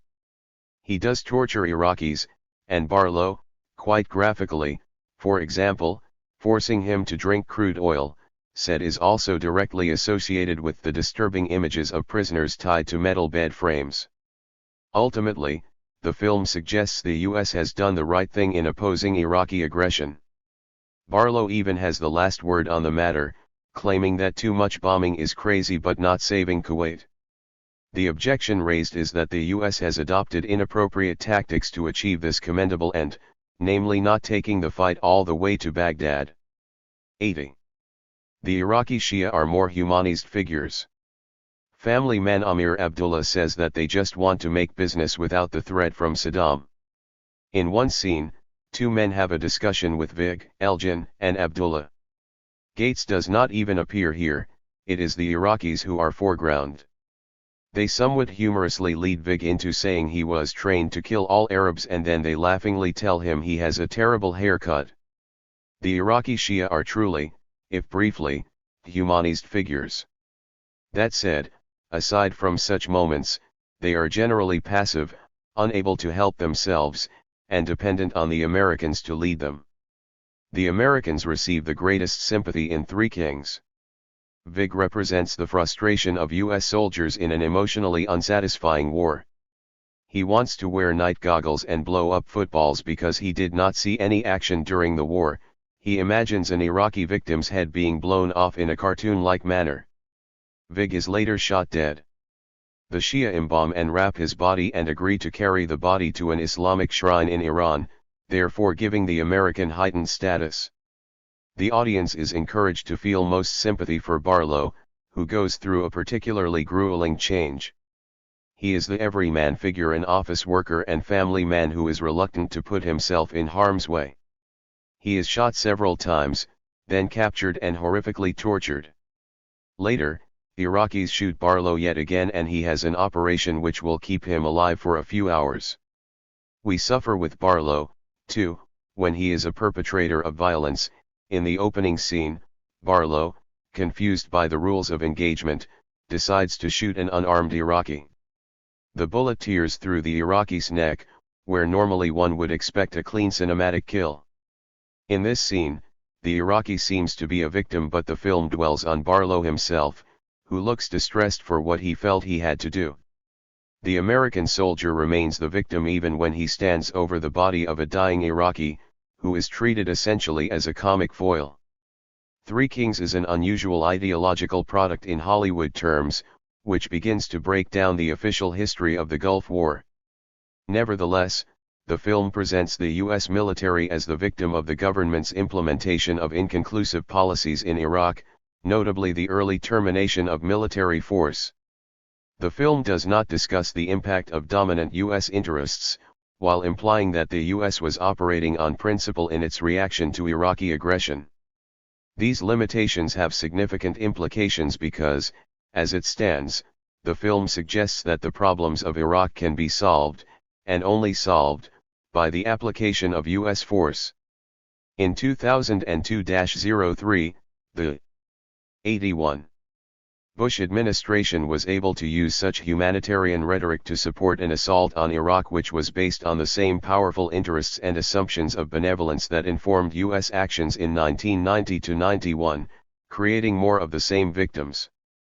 Indeed, Director Russell sheepishly indicated Three Kings' ideological consistency with the 2003 Iraq War. On meeting future U.S. President George Bush Jr. in July 1999, Russell said he was making a film that would question his father's legacy in Iraq. Bush shot back, "Then I guess I'm going to have to go finish the job, aren't I?" Conclusion. Major modern comedy films have not tended to reflect the more vibrant satire available elsewhere in Hollywood history and the entertainment community more broadly. On the 1990s stand-up circuit, Bill Hicks became known as Chomsky with dick jokes, railing against the U.S. wars on Iraq and drugs. Although Comedy Central appears once to have compelled The Daily Show's host Jon Stewart to apologize publicly for dumb, stupid comments about President Truman, the program has regularly presented quite challenging perspectives on America's role in the world *degree amongst the major film productions, though, the line has been much tighter and Hollywood's sense of humor has marched firmly in step with the regiments of the state. There are exceptions, but even a smart comedy like the well-intentioned Three Kings draws upon strong strands of neoconservative thinking on Iraq. Products like Team America and You Don't Mess with the Zohan play the plague on both your houses card, but as much as the filmmakers cast themselves as being above the fray and independent of state interference, they are supporters of reactionary politics at fundamental levels. The knee-jerk politics of other films, like True Lies, were happier to wear their brutishness on their sleeves. Perhaps most disturbing of all was Charlie Wilson's War, which was quietly rewritten to suit the interests of the national security apparatus, thereby passing up the chance to produce what at least had the potential to be the Doctor Strangelove of our generation. 5. Action-adventure. Action-adventures are perhaps most liable of all film types to present simplistic takes on U.S. foreign policy, ignoring trenchant thought in favor of thin backstories, melodrama, violence, and spectacular effects. As a rule, action-adventures hero essay U.S. central power structures clearly and reflexively, as is exemplified by films like The Hunt for Red October, Executive Decision, Air Force One, Sum of All Fears and Eagle Eye, all of which were provided support by the Pentagon. Other action-adventures, such as Outbreak, The Peacemaker and Collateral Damage, are relatively more politically engaged but still focus on the benevolent intent of U.S. troops and policy makers and show the overall benefits of U.S. violence, as we shall see. Certain franchises warrant little comment, particularly as they are so widely known. For example, few would deny that the politics of the James Bond or Mission Impossible films are anything other than firmly in the camp of Western governments. Both have featured villainous rogue agents but ultimately always maintain the integrity of national security organizations, as in the conclusion to Quantum of Solace, where it is pointedly mentioned that the CIA has fired the cynical agent and promoted the affable Felix Leiter. Occasionally, the producers of these series have worked with such organizations to make the films, which is why the producers of Tomorrow Never Dies were compelled by the Department of Defense to remove something as petty as a joke about the US losing Vietnam from the script. Nevertheless, the genre remains open to possibilities for more critical content, and the thin backstories are not necessarily obliged to follow establishment lines, as in products like the Bourne franchise. Other films have depicted relatively apolitical characters and scenarios, as with Speed, in which mid-level police officers must stop a bomb aboard a bus, the bomb being wired to explode if the bus slows down to 50 miles per hour. Such products, 82, 83, are a reminder that successful, exciting, high-concept films do not need to involve high-level politics at all. Other action adventures also employ backstories that disparage the US government, but it would be quite a stretch to see these as films with any kind of leftist agenda on US foreign policy.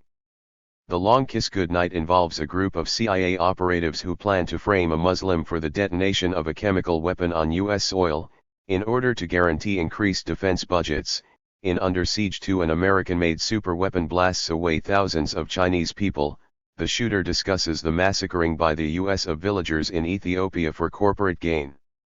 However, the victims of these films are, of course, never actually shown on screen. Where are the Chinese victims in Under Siege 2? Where is the contextualization of US false flag operations in The Long Kiss Goodnight? Where are the Africans in The Shooter? Where, indeed, is the acknowledgement that the US has been a long-term ally of Ethiopia in the War on Terror? Top Gun 2. One of the most notable cases of Defense Department cooperation on a film in this genre was with Top Gun, in which Navy pilots push themselves to the limit in high-velocity training. The actor Barry Wolfman Tubb claimed that on set it was just nuts, riding motorbikes through hallways, chasing girls down on the beach, having parties. All those things you can imagine went on. Empire magazine reported that after one of their animal nights, the now notoriously focused Tom Cruise threw up over a car, and on another occasion, Don Simpson, regularly wired on coke and not a swimmer, almost drowned when the stunt team threw him and Jerry Bruckheimer into the pool after a naked Kelly McGillis. The Pentagon acknowledged the film helped with recruiting like crazy. Ironically, though, plans for Top Gun 2 were reportedly ditched in the early 1990s when hundreds of Navy pilots hit the front pages for allegedly molesting and mauling 87 women at the Navy's Tailhook Association annual convention. The Pentagon's own investigation into Tailhook cited Top Gun by name and reported that some senior officers told us that the movie fueled misconceptions on the part of junior officers of what was expected of them, and also served to increase the general awareness of naval aviation and glorify naval pilots in the eyes of many young women.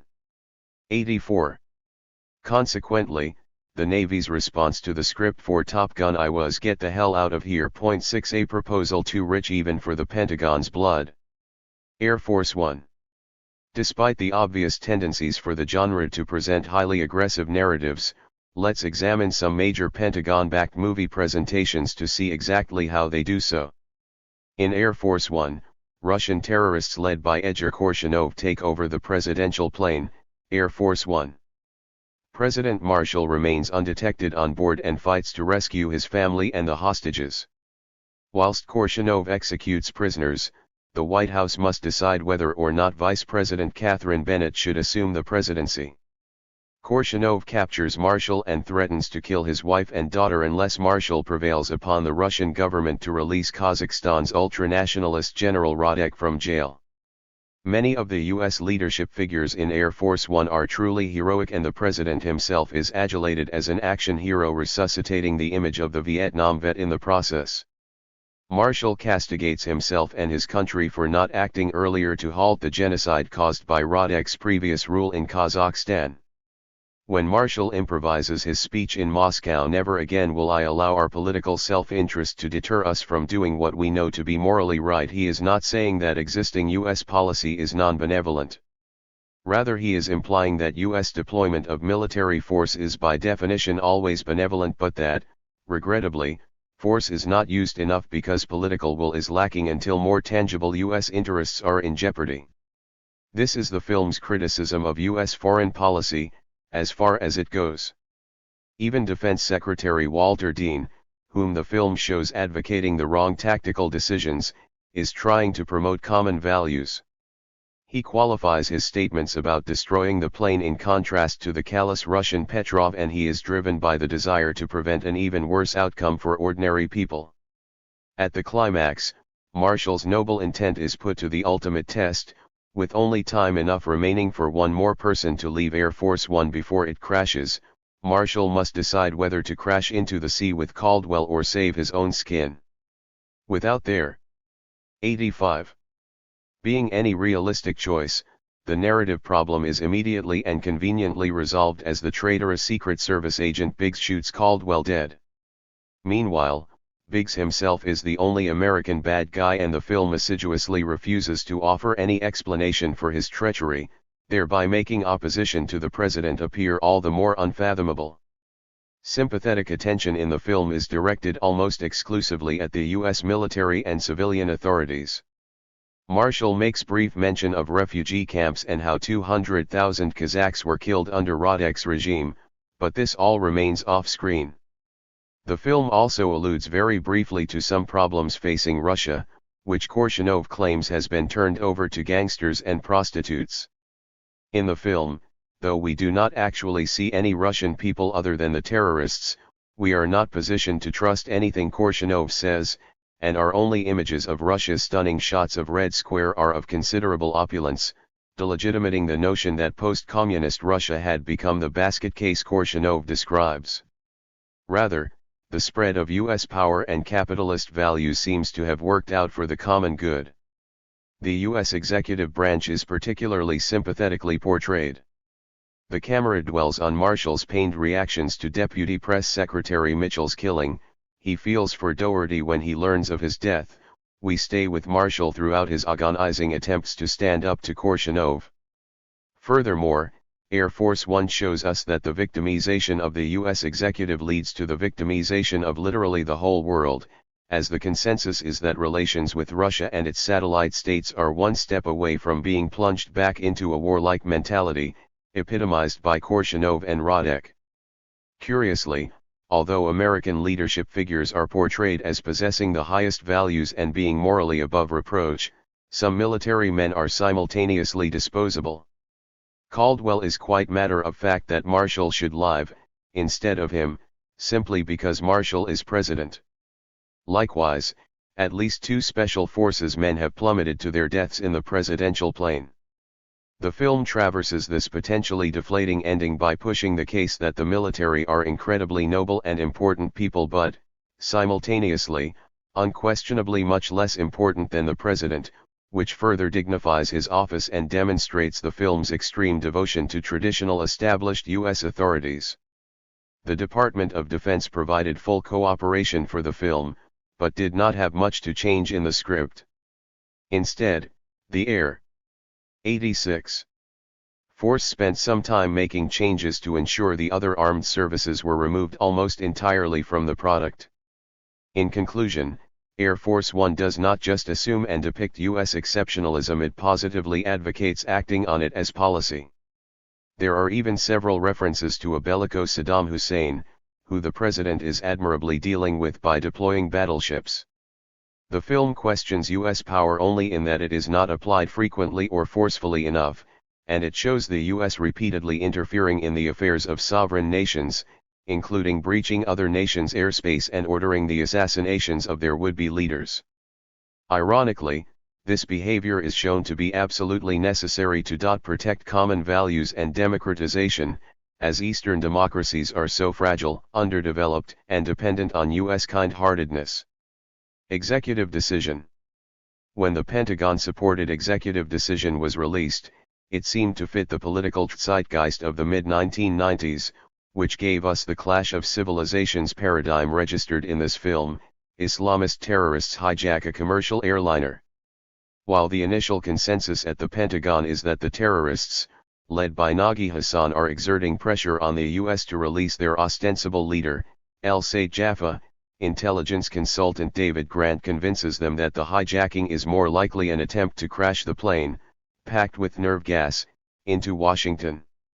An anti-terror squad, led by Travis, boards the airliner using a prototype Remora aircraft with stealth technology. Travis falls to his death during the audacious attempt to link the two planes, leaving Grant in the hold of the hijacked airliner with the remainder of Travis's team. While the US government releases Jaffa in the hope that it might appease the Islamists, the team discovers and eventually defuses an enormous chemical bomb packed with nerve gas. Curiously, the notion that a terrorist attack on the US East Coast would surely target the government itself is not discussed, whilst in reality of course the government was obliged to take aversive action to maintain continuity, hence Vice President Dick Cheney's dash to an undisclosed location following 9/11. Instead, the debate in the film is framed in terms of how the executive can save the greatest numbers of ordinary people, regardless of its own safety. The executive decision forms the agonizing central focus. 87. Of the film. The solution is some method of high-tech violence. Negotiation, as shown through the Senator Mavro's character, is tantamount to suicide. Executive decision is populated with ordinary, scared American victims who regain their dignity only through contact with the US military.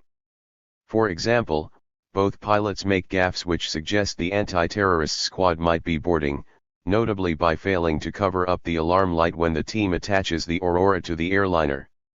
However, when the co-pilot searches the hold to discover the cause of the flashing light, Captain Rat covertly shows him the stars and stripes sewn onto his military uniform. From this point onwards, the co-pilot lies convincingly to the terrorists about the reason behind the alarm light. Similarly, Grant is a goofy civilian CIA agent, but he saves the day with military support. In the final standoff, a baffled Nagy asks Grant, "Who are you?" expecting him to be some kind of hero. "No one," says Grant, and this is not false modesty. Grant is a normal person who works well as part of an effective, democratic militarist system. This is why Travis's death, while unusual, fits well into the narrative and ideological construction of the movie. In contrast, the Islamist leader Nagy Hassan seeks to dictate a dramatic statement. His Al-Dar movement uses otherworldly justifications for their kamikaze actions. Most of the terrorists on board the plane believe that their mission is to blackmail America into releasing their original leader Al-Sayed Jaffa from US custody, though Jaffa himself is more moderate. But the film suggests it is Nagy and the Marriott bomber who represent the new irrational spirit that has come to dominate the Palestinian struggle. In conclusion, executive decision fantasizes about a revitalist relationship between soldier and civilian, which belies the militarism ingrained into corporate Hollywood's take on international security. By the final scene, Grant and Rat are able to salute each other in a sign of mutual respect when previously Grant was derided as a James Bond wannabe. As a uniquely free, multicultural, democratic system which does not ever negotiate with terrorists, America once able to overcome the death of its lead hero, in stark contrast to the other's dictatorial hierarchy built on lies and deception. Executive decision also gives the lie to the Bush administration's self-serving claim that it could not have predicted the 9/11 attacks. National Security Advisor Condoleezza Rice said, "I don't 88. think anyone could have predicted that these people would take an airplane and slam it into the World Trade Center, and that hijacking before September 11th and hijacking after September 11th mean two very different things." Perhaps Rice could have paid attention to the numerous intelligence reports on the subject, including one as early as 1995 when an accomplice of Ramzi Youssef, mastermind of the 1993 World Trade Center bombing, admitted that he learned to fly at U.S. flight schools and had plotted to crash a hijacked aircraft into the CIA's headquarters. Either that, or she could have done what millions of other people did: kick off her shoes, order some snacks and watch Executive Decision. Stealth. Reactionary narratives like those of Air Force One and Executive Decision were not just the result of pre-9/11 insularity in the U.S. Take the Pentagon-backed stealth, for instance, which imagines a heroic elite team of U.S. Navy pilots killing assorted terrorists and warlords throughout the world, explicitly without creating collateral damage even when destroying huge buildings in downtown Rangoon, Burma. The action takes in Tajikistan and North Korea, as well as a gratuitous holiday scene amongst the beautiful waterfalls of Thailand, which worked as a nice advertisement for military life. The film seemed to set itself up for a longer-running franchise, but this was scotched when the film turned out to be one of the worst flops of all time, making just $32 million on a $140 million investment. Clear and Present Danger. Other films laid greater claim to being critical, though almost invariably. This only ever consisted of unsubstantial points. Clear and Present Danger, made with full Pentagon cooperation, is based on the novel by Tom Clancy, a hard-right Washington insider. It was co-scripted by self-confessed Zen fascist John Milius, who was also behind films like Conan the Barbarian, Red Dawn, The Hunt for Red October and Flight of the Navigator. In Clear and Present Danger, U.S. President Bennett orders National Security Advisor James Cutter to establish the secret and illegal Operation Reciprocity, implementing a hard-line policy against a Colombian drug cartel. 89. Cali. Cutter employs the help of CIA Deputy Director of Operations Robert Ritter, and they use government money to bankroll a secret army. Together, they set up acting CIA Deputy Director Jack Ryan as the fall guy for their actions, but Ryan battles to save the troops and the truth. Clear and Present Danger depicts the U.S. military in reflexively positive terms, reluctantly obeying their shady civilian masters and engaging in daredevil operations that neutralize nefarious drug dealers and destroy their infrastructures. More interesting is the film's depiction of civilian authorities, for although it undoubtedly deplores the undemocratic tactics of the villainous Bennett-Cutter-Ritter triumvirate, all three are genuinely trying to defeat the drug cartels, which are a clear and present danger to U.S. national security, and to reduce the flow of narcotics into the U.S. The culmination of their plan comes when Cutter makes a treaty with the villainous Felix Cortez, whereby the latter would run the cartels without U.S. interference in exchange for a dramatic cut of supply to the U.S. and regular arrests for U.S. propaganda purposes. This is certainly a deal with the devil, but is arguably well-intentioned, reflecting the Bennett-Cutter-Ritter view of the moral world as being shades of gray rather than the right and wrong equation preferred by Ryan. The original script framed U.S. policy in less favorable terms but fell foul of the Pentagon's marker pen. For instance, the president says of the Colombian drug lords, "Those sons of bitches. I swear, sometimes I would like to level that whole damn country, and Peru and Ecuador while we are at it." The offending line was removed, along with any presidential references to payback, bustin' some butt, and his calling the dealers monkeys and jabalones. No version of the Clear and Present Danger script cared to mention anything about the real-life effects of the U.S. relationship with Colombia, the most salient being that while Colombia receives more U.S. arms and training than any other nation in the world, it also has the worst human rights record in the hemisphere. Asterisk commenting on Colombia in 1994, the year the film was released, Amnesty International reported that at least 1,000 people had been illegally executed with impunity by the armed forces or paramilitary groups operating with their support or acquiescence, while disappearances and torture were increasingly widespread. In Clear and Present Danger, the prevalence of other powerful characters, principally Ryan and Admiral James Greer, suggests that the U.S. political system also produces honest men who can rein in the kinds of abuses of protocol by the Bennett-Cutter-Ritter trio. In fact, the majority of American characters who work within civilian power structures are remarkably amiable.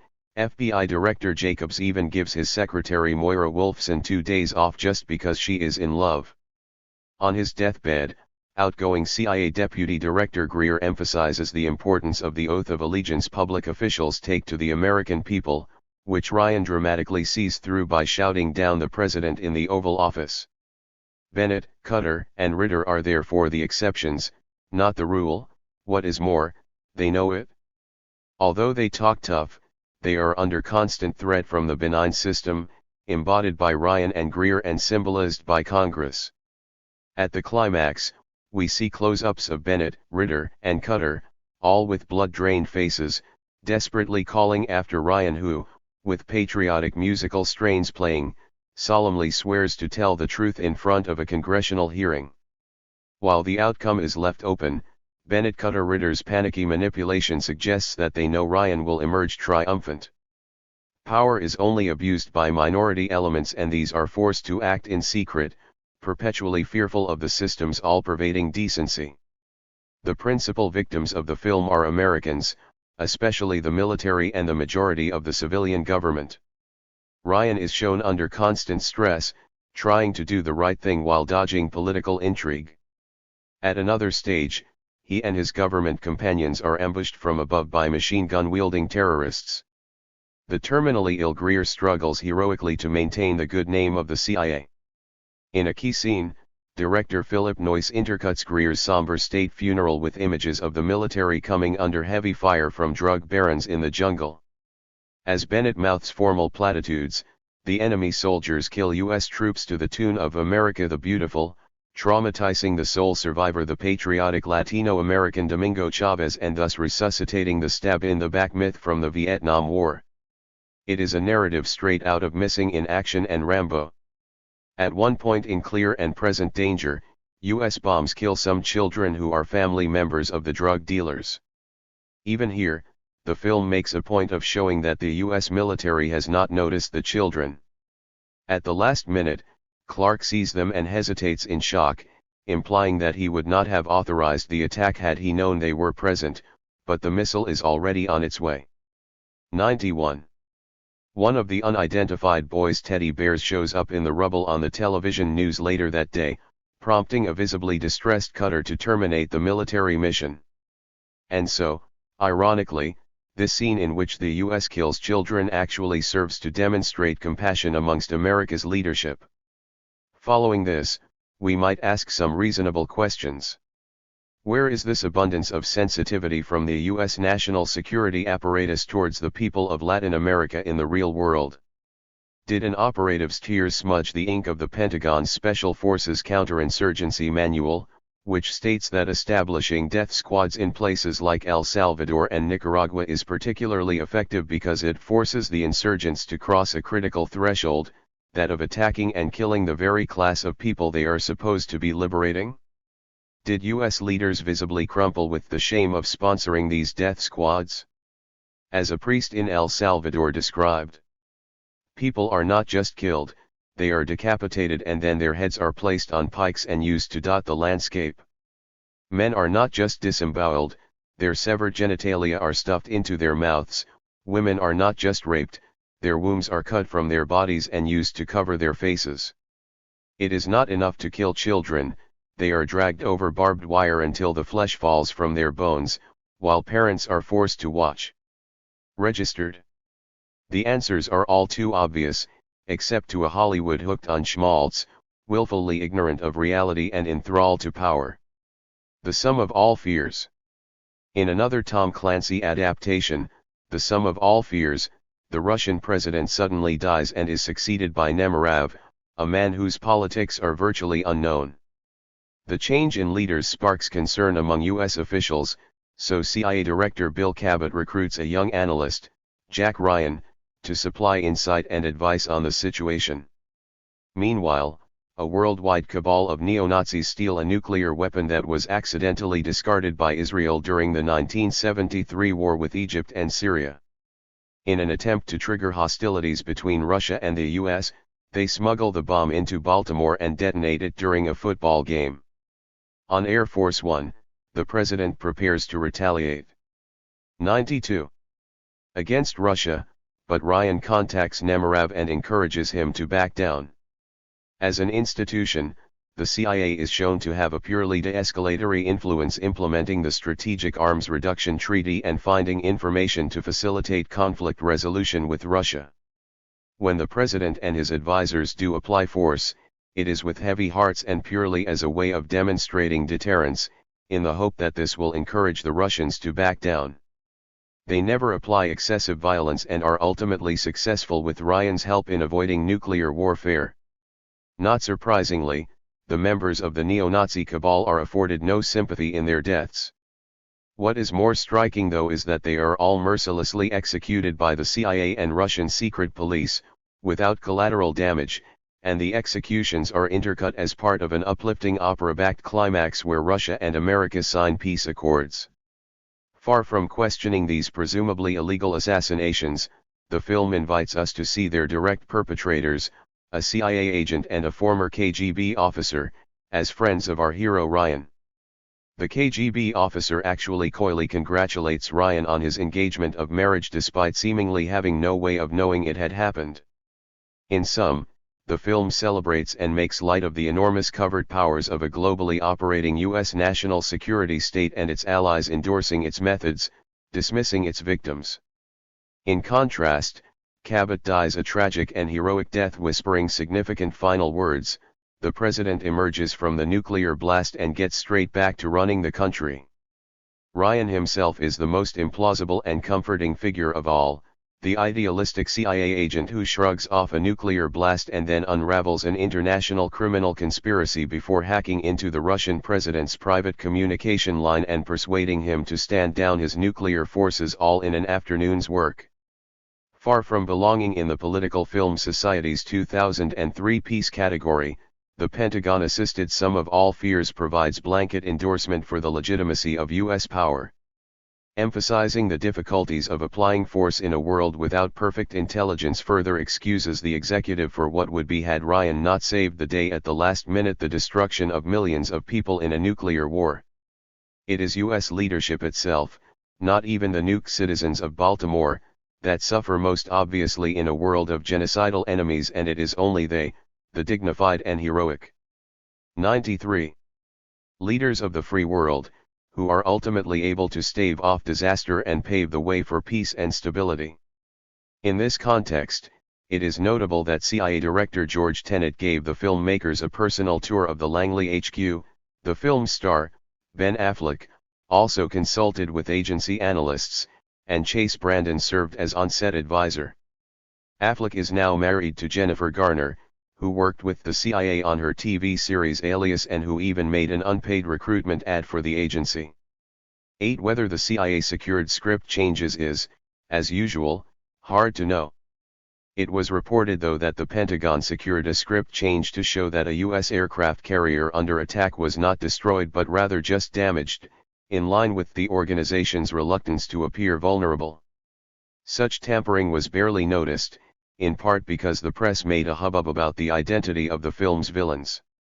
Clancy's book Sum of All Fears ends with the president deciding to kill the Iranian leader by nuking the city of Qom, though Ryan blocks the move because he considers the collateral damage would be too great. He advocates assassination instead. Degree not that Ryan is averse to threatening to nuke Iran himself, as when he is U.S. president in 1996's executive orders. For the Sum of All Fears, however, after intense lobbying by CAIR, the filmmakers agreed to change the identity of the bat as a rare success for an outside organization. Even so, several commentators including the New York Times criticized the film for not going with the original villains. The Times chastised the film industry: neo-Nazis no longer suffice as villainous sitting ducks, and Hollywood may finally have to come to grips with the real issues that can't be reduced to black and white caricatures, as though Hollywood's addiction to Arab and Muslim villains is any less a parody of itself. Collateral damage. Collateral Damage feigned to challenge such simplistic stereotypes. In the film, Colombian terrorists led by Claudio the Wolf Peroni conducts a terrorist campaign in the U.S., which kills the wife and child of Gordon Brewer, but misses the primary targets, CIA agent Peter Brandt and the Undersecretary of State for Latin American Affairs. Brewer goes to Colombia, is captured by the Wolf and meets the Wolf's apparently repressed wife, Selena. They 94 enter an alliance and the CIA rescues them by destroying the Wolf's compound. Back in Washington, D.C., Brewer realizes Selena was a villain all along who has used him to trick her way into a federal building in order to bomb it. In the film, Brandt's sweepingly violent tactics are shown to be unhelpful as he uses Brewer's kidnapping to justify an assault on the terrorist compound. Brandt, though, is unusual. At a systemic level, the CIA and U.S. authorities are less irresponsibly gung-ho, and for a good reason. namely avoiding the destruction of U.S. relations with Colombia. In the midst of this interagency wrangling, the grieving Schwarzenegger fills the part of an idealized American leader by trying to neutralize the source of the problem, the wolf, without causing collateral damage. "I will only kill you," Brewer tells the wolf in Schwarzenegger's idiosyncratic tone. The film wraps up with Brewer receiving the Presidential Medal of Freedom, bringing Schwarzenegger the star and the government ever closer. The film does make some brief allusions to the suffering of non-Americans. Selena tells Brewer that the wolf became a terrorist when US-backed paramilitaries came and killed people in their village, including their child. However, as we learn later, Selena is a liar and a killer. Why should we trust what she says at all?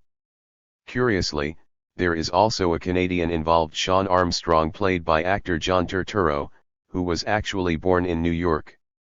Armstrong will say anything and betray anyone to escape jail, where he is imprisoned for lewd conduct. Yet when Brewer helps him escape, Armstrong good-naturedly provides him with information voluntarily, as though snapping out of a trance. It is as though Armstrong has finally remembered his or Turturro's American roots after spending too long in the company of nasty foreigners. The film characterizes Colombia on the whole as a war zone where half the country want to kidnap you, half the country want to kill you, illustrated by a lethal on-screen bus hijacking. Such characterizations are pretty sweeping, although they do reflect the deteriorating security situation in real-life Colombia. Selena appears to have fallen under the benevolent American wing, so it is an even worse act when she betrays not just Brewer but also us, the audience. Furthermore, in a film specifically about collateral damage, Selena is distinct in that she is prepared to leave her own young son to die from a bomb she has set herself, for a cause that is never sketched out. And, in case anyone was wondering if perhaps the guerrillas have an identifiable end. 95. Achievable emancipatory goal, this is ultimately dashed by Selena's war cry, as though, for the Colombian leftists, warfare is an end in itself. In the Washington Post, Stephen Hunter wrote that collateral damage is from a world where moral equivalence and promiscuous empathy were still the colors of the day, but misses the fact that the film raises moral equivalence only to dismiss it. Nor was the film's empathy terribly promiscuous. While collateral damage was in production, the U.S. was involved in Plan Colombia, a $1.3 billion, principally military, aid package. The international community had opposed Plan Colombia and Congress had tried to ensure that the Colombian armed forces improved human rights. President Bill Clinton simply waived most of the conditions on the grounds of U.S. national security interests, a decision deplored by Amnesty International in yet another year where hundreds of Colombians were killed by their own leaders. Earlier versions of the collateral damage script had depicted Libyan terrorists, that old chestnut, instead of Colombians, so the final cut, by Hollywood standards, was a triumph of creativity. Schwarzenegger himself was refreshingly unabashed about how the film should function ideologically. "You want to make it entertaining and make it heroic, because that's what people want to see. They want a positive outcome. They want revenge. People are very loud and clear about what they want. When we tested our movie in November, they wanted to see a positive ending, they wanted us to kick the butts of the terrorists. Because in real life it's all so complicated. You know? Where are they? Have we found them all? We've found some of them. But Bin Laden is still out there, some other guys are still out there. So there's still a dissatisfaction. But in a movie you close the deal. You close the chapter. Movies bring a certain kind of closure, a fantasy that makes people feel good afterwards." Schwarzenegger in fact acknowledged explicitly some of the trends within such retrogressive, even racist, products. It's no different than during the Second World War or the Vietnam War. That's how John Wayne became the big hero, along with Kirk Douglas and all those guys. Doing war movies and kicking the Germans' butts and calling them krauts and all this stuff. It was great, great entertainment. They showed the Americans, losing. 96. Fewer lives, you know, and usually there's a personal focus on a guy.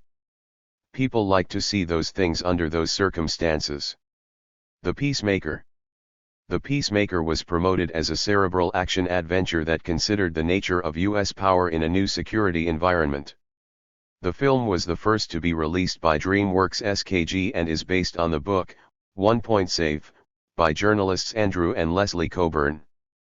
Between them, Andrew and Leslie have written books critical of the US-Israeli relationship, The Secret War in Nicaragua and Donald Rumsfeld, so one would be forgiven for expecting their filmic work to provide some kind of challenge to official U.S. narratives, but in fact it remains consistent with Pentagon-CIA mythology. In The Peacemaker, disaffected elements of the Russian military led by General Alexander Kadyrov steal nuclear weapons and detonate one of them in the Urals. White House nuclear expert Dr. Julia Kelly and Special Forces Intelligence Officer Lt. Colonel Thomas DeVoe travel to Austria and then throughout the world trying to find the nukes, which Kadyrov is smuggling into Iran.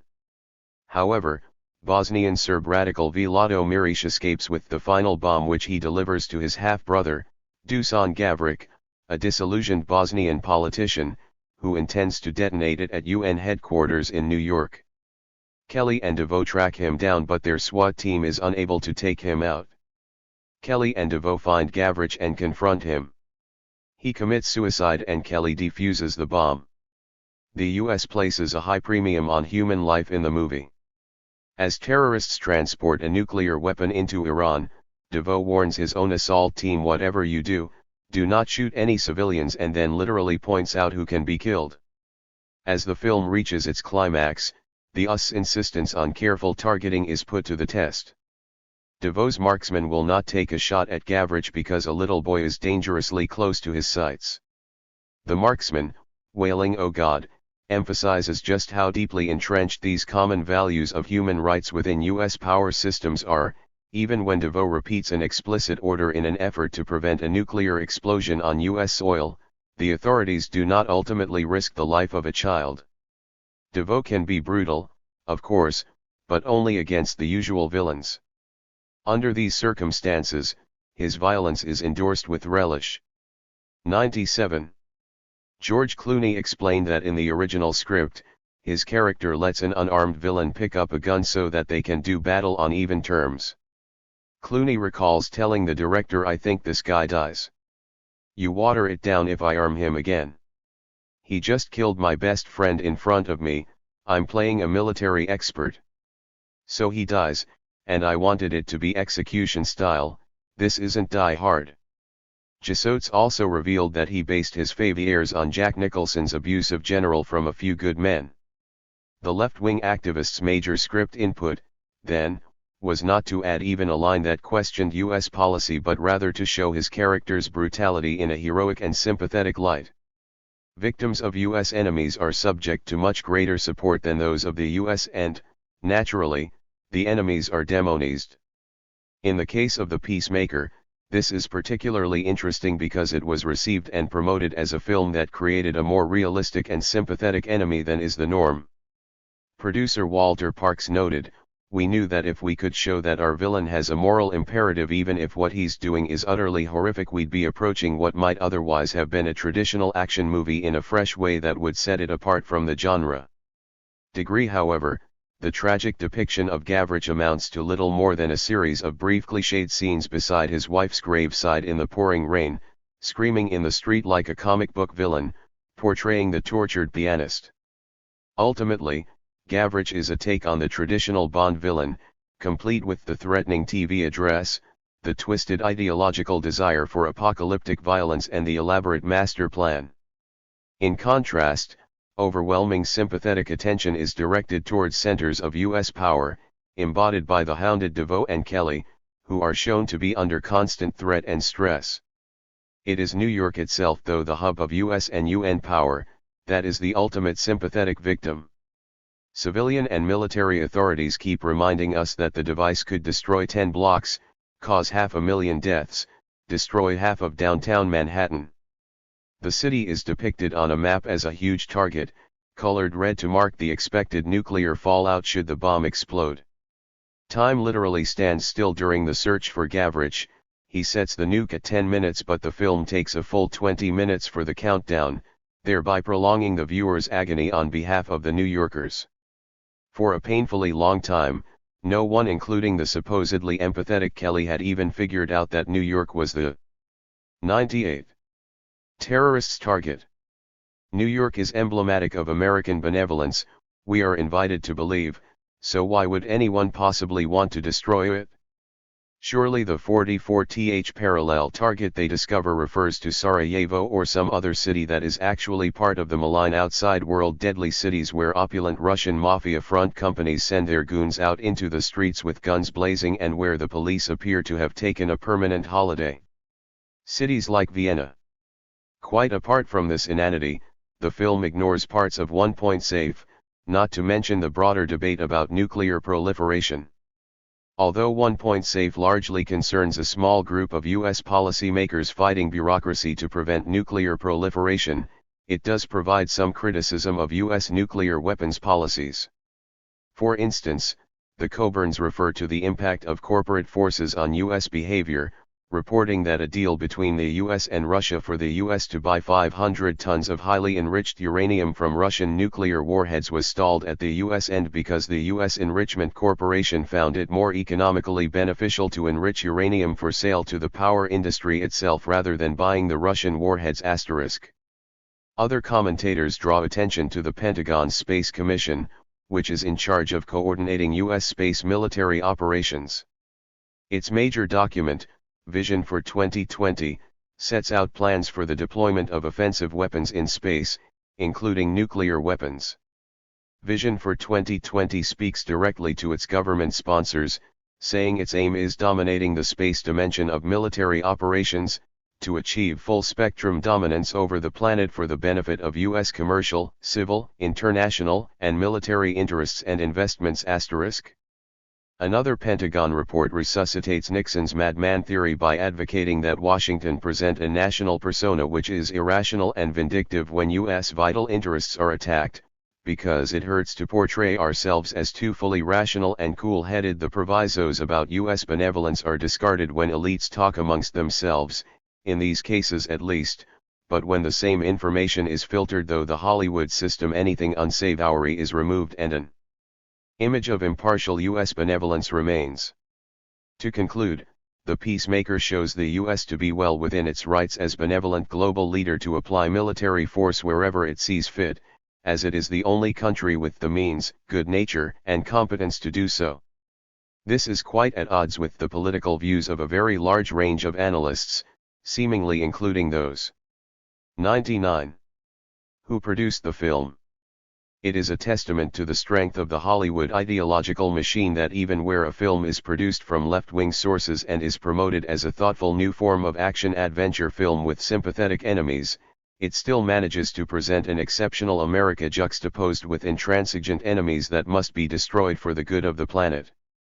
Director Mimi Leder commented that we are a vulnerable world and we need to protect ourselves. That is a message I hope gets across with the film. On these terms, the film succeeds. It does indeed sound like we need to protect ourselves from the entire Middle East, particularly Iraq and Iran. The solution advocated is targeted state-sanctioned violence, which proceeds without negative consequences. America is, after all, the peacemaker. The Rambo franchise. Action adventures produced post 9/11 have followed similar trends, all the more pronounced in certain cases. In John Rambo, our eponymous hero based in peaceful Thailand rents his jungle boat to a group of Christian missionaries who plan to provide aid to the Karen people of Burma. Rambo kills river pirates who threaten the crew and, once the missionaries arrive, they fall into the clutches of the sadistic Major Petit Int. Thai officials hire mercenaries to rescue the Americans and Rambo ends up saving the day. The narrative is so predictable as to require little comment. Suffice it to say that the film's tagline is "Heroes never die, they just reload." The trailer highlights Rambo's philosophy of "when you're pushed, killin' is as easy as breathin'," and Rambo literally wipes out more people in the sequel than he did in all the previous installments combined. To top it all off, a committed Christian pacifist learns the error of his ways after seeing Rambo in action and bashes in a Burmese lowlife's head with a rock. The earlier films had been accompanied by a welter of merchandise, including toy dolls, shoot-'em-up computer games, and a spin-off kids' television show Rambo and the Force of Freedom, demonstrating the franchise's cartoon-like attitude to political violence. The Charity Burma campaign welcomed the attention that the film brought to their issue, and Stallone blasted the regime in numerous interviews. Perhaps, though, Stallone would have worried the junta more seriously if his film had included any information. 100. About U.S. complicity in Burma's dictatorship that escaped the sanctions placed upon it for human rights abuses. After natural gas was found in 1982, a consortium which included the U.S. company Unocal and France's Total Final Elf built a pipeline between 1994 and 1998. During Clinton's presidency, companies already doing business with Burma were exempted from international sanctions. Britain's Premier Oil finally pulled out in 2002. Sales of natural gas are the largest source of revenue for Burma's government. Gas exports accounted for half of the country's exports in 2006. Maybe the junta would have seemed less steady on its feet had the film revealed any of this. Instead, it continued to butcher its people and brushed off Stallone as a fat lunatic. Taken. Post 9/11, the tendency towards endorsing new levels of extreme violence was not confined to the ongoing Rambo series. Hollywood began to make state-backed torture ever more mainstream. In 2007, the U.S. military's West Point Academy joined with human rights campaigners at a major face-to-face meeting with the producers of 24 to ask them to stop making torture repeatedly look so effective. Man on Fire depicts an ex-CIA operative who takes revenge on a Mexican gang that kidnapped a child in his care. Similarly, in Taken, Liam Neeson plays another retired CIA operative who uses his old buddies to track down his daughter after she is kidnapped by slave traders in Eastern Europe, subjecting them to execution, including merciless electrical torture. Neeson finishes his spree by gunning down an Arab sheik who is about to impose his oily fatness on innocent little Kim, before whisking her off for singing lessons with a famous pop star. Bless. Outbreak. So, have any action-adventure films been able to break out of the ideological straitjacket? Outbreak makes some limited attempts. The film is about a deadly supervirus, which Major General Donald McClintock wants to destroy by massive bombing campaigns against any infected conurbation, including in the U.S. Colonel Sam Daniels tries to find other means to defeat it. Through the McClintock character, Outbreak suggests that elements of U.S. authorities serve private interests rather than the 101 common good for foreign policy goals.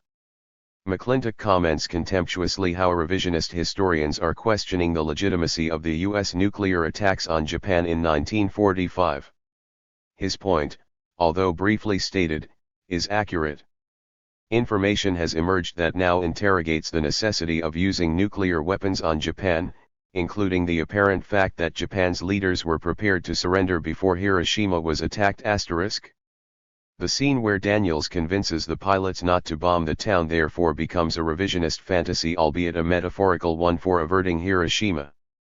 We see American families torn apart by the threat of disease and feel real terror as their obliteration nears, but we are also invited to see them as stand-in Japanese and indeed, Africans too. There is considerable ambiguity as to McClintock's motivations. Does he think it is the only way to prevent further deaths? Is he trying to cover up his previous crime in Africa? Or is he trying to cover his tracks in helping develop biological weapons for the government? Meanwhile, the presence of other powerful characters, namely the rest of the U.S. military, suggests that the system also produces dutiful men who are willing and able to rein in unwelcome mavericks like McClintock. Americans remain the main sympathetic victims. In the opening scene, where McClintock destroys the African village, it is American soldiers we see dying, imploring, "Get me out of here, man." Treatable infectious diseases kill millions of Africans every year, so it is striking that the film goes all the way to that continent to show dying white people. The centerpiece of the film is an American town under threat of fictitious event, in contrast to the real-world threats of, say, Ebola and HIV, which have decimated parts of Africa *degree so, although Outbreak does mention nefarious U.S. interests and receives some sympathetic allusions to non-American victims, these are not the major emphases of the film.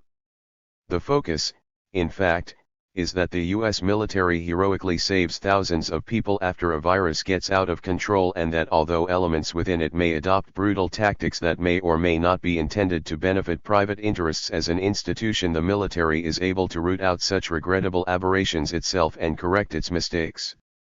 Participant Pictures' Low Budget The Crazies uses a similarly us-centric setup, but more hard-headedly depicts a government escalating its destruction of American towns in an attempt to contain its own biological weapons leakage.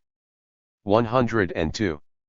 Outbreak shares several similarities to The Siege, which imagines an extrajudicial military crackdown that occurs in Manhattan when Islamist terrorists begin a bombing campaign. Despite this challenging portrayal, Muslims from all parts of American society remain thoroughly villainous. The FBI arrests Bruce Willis's colonel, though he was trying to do the right thing for his country. The Bourne franchise. The most politically critical action-adventure was the Bourne series. The narrative begins with fishermen discovering the naked body of a man. The man, who has no idea who he is, finds out he is an assassin called Jason Bourne, brainwashed by the CIA under an umbrella operation called Treadstone, and then, later, Blackfriar. Bourne had been knocked unconscious into the sea when one of his missions went wrong, and now CIA is attempting to kill him to cover up their complicity in state-sanctioned murder. Doug Liman, director of the first film, The Bourne Identity, explained that he had jettisoned almost everything from the original Cold War-era novels except the premise. He did this not only to modernize the story but also to bring it in line with my politics, which are definitely left of center. I wanted to create a backstory for the film that really talked about American foreign policy, without cramming my political beliefs down people's throats. He had been inspired, he explained, by his father, Arthur L. Lyman, who was chief counsel to the Senate committee investigating the Iran-Contra affair *. The studio, Universal, was remarkably willing to take risks with the movie, notably by hiring Lyman, but even in this case the desire to dumb down was evident. Lyman clashed with the studio repeatedly, with him wanting to spend time and money on character development scenes, whilst they demanded more action sequences. Although the shoot was ultimately a success, it was, in Lyman's words, a fucking nightmare *. Universal hated me, Lyman explained. I had an archenemy in the studio. They were trying to shut me down. In the Bourne series, the CIA is presented as a villainous bureaucracy gone too far. The backstory is that the dictator of a small African country, Nkwana Wombosi, is threatening to expose CIA operations in Africa unless it helps him back into power. It turns out that Wombosi has just 103 survived an assassination attempt, and CIA management is trying to find out if any of their men were stupid enough to have done such a thing. Unfortunately for Deputy Director Ward Abbott and Treadstone Coordinator Alexander Conklin, they were in on the assassination attempt. For a moment, then, it seems as though the film will go down the usual route and show how the system corrects itself and expunges a few bad apples. But as the series progresses, self-interest and the need for secrecy are shown to be rife throughout the agency, including the Deputy Director Noah Vosen, the Menschel-style Dr. Albert Hirsch, and even the CIA director himself, Ezra Kramer. The CIA even ends up eating its own, Bourne, Abbott, Nikki, and so on. When you start down this path, asks Landy, where does it end? Noah replies brutally, it ends when we've won. The franchise suggests that such a victory is not at all in the interests of the public, as the film's CIA spends most of its time acting like the mafia rather than a protective force. Paul Greengrass directed the subsequent Bourne films along similar lines to Lyman's original. Greengrass explained on the DVD commentary to the Bourne Supremacy, we can't trust the authorities, and we have to search for our own answers as Bourne is searching for his, and those answers are on the street. He adds that government, especially secret government, have not told us the truth about the Iraq War, begging the question why Greengrass saw fit to publicize the government's version of events for 9/11 in United 93. Ultimately, of course, the nefarious parts of CIA are brought down from within, namely by an alliance between Bourne and Landy. At the end of 3 days of the Condor, Robert Redford is paranoid that the major newspapers will not print the proof he has that CIA has been trying to kill him as part of a secret operation to invade the Middle East. None of that in Bourne, where Landy simply faxes some offending documents and says coolly to Vosen, "You better get a good lawyer." And, of course, aside from the assassinated Wombosi, we see little indication of the impact CIA is having on foreign victims. Still, Bourne is a remarkable piece of work which functions in many ways as the antithesis of the masculinist Bond series. Aside from some foaming at the mouth from the likes of Bill O'Reilly #, Bourne has not seemed to concern right-wing commentators as much as many films in other genres. The CIA's 104. Hollywood liaison Chase Brandon even appeared in one of Identity's DVD extra features, congratulating the realism of the Bourne character and adding it was really quite a thrill ride and really well done. Ultimately, in a genre that foregrounds titillation and surprise, even a product that hacks at the chains of conformity can only be taken seriously on the grounds of entertainment. It will take more than just the Bourne films to overturn Hollywood's lazy reliance on mainstream political ideology in the products it produces.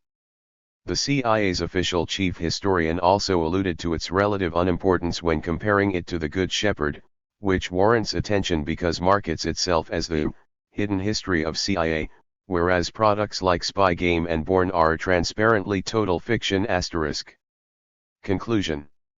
Despite the common caricature of action-adventures as being mindless, nationalistic, and violent, the genre is really little different to any other in terms of its level of critical political content.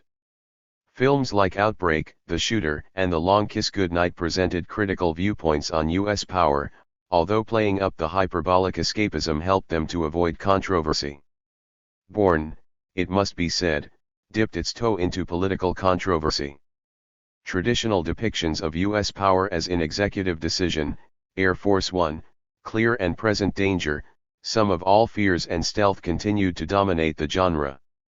All presented the U.S. in glowing terms and suggested that a hostile external world can only be brought to heel through the imposition of great force. Invariably, they turned to the Pentagon for major hardware assistance, which imposed further political limits on what could be said. The Peacemaker and Rambo, however, give some indication of how the national security services rarely need do more than oil the machinery when working the dream factory. 6. Science fiction. Science fiction can accommodate rather simplistic narratives depicting morally unambiguous fights between the US and space aliens, from War of the Worlds to the Pentagon-assisted invaders from Mars, as well as numerous installments of Buck Rogers and Flash Gordon. Still, as the science fiction genre tends to take place in dystopic worlds, it does also have a tendency to provide more cerebral warnings of the dangers of power and technology, hence the 1968 classic Planet of the Apes, for instance, in which we are shown the apocalyptic results of superpower rivalries. High-cost feature films from the past 2 decades, like Stargate and Independence Day, have gone more down the Buck Rogers route and place the emphasis on militarist U.S. authorities, or their thinly veiled equivalent, as world-saving heroes. Franchises like Transformers, Iron Man, G.I.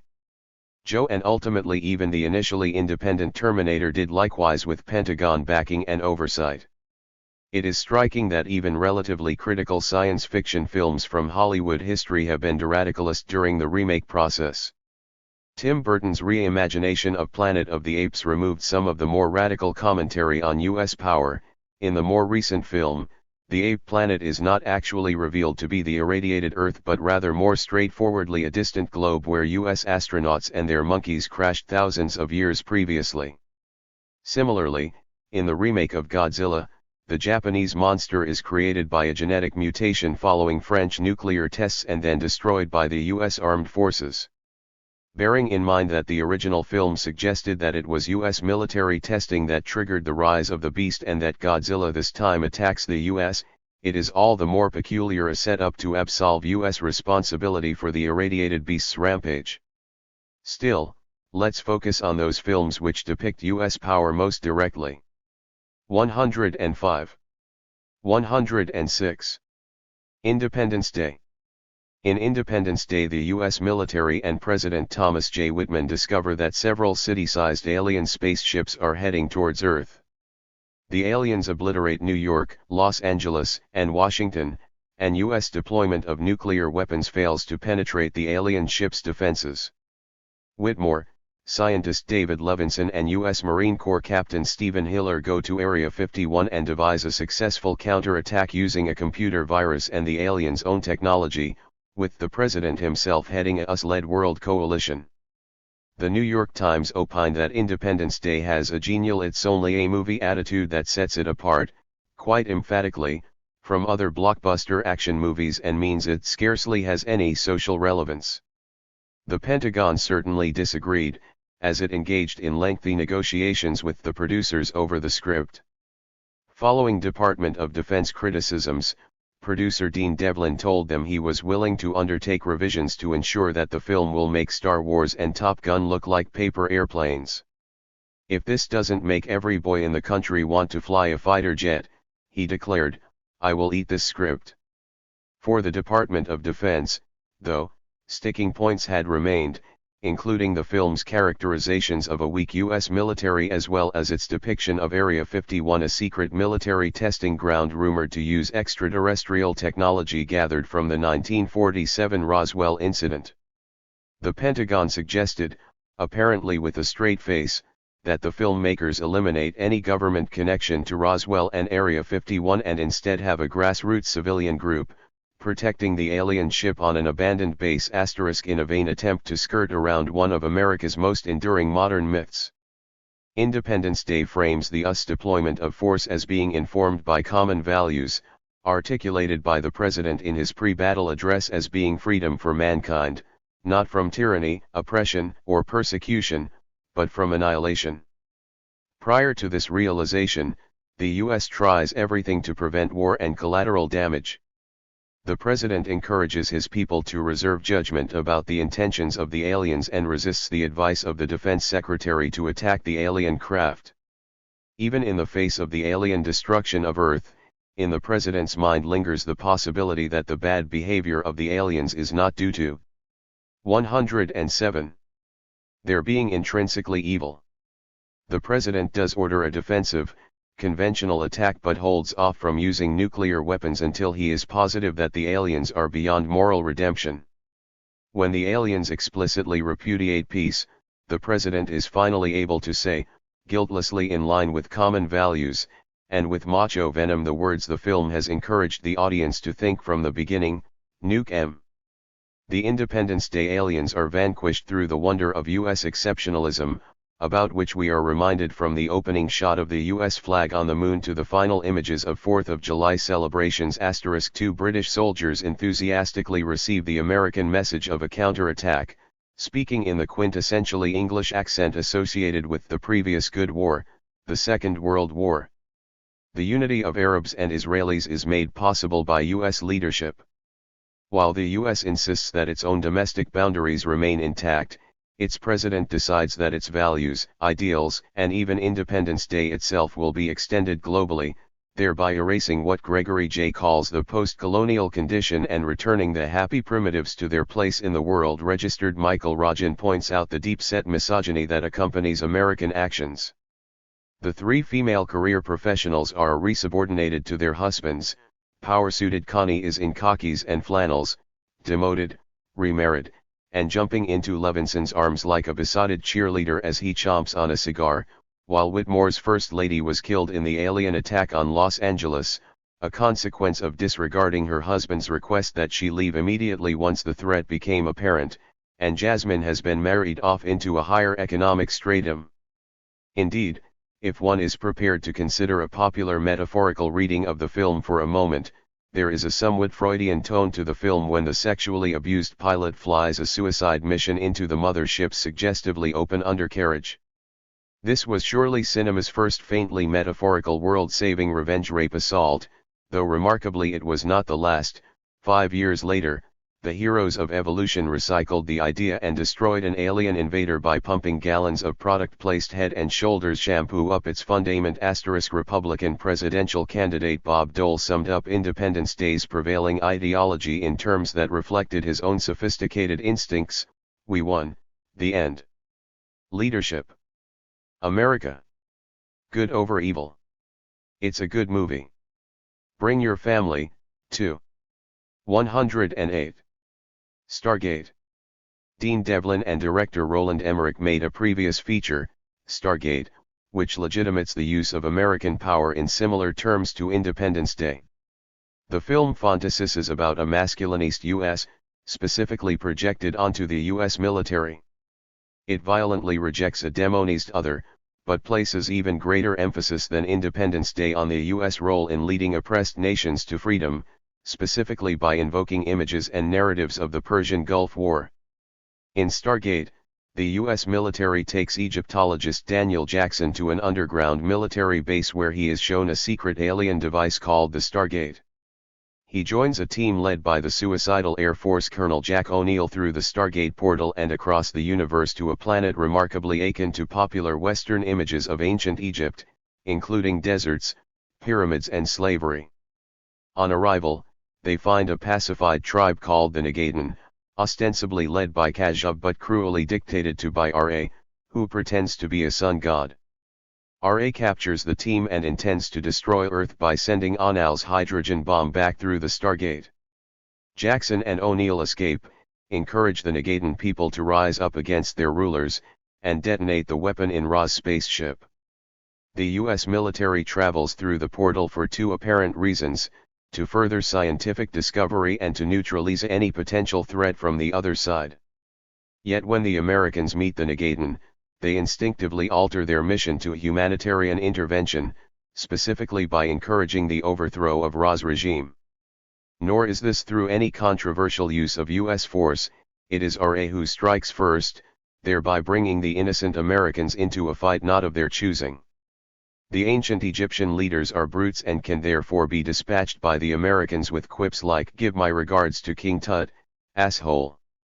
Meanwhile, the ordinary people are kind, hospitable and clueless, a colonial stereotype symbolizing what one commentator neatly calls a childlike representation of a population that desperately seeks guidance of a Western superior in order to achieve their own potential. Stargate highlights the Negadan's curiosity, naivete, illiteracy, and their desire to imitate American actions and values. Appropriately, they are played by non-white, non-Western actors. In one scene, a Negadan boy, Skara, mimics O'Neill by smoking 109 a cigarette, but on doing so the smirk on his face is predictably replaced by coughing.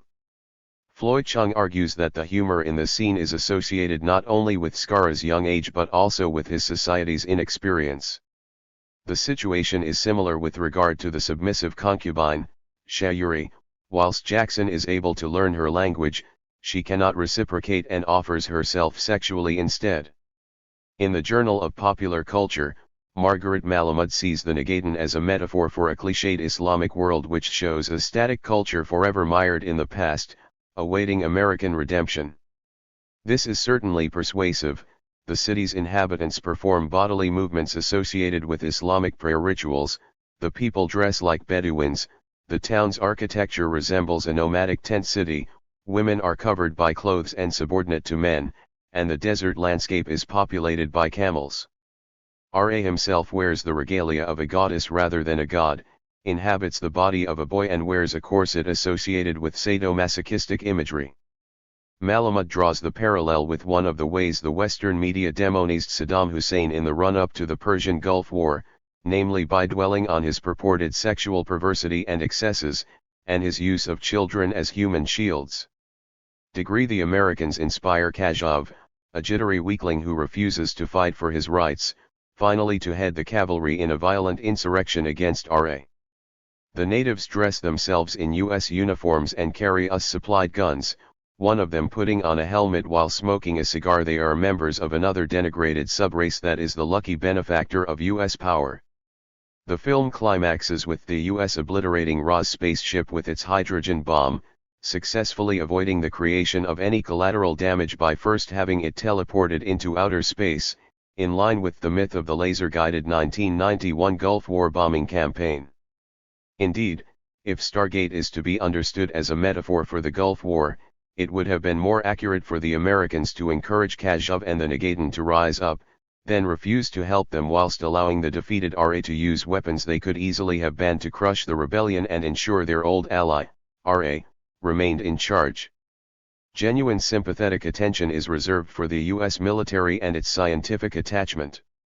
We first see O'Neill seemingly suicidal at home and discover that his son accidentally shot himself dead with a gun that O'Neill had left lying around. O'Neill is so depressed that 110. He is content with the mission, even when they cannot reactivate the Stargate and it seems they may be stuck in the desert permanently. We are therefore pleased for O'Neill when he makes the decision to destroy RA while preserving himself. Jackson is also a sympathetic figure, a bumbling Egyptologist with theories no one believes, so that, when he decides to stay in their world after RA is dead, it seems as though he has finally found a home. We are invited to rejoice, therefore, that the invading US forces, after screwing, drugging, patronizing, arming, and nuking an indigenous population, are finally happy. Transformers. Military assistance with the Transformers film franchise is helping to generate particularly unambiguous, effective, and widely distributed propaganda for the state, including for all aspects of the armed forces. Prevalent themes include anti-appeasement, the life-enhancing qualities of fighting for a cause, and the high-tech efficiency of the U.S. Armed Services. Why does the military let me use their stuff? Asks its director Michael Bay. Because they look good at what they do in my movies. I really admire them for the service they do for their country. The second film in the Transformers series, Transformers: Revenge of the Fallen, was probably the largest joint military movie ever made, boasted Army Lt. Col. Greg Bishop, and it crucially linked up all aspects of the military as rarely done before. It is careful to internationalize the U.S. war effort, and the U.S. valiantly defends Arab villagers in Qatar site of a military base. Bishop added, I suspect most American citizens could never accurately describe what it is like to be a soldier in today's army. They get their perspective of the army through the media, so our job is to educate the American people on who we are. At the end of the day, they are the stockholders. For Bishop's logic is admirably tortuous. The armed forces are obliged by the people to educate them about how wonderful the armed forces are. This is to be achieved through the public purse. Bay also includes scenes which take a cheap shot at the French and a pair of wacky, animated characters called Skids and Mudflap, commonly identified as racist stereotypes. Asterisk toys sold in the millions, and General Motors used it as a once-in-a-lifetime opportunity to draw young people into the car market with extensive product placement. Degree 111. Iron Man. Meanwhile, the Pentagon-assisted Iron Man franchise was only marginally more sophisticated. Air Force Captain Christian Hodge, the Defense Department's project officer for the production, commented that the Air Force is going to come off looking like rock stars. In the film, Tony Stark, head of a Lockheed-style arms manufacturer, travels to Afghanistan to showcase his new weapons system to U.S. commanders. Stark's military convoy is ambushed by terrorists who torture Stark and force him to build weapons for them in their mountain cave complex. Instead, Stark tricks them by building a prototype metal supersuit, which he uses to kill his captors and escape. Back in the U.S., Stark declares that his company needs to get out of the weapons business because he now has more to offer the world than making things blow up. He then builds a souped-up model of the suit, becomes Iron Man, and embarks on a mission to kill terrorists in Afghanistan. The emotional appeal of Iron Man rests on the idea that Stark, the self-confessed merchant of death, has changed his carefree attitude to arms manufacturing. Several reviewers fell for this curious conceit. The film was variously described as having a sprinkle of anti-war and redemption themes, being a pacifist statement, militantly anti-war profiteer, and Iron Man himself is a pacifist superhero who shuns arms manufacturing, save mankind. These readings of the film ignore the blatant fact that Stark actually continues to build weapons, only they are now more high-tech and produced covertly as part of his own bodily attack armor. Stark becomes, literally, a weapon of mass destruction, and this is shown to be great news as long as such capabilities remain only in American hands. Stark regrets that he has seen young Americans killed by the very weapons I created to defend them, which seems to be what he means when he says he had become part of a system that is comfortable with zero accountability. Beyond this desire to avoid killing people on his own side anymore, Stark's road to Damascus has been short indeed, and the film remains little more than the usual fantasy about the US being able to blast away its enemies with impunity. Terminator. Other science fiction films laid greater but still dubious claims to progressive politics. Consider the Terminator franchise, variously. 112. Described as anti-nuclear, and anti-authoritarian. Degree. This was indeed the tone of the first three films, but by the fourth the series had been co-opted by the Department of Defense, with the result that it was a much more direct champion of the US military. Here, I focus on the 2003 and 2009 sequels, which tell us most about the franchise's approach to the US role in the wider world. Rise of the Machines is set in the present day, just as the US military computer system Skynet has become self-aware and is spreading a global virus as part of its plan to launch a devastating nuclear attack against humanity. A team of human survivors send a reprogrammed T-101 Terminator back in time from the future to protect John Connor and Catherine Brewster because they are destined to lead a successful war against the machines. Meanwhile, the machines send back a female TX Terminator to kill John and other potential members of the human resistance. In Rise of the Machines, U.S. deployment of nuclear force is portrayed as a major miscalculation caused by blind faith in technology and militaristic authority. At the heart of the military-industrial complex is the feeble Robert Brewster, program director of Cyber Research Systems' Autonomous Weapons Division, who is bullied by his Pentagon superiors into deploying Skynet. Rise of the Machines provides little justification for the creation of such an extensive and sophisticated military-industrial complex. No designation, for instance, of the threats from North Korea and Iran, pointedly referenced in Transformers and Iron Man 2. There is also the hint that the build-up has something to do with a culture of funding in the Pentagon, which alludes to the importance of powerful economic self-interests like CRS. Indeed, Skynet itself is reminiscent of the space-based weapons systems famously championed by the US since the early 1980s, when President Reagan poured billions into Star Wars technology. The Terminator franchise views with suspicion these technological developments and, in Terminator 2, Judgment Day, our heroes even triumphantly demolish a major military-industrial facility. That said, the critique provided by Rise of the Machines is very limited. As always, our sympathies are with the Americans, from the vagrant Connor to the military commander Brewster. Additionally, in terms of the political philosophy espoused by the franchise, it rises little beyond Luddism and survivalism.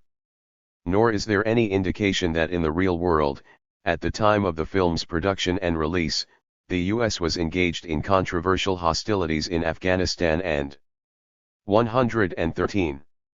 Iraq and was reconfiguring its nuclear weapons policy to permit their usage in the event of surprising military developments and other new circumstances. The nuclear war, when it finally comes in Rise of the Machines, has an air of inevitability which essentially provides closure. In the scene Mission Complete, our heroes are safe, the TX destroyed, other bunker dwellers are getting in touch on the airwaves as we see the missiles shoot into the air over golden cornfields and explode in beautiful mushroom plumes from outer space. The final words of the film, "The battle has just begun," position the viewer to imagine the future of these characters and, indeed, the series did continue in the Sarah Connor Chronicles TV series. By the fourth movie, Terminator, Salvation, the franchise had made a clear shift towards supporting establishment narratives, despite its earlier reservations. The Department of Defense provided its assistance and the film was shot at Kirtland Air Force Base. A central theme is whether John Connor should prioritize striking a decisive military blow against the machines or rescue some captured humans, who are entombed with shades of Auschwitz by the Terminators. For a world that is set just 15 years after a global nuclear holocaust, the survivors are fancifully healthy, not to mention hairy. Indeed, people hang around the streets of Los Angeles, a U.S. submarine patrols underwater and the U.S. Air Force still functions above ground. Radiation poisoning seems to be of little concern, even though 2 further nuclear explosions occur during the course of the film. Meanwhile, in the real world, the doomsday clock, which has for over 60 years symbolized the nuclear threat level as assessed by the Bulletin of the Atomic Scientists, currently stands at 6 minutes to midnight being catastrophic destruction. None of this seems to be an issue for director Joseph McGee Nichol as he normalizes the unthinkable. During periods of heightened popular concern about nuclear weapons, films like On the Beach, The Day After and the British-made Threads presented bleak, uninspiring worlds following nuclear conflict, and as such they demonstrate the serious consequences of conflict. Even the flash-forwards from the first 3 Terminator films hinted at a horrible futurescape of pain, deprivation, and ad hoc guerrilla warfare. In contrast, producer Jeffrey Silver explained that the Department of Defense gave fantastic cooperation because they recognized 114. That in the future portrayed in this film, the military will still be the men and women who protect us, no matter what may come.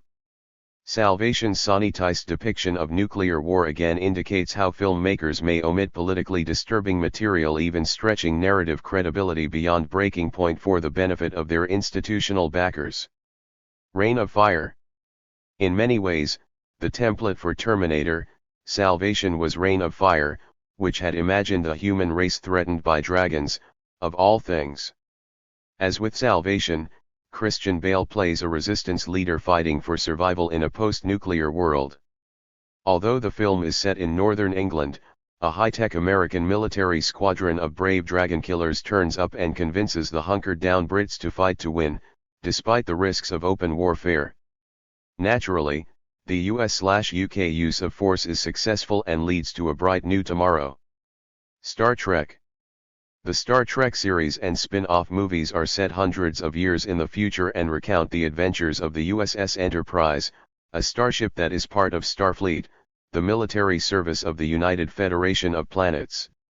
Commentators have long recognized the importance of U.S. foreign policy themes in the ongoing Star Trek franchise, ever since the first TV series appeared in 1966.74. Nicholas Evans Saran uses original production documents to add weight to his argument that Star Trek constantly offered thoughtful critiques of U.S. involvement in international affairs by means of allegory.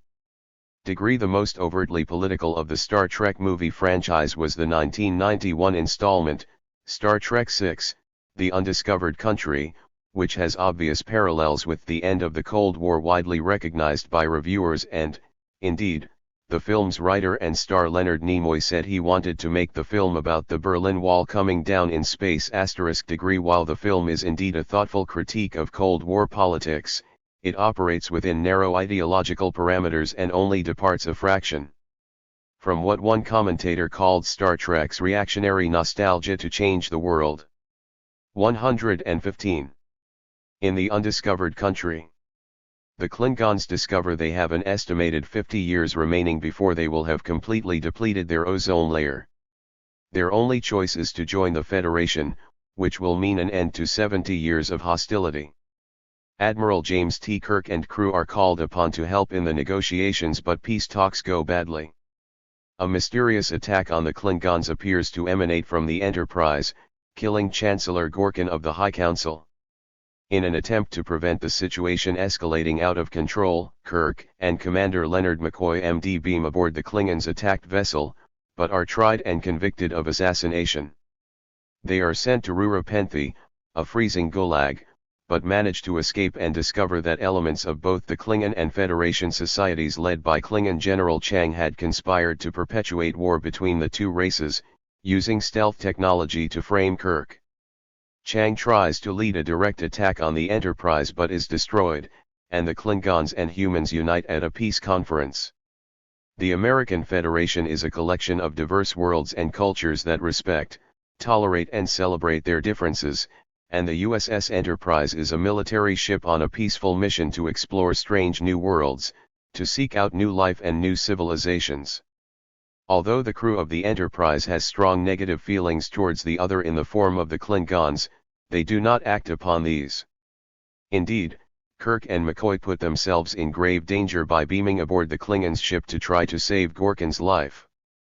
By the end of the film, Kirk, McCoy, and the others have learned that their negative feelings towards the Klingons were too judgmental. There are some indications that private interests are involved in shaping U.S. actions. The plot to kill Gorkon and therefore perpetuate the war between the two races is hatched by everyone who stands to lose from peace. This directly links the U.S. application of power with its dominant interests. However, none of the guilty U.S. characters are physically depicted and we are just provided with a short list of names. Rather, the focus is solely on the maniacal Chang, who rants about the pleasures of warfare as he attacks the Enterprise. As expected, the enemy receives little sympathetic treatment. Even where the Klingons are depicted in submissive forms, they are not sympathetic. At Kirk and McCoy's show trial, the Klingons are shrouded in darkness and shouting like a herd of animals. Similarly, 116. In the Gulag, they have no independent voices, they simply wander around, beating things up and grunting. Their arrogant leadership contains a faction led by Chang which wants to go down fighting and is prepared to kill its own people to achieve that nihilistic end. The Soviet analogy is also morphed with an allusion to Chinese communism. David Bernardi points out that Chang is a throwback to the stereotype of the diabolical Chinese, drawing on images of the Yellow Horde and Fu Manchu. The allusions to the real world paint an American-centric view of the Cold War. In reality, the Soviet Union did not destroy its natural ecosystem, whilst the US was the world's worst polluter until 2007. Chang's assertion that we need breathing room is openly equated with Adolf Hitler's desire for Lebensraum, whereas the Soviet Union actually fought against Nazi Germany. Furthermore, the argument that Washington defeated Moscow by forcing it to overspend in the arms race is hotly contested, with many historians and political analysts pointing away from this Reaganite position and to the importance of grassroots pressures and the progressive policies of elements within the Soviet leadership. The American Federation authorities are, of course, much more sympathetic than the Klingons. Kirk's anger at the Klingons is the result of their murdering his son. He gazes at photographs of the boy and speaks wistfully of his life. Although the film makes allusions to mirror imaging, for example, by literally showing Kirk fighting a vision of himself, this is not to equate humans with the Klingons. In fact, the crew of the Enterprise overcomes its hostility towards the Klingons, despite being badly treated throughout the film. Ultimately, although elements of the Klingons are shown to be willing to make peace with the Federation, they only do so reluctantly and because they have destroyed their own hopes for survival. Or, as Bernardi puts it, the Klingons and humans get along because the Klingons agree to be more like the Federation. Other elements are shown to lead an unprovoked attack on their own people to prevent peace in favor of a suicidal once more unto the breach. Undiscovered Country is a thoughtful examination of the application of U.S. power, but its worldview is divided into a benevolent U.S. and a malevolent other, and the debate centers around how best the U.S. can operate in these conditions to fulfill its inherently decent objectives. 117. Total Recall. Which contemporary science fiction films can lay claim to challenging fundamental myths about U.S. benevolence? Two egregious cases are Starship Troopers and Total Recall, which were both made by the maverick Dutchman Paul Verhoeven. Total Recall depicts a privatized, futuristic solar system, where Velos Coagen rules an airtight city on Mars where he maintains a monopoly of air production. The city's slum workers have been turned into mutants due to their living within cheaply produced domes that do not adequately protect against cosmic rays, which the thin atmosphere cannot block. The heroic Arnold Schwarzenegger character activates an ancient alien artifact, which creates a breathable atmosphere throughout Mars. Total Recall, therefore, provides a fairly explicit warning against established power systems. The society depicted calls to mind the Alien franchise, in which the company exerts a nefarious governmental influence, although Total Recall is more focused on this political setup than on the threat from a predatory extraterrestrial. Verhoeven also implicates the media in the corporate manipulation of society. Despite being one of the most heavily product-placed movies of all time, Verhoeven mischievously placed some of the requested advertisements into the red light district on Mars, to considerable irritation. He did the same thing in RoboCop, which briefly inserted a television commercial for his own fictional family board game Nuke 'Em, whose tagline is "Get them before they get you." Starship Troopers. Verhoeven ventured into a more fundamental and sustained attack on U.S. militarism and conformity in his Starship Troopers. Some commentators didn't seem to grasp Verhoeven's subtle critique. In the Washington Post, Rita Kempley complained that Verhoeven's tone, which varies from camp to cynical, is so inconsistent that it's impossible to decide whether he's sending up the Third Reich or in love with it. Asterisk. Also in the Washington Post, Stephen Hunter criticized the film as spiritually Nazi, psychologically Nazi. It comes directly out of the Nazi imagination, and is set in the Nazi universe. Unlike films from a civilized society that see war as a debilitating, tragic necessity, this movie sees it as a profoundly moving experience. 118.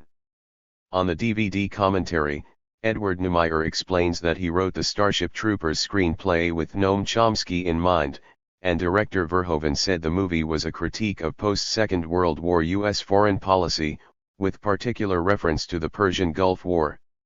This is in marked contrast to Robert Heinlein's 1959 book of the same name, which was a fictitious account of an infantryman's experiences infused with Heinlein's own strident militarism. The film tells the story of three friends, Johnny Rico, Carmen Ibanez, and Carl Jenkins, who enlist in the Earth's Americanized military. Johnny is assigned to the mobile infantry, where he embarks on a ruthless training program. He eventually decides to quit, but at that moment, horrific giant bugs from planet Klendathu launch a devastating attack on Earth, destroying Johnny's home city and killing his parents. Johnny decides to stay and fight, and the film concludes with the infantryman successfully winning a key battle and capturing a commanding brain bug.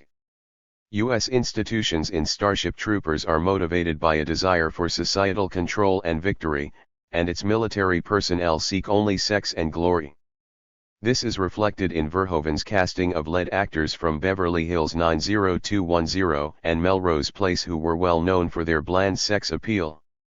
Macho bonehead Johnny joins the military to try to get together with the career-driven Carmen, who has her eye on a more successful man, leading to particularly poor test screening responses to her character, which Verhoeven appears to have ignored. Carl becomes a military colonel and, garbed in a Gestapo-esque trenchcoat, explains proudly that he makes cynical life and death decisions about the fates of hundreds of people each day, inverting actor Neil Patrick Harris's most famous role as the geeky teenage doctor in the TV series Doogie Howser MD. As with RoboCop and Total Recall, Verhoeven inserts satirical news broadcasts throughout the movie, laden with fascistic imagery. Gleeful children are handed guns by avuncular soldiers and stomp on tiny bugs to do their bit for the war effort. A newscaster casually mentions that the bugs may just be retaliating because humans moved into their territory. The hulking, immobile brain bug is stabbed painfully and gratuitously in what appears to be his rectum, and a short scene shows Johnny and his team cheering one victory like riotous thugs. 119. A deluge of other films better warrant the fascistic associations heaped on Starship Troopers by the Washington Post. Avatar. James Cameron's blockbuster Avatar turns the usual colonial paradigm on its head, even though it emerges from the Murdoch Empire. The snarling vipers of left-wing Hollywood have been let off the leash, cried the Sydney Morning Herald. the Pacific Free Press called it the biggest anti-war film of all time *, and it was widely dubbed as Dances with Wolves in Space. On the surface, Avatar does indeed suggest that armed resistance to America's might is understandable and even noble, a simplistic and rather unnerving message, so one can see why commentators with right-wing sympathies were prickly about the film. Still, a closer examination reveals a more complex picture where the leftist vision is emaciated, thereby explaining why the first comments by Rupert Murdoch himself upon watching Avatar were about how exciting it would be to use its 3D technology when screening Premiership football.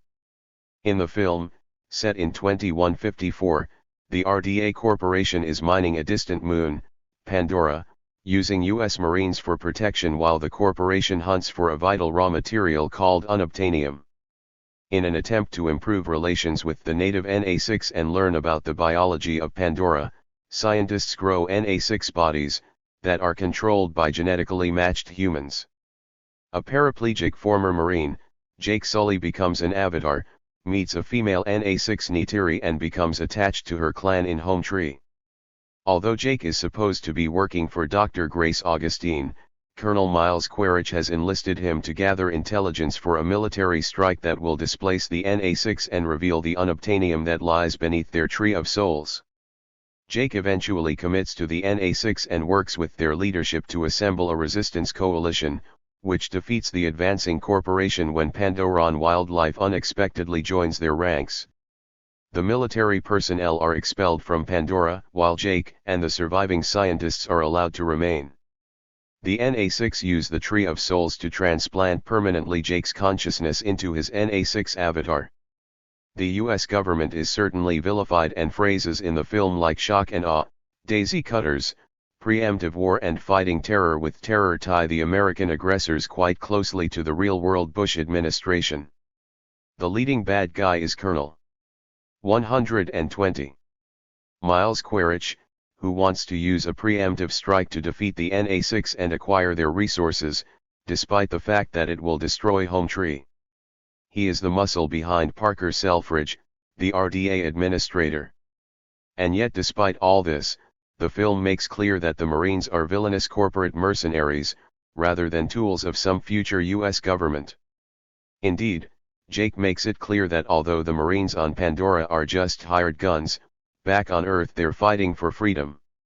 A sop, perhaps, to the American audience, but it makes an important distinction. The Na6 are undoubtedly sympathetic victims and, in stark contrast to Stargate for example, they are not just passive, backward figures. Rather, they have a coherent voice, proper leadership, and take a full role in the defense of their land. Neytiri even kills Quaritch, thereby delivering the decisive blow as he is about to kill Jake's human form.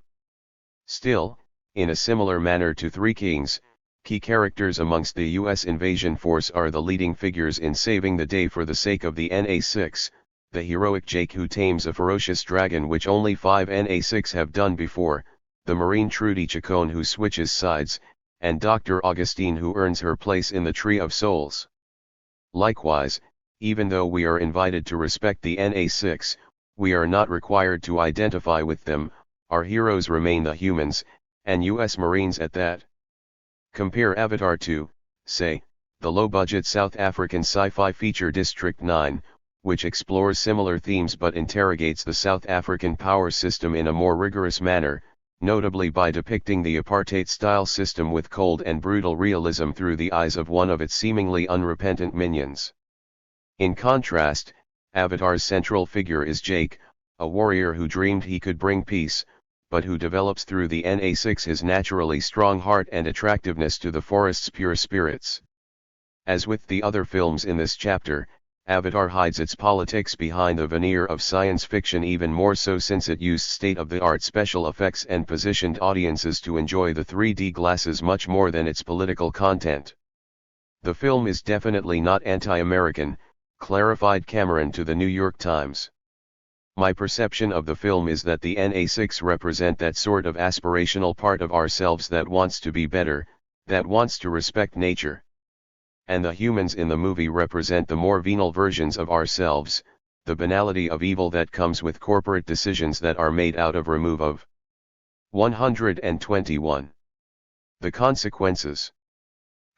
*degree similarly, by pandering to the film's lucrative merchandising potential and by chasing the PG-13 rating, Cameron sanitized the movie in key ways, particularly by having the villainous Quaritch and his men kicked out of Pandora in a happy ending that contrasts starkly with pointless examples of such real-world struggles. "We know what it feels like to launch the missiles," said Cameron. "We don't know what it feels like for them to land on our home soil, not in America. I think there's a moral responsibility to understand that." Cameron may have understood his moral responsibility, but he seems less willing to act on it. Despite campaigners appealing directly to him through a full-page advert in Variety, as yet Cameron has neglected to make even a single public utterance in support of the real-life Na6 Dongria Khan tribe in India, whose people and environment are being uprooted by Vedanta, a British mining corporation. Avatar is a significant shift in emphasis politically towards open criticism of U.S. brutality, but it's restrained as discussed above and relies more on exploiting a global feeling of cynicism about the superpower reflected in the film's even more incredible overseas takings than it does own a systematic critique of U.S. action. As such, it even struck a deal with those well-known anti-corporate environmentalists, McDonald's. "The Big Mac is all about the thrill of your senses," said the burger chain's U.S. Chief Marketing Officer Neil Golden in an allusion to Cameron's visual spectacular. "There's so much going on with the Big Mac. We think it's a perfect match for the movie." Perhaps the most instructive barometer of Avatar's politics could be found in a Fox News interview with James Cameron at the point of the film's release. Since their ultimate sponsors at News Corp were one and the same, Fox was unable to unleash its customary baleful hyperbole about left-wing Hollywood. For his part, Cameron appeared unwilling to recant the film's message but was content to couch it in language that sat well with his interviewer, just as he had with the marketers. Buried several minutes into the interview, the Fox anchor asks the question, "There's a little controversy about the storyline, whether it has anti-Americanism. Did politics enter into your head at all when developing this storyline, or are people just reading into it?" Cameron: "I think they're reading into it and some people are taking away the right message and some people are taking away the wrong message. I just want to go on the record as saying that I'm very pro-America. I'm pro-military. I believe in a strong." 122. Defense. "My brother is a former Marine who fought in Desert Storm and we got a lot of friends who are Marines. So I made my main character in this movie a former Marine and he embodies the spirit of the Marine Corps and all that, and it's what makes him a warrior even though he's in a wheelchair. He's disabled, he's still a warrior and he takes on every challenge head on as a Marine would." Fox anchor: "Well, you're talking to the father of a Marine, so I'm glad to hear you're with the Marine Corps on this." Cameron: "Yeah, exactly." With Cameron's all-American credentials established, he goes on to say that the film does contain two cautionary messages. Was the highest-grossing film ever, making nearly $2 billion, several hundred million ahead of its nearest competing. 123. Franchises like Lord of the Rings, Harry Potter and Pirates of the Caribbean, and he has a string of other gigantic hits including the comparably anti-corporate mentality Aliens and Terminator 2, as well as the much more regressive True Lies. As a result, Cameron had considerable leeway and an unprecedented budget for Avatar that rendered Pentagon cooperation for even the most sophisticated war scenes completely unnecessary. Cameron is, in fact, so powerful that he can thumb his nose at the suits, tell your friend he's getting fucked in the ass, and if he would stop squirming it wouldn't hurt so much, he once told a Fox producer to say to an executive at the studio. Shocking, especially since it's so rare, but Fox doesn't mind a prick of discomfort for that kind of money. Conclusion. Paul Verhoeven's contributions stand out as the major science fiction movies that interrogate U.S. interests and put some sympathetic emphasis with a giant bug-sized nod and a wink on non-Americans. Products like Star Trek are also intelligent but support U.S. foreign policy at the level of fundamental assumptions, while James Cameron's work sometimes makes important but shallow and sanitized adjustments to the usual colonial paradigms. More typically, ostensibly brainless products like Independence Day, Stargate, Transformers, and Terminator, Salvation closely follow what the celebrated essayist Susan Sontag in 1974 called science fiction's hunger for a good war which poses no moral problems and fought against monstrous enemies that provide a fantasy target for righteous bellicosity. Perhaps most disturbing is the fact that the media typically treats these products as politically insignificant or even progressive, when all too often they are quite the opposite and, in several cases, have had direct script input from the government to send the unmistakable message, use the force. If political drama. The political drama genre, which focuses on the inner workings of powerful institutions, readily provides opportunities for narratives that challenge the usual assumptions about U.S. benevolence. Filmmakers have occasionally done just that, for example, in Salt of the Earth, in which male and female Mexican workers strike to attain better conditions from villainous bosses, 3 Days of the Condor, in which the CIA, with complicity from corporate America including the media plans to acquire Middle Eastern oil through invasion, and Salvador, where a journalist chronicles the horror of living under a US-backed military dictatorship. Despite the opportunities within the genre for sophisticated character and narrative development, though, corporate-made political dramas involving U.S. foreign policy in the past 20 years have still tended to promote reactionary responses. Some pictures did so in clear terms, exemplified by the courtroom drama rules of engagement. Films like Kandahar, in which a woman returns to Taliban-run Afghanistan, were less extreme but nevertheless open enough to be co-opted by George W. Bush for political ends. More typically though, films in this genre continued to depict the U.S. as a benevolent entity but endorsed the use of force in less gleeful terms, hence 13 Days and Spy Game. A handful of others, notably Oliver Stone's presidential and Vietnam series, have provided considered challenges to the notion of U.S. benevolence in world affairs. Rules of engagement.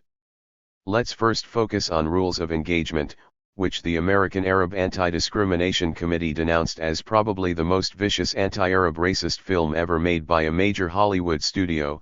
The government of Yemen condemned the film as a barbaric and racist attack against Arabs and Yemenis, urging all Arab states to boycott it and its studio. 2 Kayer wrote to Secretary of Defense. 124. 125. William Cohen, saying that the film seems to justify the killing of Muslim men, women, and even children, it also offers a very negative image of Muslims and Islamic beliefs. Naturally, with such glowing testimony, the film received unequivocal support from the Pentagon, including the provision of the aircraft carrier USS Tarawa, as well as helicopters and personnel. In the film, Colonel Terry Childers successfully rescues Ambassador Morin and his family from the besieged U.S. Embassy in Yemen but subsequently feels compelled to order his men to wipe out the crowd of protesters below. There is initially some ambiguity as to whether Childers and his Marines were taking fire from the crowd or only from some rooftop snipers. In court, prosecuting attorney Major Mark Biggs argues that Childers murdered the crowd when he should have been shooting at the snipers instead. Childers' old Vietnam buddy turned lawyer Colonel Hayes Hodges proves that an Islamist terrorist network operates in Yemen, but not that the crowd was armed and hostile, or that National Security Advisor Bill Sokol is withholding evidence to that effect. Biggs calls one of Childers' old Viet Cong enemies, LECAO, to testify, in an attempt to prove that Childers has a track record of war crimes. However, although LECAO asserts that Childers illegally threatened to execute him during the war, he also admits that he would have done the same thing had their roles been reversed. Childers is exonerated. The film represents military authorities in especially glowing terms, embodied by the hero, Childers, who is rendered as a dignified and compassionate human being. Indeed, Childers and Hodges are such decent and magnanimous figures that they never refer to their enemies in racist terms. It is only when a drunken Hodges is at his lowest ebb that he fears Childers may have fallen prey to racial hatred and considered the crowd ragheads, camel jockeys, or fucking gooks. Otherwise, the idea that a Marine may use racist language or have racist thoughts even when outnumbered by heavily armed Islamist terrorists is unexplored, unthinkable. Indeed, the film revolves around the deep affection between two men of different races, Hodges and Childers, who emerge out of a racially harmonious army, and who never even raise it as an issue between themselves. Although the civilian government in Rules of Engagement is vilified as selling out the military, it is fundamentally driven by diplomatic necessity rather than narrower interests. Sokol insists. 126. That the U.S. must not lose its bases in Saudi Arabia, Jordan, and Egypt because the U.S. needs to stay friends with moderates in the region to avoid a bigger war. We are invited to recognize the heroism of the military that enforces U.S. policy, as though force is deployed for noble values, even while the politicians who give those orders adopt tactics that are detrimental to the Marines.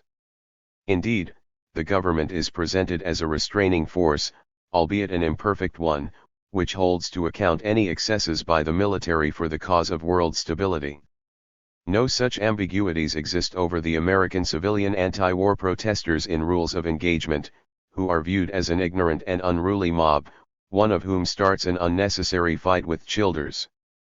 The representation of protesters was similar in 2008's Vantage Point, in which the US president appears to be assassinated by Islamic terrorists just as he is announcing a celebrated new peace initiative between the Western and Muslim worlds.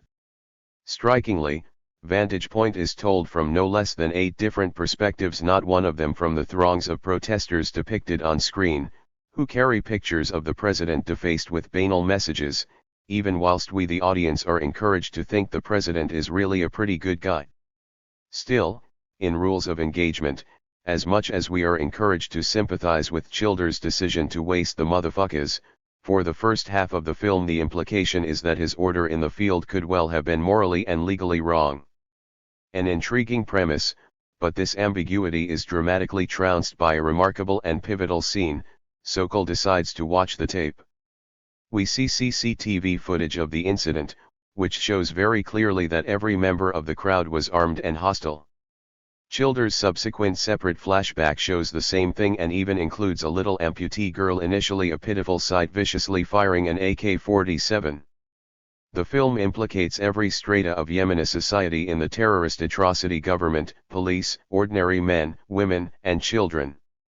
The original scenes of the embassy confrontation clearly show images of unarmed Yemeni being gunned down by Childers and his troops, but the later footage directly, graphically, and convincingly contradicts this by showing a hostile crowd on an objective record, which the government is then compelled to destroy. The filmmakers' cack-handed botch job, apparently the consequence of showing versions of the movie to test audiences, fundamentally renders the film an unambiguous contest between 127 U.S. Marines, who make morally righteous judgments, and a world of civilians, who are prepared to lie and, in the case of the Yemenis, kill. Little context is provided for the weekly Yemeni protests, which gives any suggestion they are motivated by social grievances. Just 2 brief explanations are vocalized, both from Americans. In response to her child's question, "What's wrong, Mommy?" as they cower beneath a desk in the besieged embassy, Mrs. Morin replies, "The people are upset about some things, they're trying to get attention." Sokol describes the protests in derogatory terms that are left unchallenged by the rest of the film. The protesters are motivated by the usual bullshit about American presence in the Gulf. Presence, instead of political, economic, and military impact; the Gulf, instead of holy sites. Nothing that complicates the message that the Yemeni are fighting a bullshit cause. In his review of the film in The Nation, Stuart Klawans points out that the government blaming the military is hardly a standard response. For example, in July 1988, guided missile cruiser USS Vincennes attacked an Iranian civilian airliner, killing 290 people without provocation. Middle East reporter Robert Fisk explained that the U.S. government issued notes of regret for the loss of human life but never admitted wrongdoing, accepted responsibility, or apologized for the incident. Officially, the U.S. continues to blame Iranian hostile actions for the incident, and the men of the Vincennes were all awarded Combat Action Ribbons. Rules of Engagement was written by James Webb, Secretary of the Navy under President Reagan. It offers a militaristic right-wing viewpoint on U.S. foreign policy. U.S. enemies are contemptible, non-American victims are insignificant and, indeed, in this case, the victims are brutal maligned perpetrators. The film could have been, and perhaps was initially intended to be, a meditation on the moral ambiguities of state violence, but during production it became something quite different. At the climax of the film, the final show of solidarity between the two former enemy soldiers Childers and LECAO further morally elevates military men above civilians and whitewashes the enmity between the US and Vietnam, as though indigenous victims of American military attack can and should forgive even respect US atrocities if only they can appreciate their benevolent intent. Rules of Engagement's denouement might be compared to that of Basic, in which we are led to believe a unit of Marines have killed each other but who have in fact faked their deaths. So 128.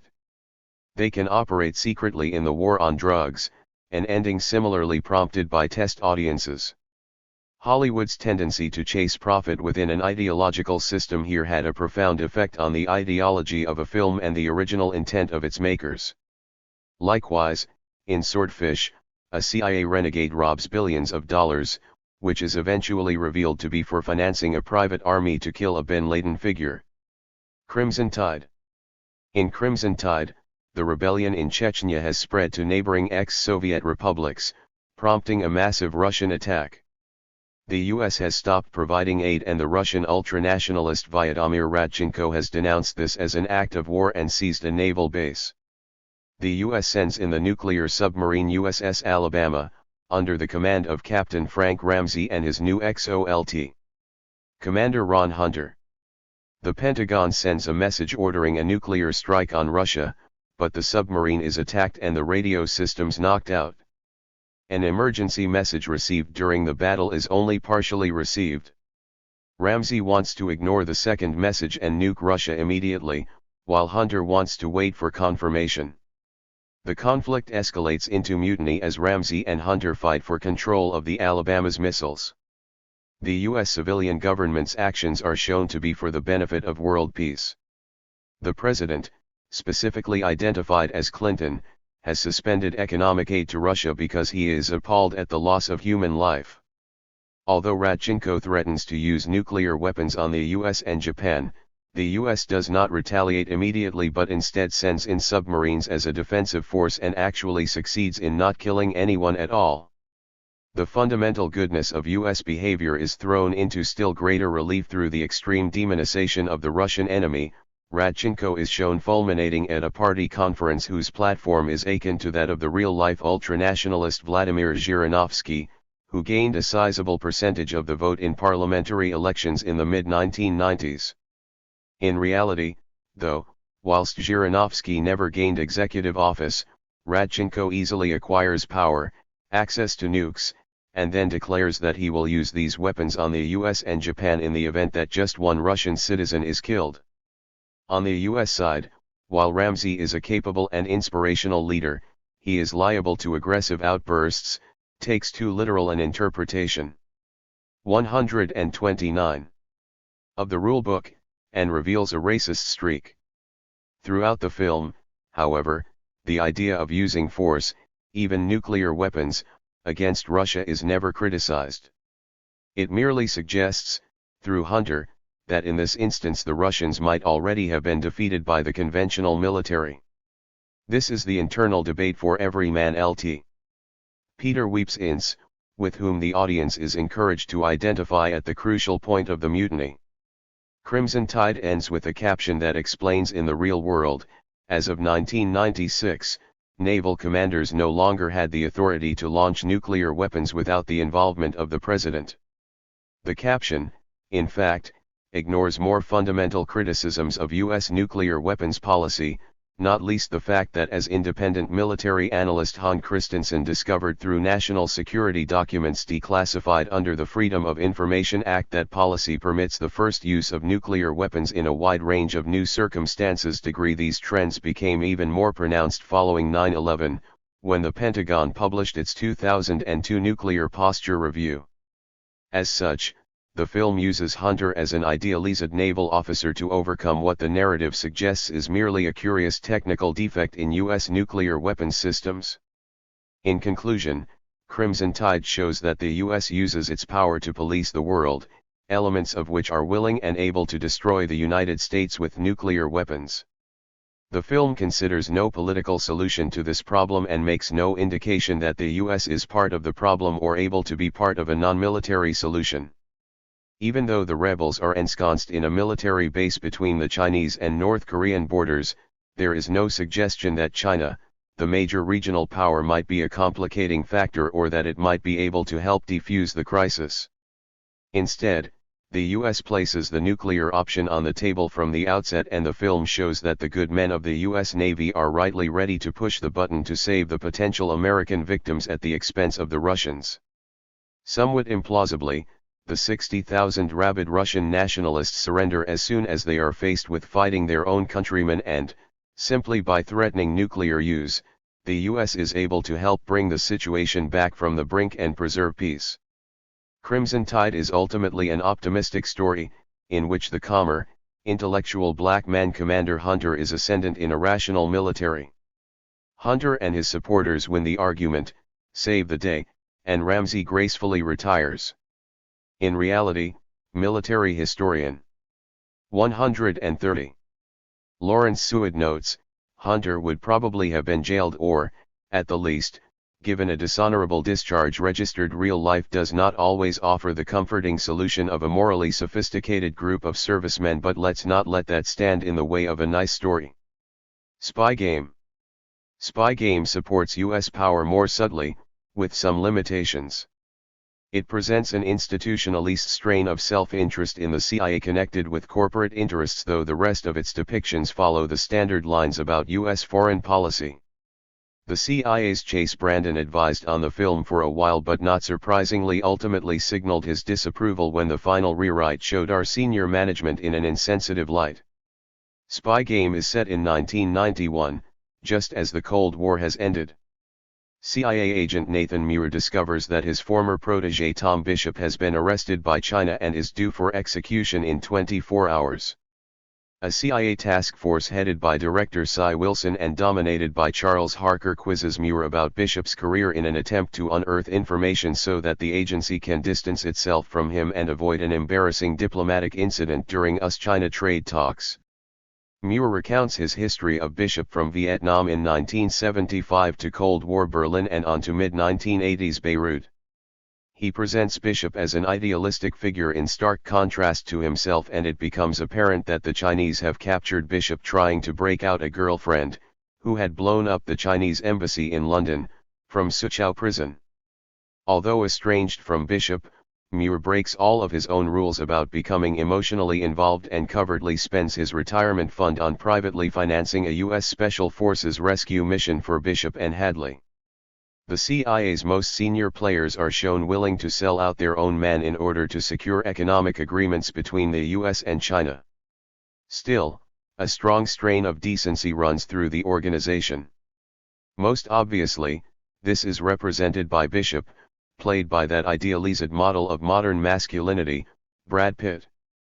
Additionally, however, Muir is a fundamentally good guy, despite appearances to the contrary. When a Lebanese faction supported by the US destroys a building, Muir sees it as a good result. 74 dead, 1 terrorist killed, but Bishop is less happy, seeing such reasoning. 131. As fucked up and quits the CIA in turmoil. It is the US which is victimized by its own brutality. It is too sensitive and benevolent to participate in the harsh realities of the world without feeling great pain. A key scene summarizes the essential message of the film, as Muir and Bishop argue about the rights and wrongs of selling out an East German refugee, Frederick Schmidt. Bishop, Jesus Christ, you don't just trade these people like they're baseball cards. It's not a fucking game. Muir, oh, yes it is. It's exactly what it is. And it's no kid's game either. This is a whole other game. And it's serious and it's dangerous. And it's not one you want to lose. Bishop, Nathan, we killed this man. We used him and we killed him. Okay, then you got to help me understand this one. You got. Nathan, what are we doing here? And don't give me some bullshit about the greater good. Muir, that's exactly what it's about. Because what we do is unfortunately very, very necessary. And if you're not willing to sacrifice scum like Schmidt for those that want nothing more than their freedom, then you better take a long hard look at your chosen profession, my friend. Because it doesn't get any easier. Redford's jaded screen image complements his role, the Brad Pitt of his day now past his prime. His redemption within the film is a fantasy of what the CIA could be like if it stuck to its old school idealism. Schmidt, it should be added, is revealed to be a traitor to Bishop anyway. Bishop and Muir are joined in their benevolent spirit by various other elements of the CIA's apparatus, namely the various workers in the field and the office with whom Muir has built up friendly relationships and who are willing to help him out. And anyway, why should CIA management provide favorable treatment to Bishop? He is an ex-agent who has broken the law, while trying to rescue a terrorist. Wilson and Harker are perhaps not as isolated in their seeing the world as shades of grey as are Bennett, Ritter, and Cutter in Clear and Present Danger, but the films are similar in their attitude to U.S. authorities. Spy Game sets up a cinematically satisfying conclusion where U.S. helicopters fly into Chinese territory, guns blazing, and rescue Bishop and his girl. The film's construction of victims, enemies, and U.S. power, albeit with a serious self-interested and cold-hearted. 132. Strain in the CIA, sets up the audience to accept and applaud the application of U.S. military force on Chinese sovereign territory without apparent regard to the consequences or legality of the action. All that matters is that America gets back its favorite son. 13 Days. 13 Days is based on documented evidence from October 1962, during the Cuban Missile Crisis. The Pentagon gave a dismissive response to the film's script, complaining about the depiction of the downed U-2 reconnaissance plane and the characterizations of both General Curtis LeMay and General Maxwell Taylor as unintelligent and bellicose. It is certainly true that the film is heavily critical of the military establishment of that time. However, it still manages to endorse the legitimacy and use of U.S. power up to and including the right to use nuclear weapons.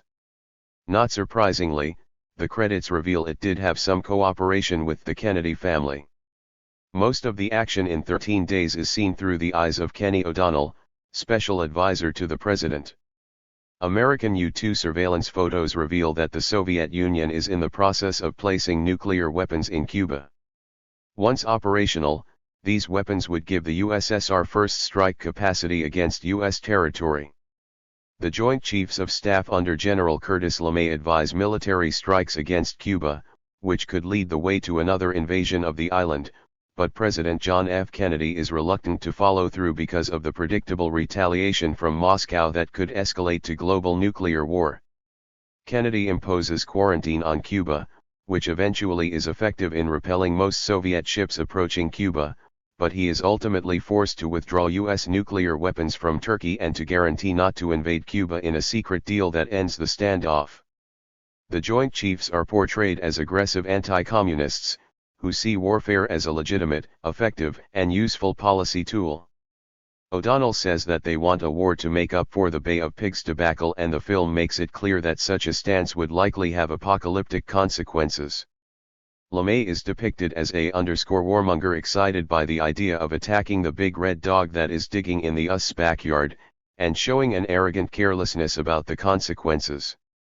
At the same time though, we are invited to accept the theory, propagated by both military and 133 civilian authorities, that appeasement only makes the aggressor more aggressive and that, one way or another, the missiles must be removed from Cuba or else the world will be forced into war. Just as Hunter says to Ramsey in Crimson Tide, O'Donnell explains that ultimately the Pentagon desire to apply immediate force could well be right. The American civilian authorities in the film are portrayed in glowing terms. The presentation of the civilian administration is consistent with the popular image of Camelot, a description of Kennedy's 1,000 days in office which was initially propagated by Kennedy's speechwriters Arthur Schlesinger Jr.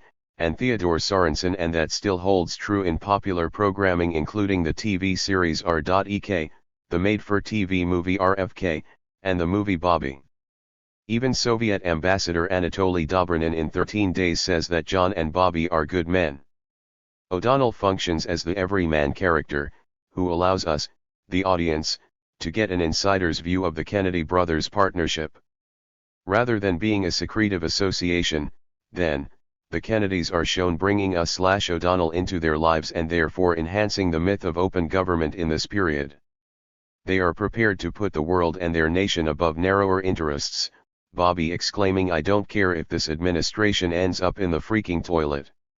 When O'Donnell's wife tells him that he is smart, he responds wistfully, almost romantically, "Not like them," as though there is something intangibly wonderful about the leadership of these two brothers.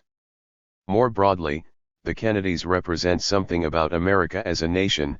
The free world that repeatedly emphasizes a sneak attack is counter to U.S. values. As we shall see, this is in stark contrast to the historical record.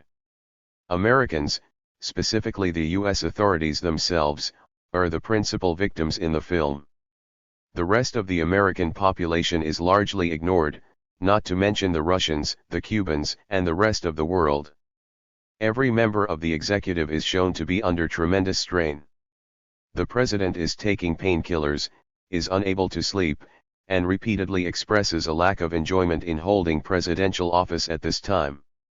Bobby feels Pressuris to be brilliant and ruthless, which he claims almost tearfully does not come naturally to him.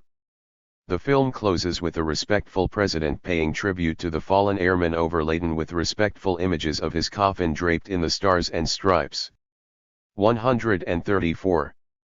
Meanwhile, the Soviets are duplicitous and conniving. O'Donnell equates the missiles with the ship that bombed Pearl Harbor, thereby associating the Soviet Union with Imperial Japan and acting as though an attack was already underway. The Russian spy who makes an overture to the U.S. turns out to have been a decoy.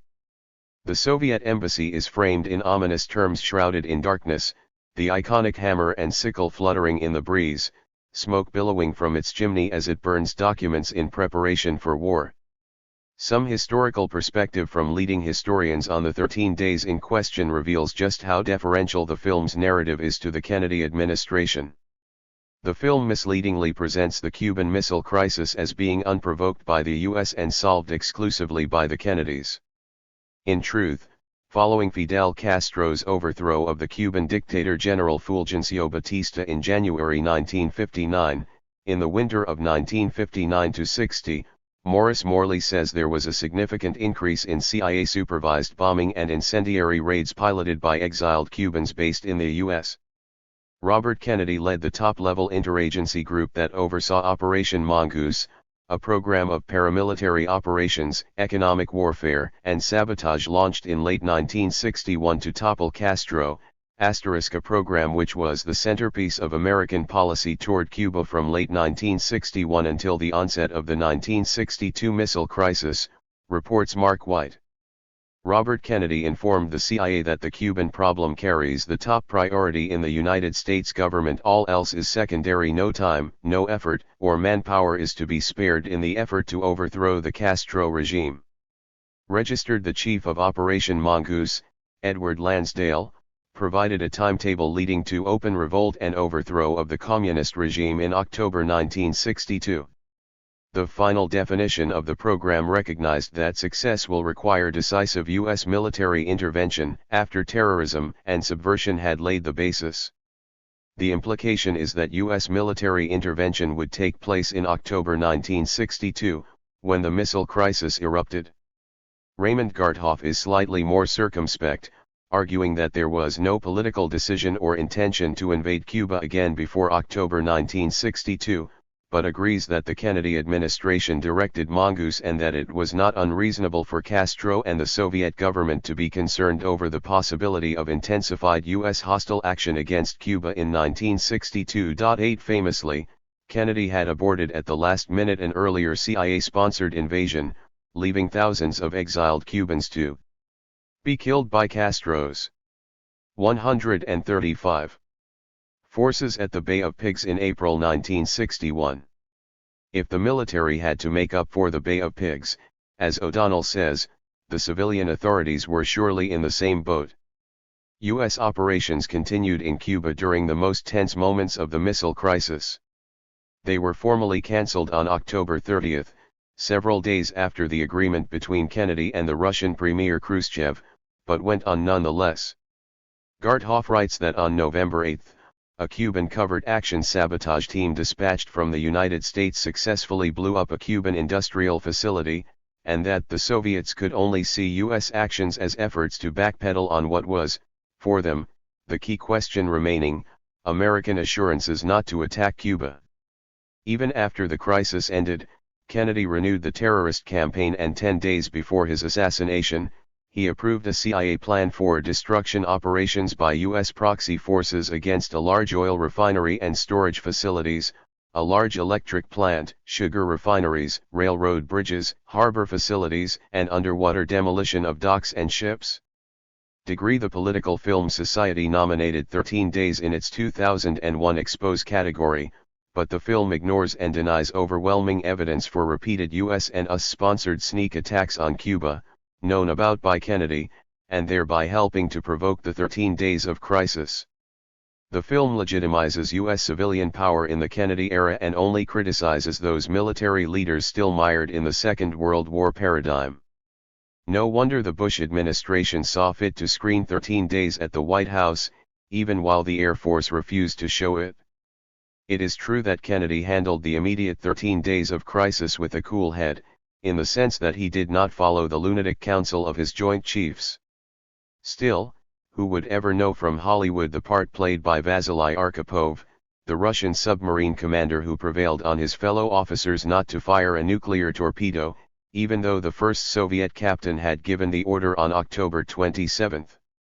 U.S. destroyers under orders to enforce the Cuban blockade did not know that the Soviet submarines that Moscow had sent as protection for its ships were carrying nuclear weapons, so the Americans began firing depth charges to force them to the surface, a move the Soviets interpreted as the start of the Third World War. Arkhipov saved the world, according to Thomas Blanton, director of the National Security Archive, but his story is forgotten, replaced instead by a similar but fictionalese tale with a US-friendly makeover in Crimson Tide. 136. 13 Days emphasizes the difficulties of applying U.S. force in a complex world, but, in effect, as with the sum of all fears, it excuses the executive in what would have been worldwide genocide/suicide. It is the U.S. elites themselves, not ordinary people or even American citizens, that are shown to endure the burden of power, and it is only they, the heroic leaders of the free world, who are ultimately able to stave off disaster and pave the way for peace and stability. The film sidelines the real-world Kennedy administration's preoccupation with launching secret attacks, including an attempted invasion, against Cuba, which persisted into the crisis and beyond. Rather, it buys into and perpetuates a glorious vision of the Kennedy administration that elides key narratives based on a lesser-known documentary record. A Few Good Men. Like 13 Days, A Few Good Men followed a similar ideological line to Crimson Tide and, like 13 Days, did not interrogate the notion of a threat from Cuba. In the film, Jack Nicholson plays a hardline colonel trying to cover up his ordering of an extrajudicial punishment of a Marine under his command, whom he considered to be a liability in the ongoing Cold War with Cuba. By having military lawyers Tom Cruise and Demi Moore successfully prosecute the colonel, the film appears to criticize the excesses of U.S. power. However, A Few Good Men simultaneously indicates that the military is capable of regulating itself from within, and the very fact that the question is raised, that is, should the military be above the law when national security is at stake, suggests that U.S. power is of fundamental importance in controlling a dangerous world. This completely ignores the fact that Cuba provides no conceivable military threat to the U.S., particularly in the post-Cold War world, and that, on the contrary, it is the U.S. that has inflicted economic and military punishment on the communist island for decades. The films of Oliver Stone. JFK and Nixon, Oliver Stone's presidential films, alleged a high-level conspiracy to perpetuate and escalate U.S. warmongering, notably in Southeast Asia and crucially by killing the peacemaker President Kennedy. Mainstream commentators condemned both JFK and Nixon as conspiracy theory masquerading as truth. 3. 137. The two films challenged U.S. foreign policy by showing it as the product of its constituent military and corporate interests, which it did explicitly, and to an extent that is unprecedented in mainstream Hollywood cinema. Nevertheless, both harken back to a mythical age of enlightenment under Kennedy that legitimates U.S. power retrospectively, ignoring the victims of the Kennedy administration. In JFK, New Orleans District Attorney Jim Garrison reopens the investigation into the assassination of President Kennedy. Soon, he and his family come under threat from shadowy government, anti-Castro Cuban, and mafia forces. Garrison becomes increasingly convinced that the ostensible assassin, Lee Harvey Oswald, was not guilty and that elements of the civilian and military elite were responsible for the murder and subsequent cover-up, as well as further assassinations such as that of Brother Bobby in 1968. Garrison is contacted by an anonymous man who claims to have insider information, Mr. X, who explains to Garrison that certain authorities killed Kennedy because he was going to withdraw U.S. forces from Vietnam and that they wanted to maintain a war economy regardless of human cost. Armed with this knowledge, Garrison presses ahead with his doomed prosecution of Clay Shaw, who appears to know more than he is admitting about the powers involved. Nixon is a biopic of Richard M. Nixon, 37th President of the United States. The film begins with the Watergate burglary which precipitated his downfall. Nixon's actions are driven by nebulous personal insecurities and a key aspect of his obsession with cover UPS is to do with events surrounding the assassination of Kennedy, which was the result of blowback from operations in Cuba in the early 1960s. The film argues that Nixon, along with other establishment figures, was involved in these operations, knew some of the gangsters involved gangsters that were also used to break into the Watergate Hotel and suspects that they were part of the same team that murdered Kennedy. In both films, U.S. authorities are not shown to be operating for common values, but rather for powerful and maligned domestic interests. Garrison and his team face a cabal of fascists which hold powerful positions in, and characterize the culture of, the U.S. civilian and military elites.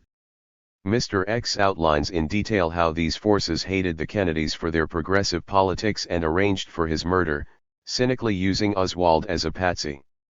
The conspiracy included President Lyndon Johnson himself and utilized the mafia and anti-Castro Cubans. These power systems are portrayed in frightening terms. 138. Faces concealed, operating in the dark, and associated with weird sexual rituals. Nixon actually characterizes the system as the beast, incarnated as Larry Hagman's oil tycoon and Bob Hoskins' predatory J. Edgar Hoover. In a pivotal scene set at the Lincoln Memorial, a young female peace protester tells the president he is unable to stop the war even if wanted to because he is not in control, which a stunned Nixon recognizes as a fundamental truth that had previously eluded him. The principal victims of U.S. power in JFK are the American people themselves. It is they who have been deceived, they who are suppressed and killed, they who lost their slain father president. There is little discussion of the consequences of the war economy to people outside the United States under Kennedy and other administrations who were killed, injured, and displaced in their millions.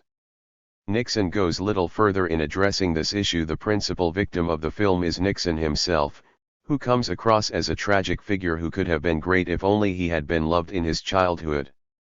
There are some brief references and images of the U.S. bombing of Cambodia and Laos, but their effects are not depicted.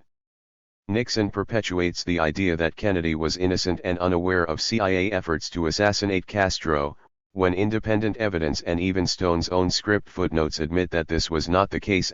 Such an approach to history suggests all will be like the old days when the good guys were in office, if only we can root out the villains.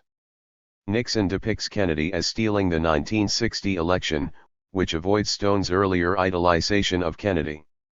Nixon also provides information about the nefarious activities of the Nixon administration more broadly, rather than fetishizing the Kennedy assassination so absolutely as in JFK. Nevertheless, in Nixon, Kennedy remains the last best hope for the US, the man that people want to be. Stone's focus also ignores arguably more fundamental abuses of power. As part of its psychological study, Nixon lauds Tricky Dickey's achievements in recognizing China and signing arms agreements with Russia, but sidelines or neglects to mention other foreign policy incidents, such as Nixon's back-channel promises to the Viet Cong, urging them not to sign a peace deal with the Democrats. Nevertheless, Stone's films are amongst the most radical attacks on U.S. power to have been produced in mainstream cinema in the post-Cold War world. Though it made just $78 million at box office, JFK generated a colossal amount of political debate in the 139 mainstream press, something that even giant films like Avatar cannot do. JFK was the decisive factor behind Washington's decision to release millions of pages of previously secret files about the Kennedy assassination. No wonder that the 1992 Assassination Materials Disclosure Act is commonly referred to as the Oliver Stone Act. 6. Furthermore, when we consider Stone's full gamut of work, we see a quite comprehensive interrogation of U.S. exceptionalism. Of note, Platoon extensively depicted the horrific rape of a Vietnamese girl by U.S. forces. Heaven, Sea and Earth was shot entirely from the perspective of L.E. Lee, a Vietnamese woman caught between the fighting factions in Vietnam and forced into prostitution and poverty after living an idyllic life in the countryside. Although Tommy Lee Jones's character, a Marine who tortured Viet Cong for special operations, is also a pitiful figure, it is L.E. Lee who is the principal sympathetic victim. Ultimately, then, Stone's focus in the presidential films is America-centric, but overall in the 1980s and 90s, he has produced work that is challenging to the usual Hollywood perspectives about U.S. power. And yet Oliver Stone did a political about-turn for his 2006 World Trade Center, which depicted a story of heroic firemen trapped in the World Trade Center on September 11, in what syndicated columnist Cal Thomas called one of the greatest pro-American, pro-family, pro-faith, pro-male, flag-waving, God Bless America films you will ever see. L. Brent Bozell III, president of the Conservative Media Research Center and founder of the Parents Television Council, called World Trade Center a masterpiece, and emailed 400,000 people saying go see this film.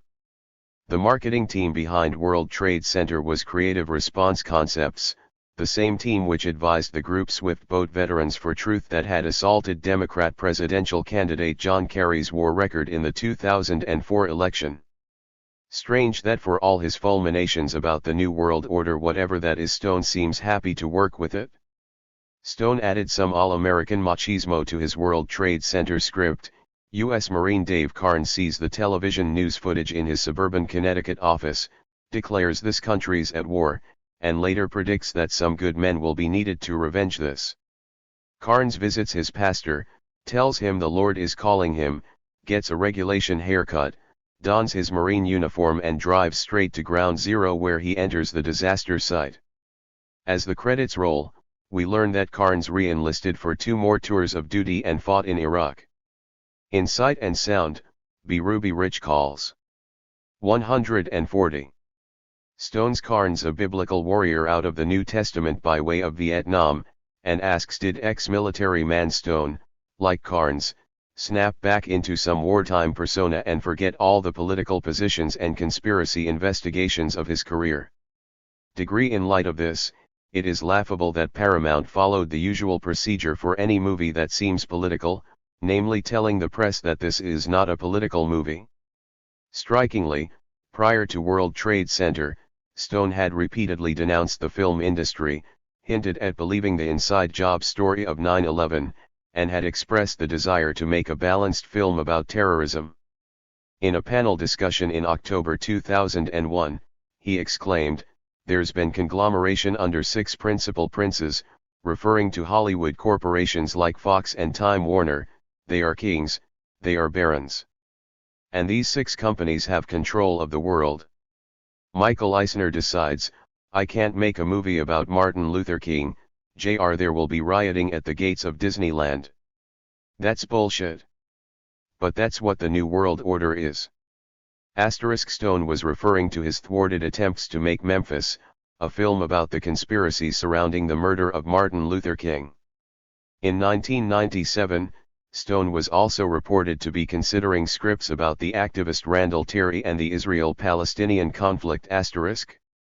Stone also considered making Mission Impossible IT with Tom Cruise, which he said would be a vehicle to say something about the state of corporate culture and technology and global politics in the 21st century. None of this happened, and Stone also turned down the offer to make The Peacemaker, in favor of making the apolitical U-turn, which his co-producer Dan Hafstad explained was about making a movie that wasn't going to be reviewed on the op-ed pages. At the 2001 panel discussion, Stone called for a new film along the lines of the Battle of Algiers, which had sympathized with Algerian terrorists resisting French occupation, and then elaborated.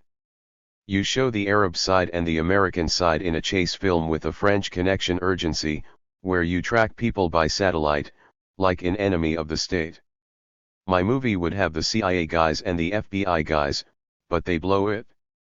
They are a bunch of drunks from World War II who haven't recovered from the disasters of the 60s, the Kennedy assassination and Vietnam. My movie would show the new heroes of security, people who really get the job done, who know where the secrets are. 141. He hasn't made it yet. Instead, we were treated to W, which was, by Stone's former standards, also politically tame.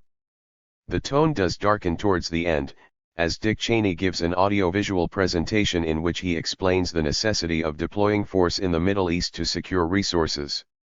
Yet the focus of the film is on Bush as a recovering alcoholic, with personal insecurities to do with his father. As such, Bush comes off as a sympathetic character and we understand his journey. More important, there is little systematic critique in the narrative. The beast of JFK and Nixon is virtually absent. In 2003, Stone said, "If I had the youthful energy I had when I did JFK, and I could take all the abuse I would take, which I was a little ignorant of then, to do about terrorism would be a great contribution. But I don't know if it could get made or distributed because of the controversy it would arouse." Registered. Oliver Stone has continued to present challenging political ideas and secret histories in his low-budget documentary films about figures such as Fidel Castro and Hugo Chavez.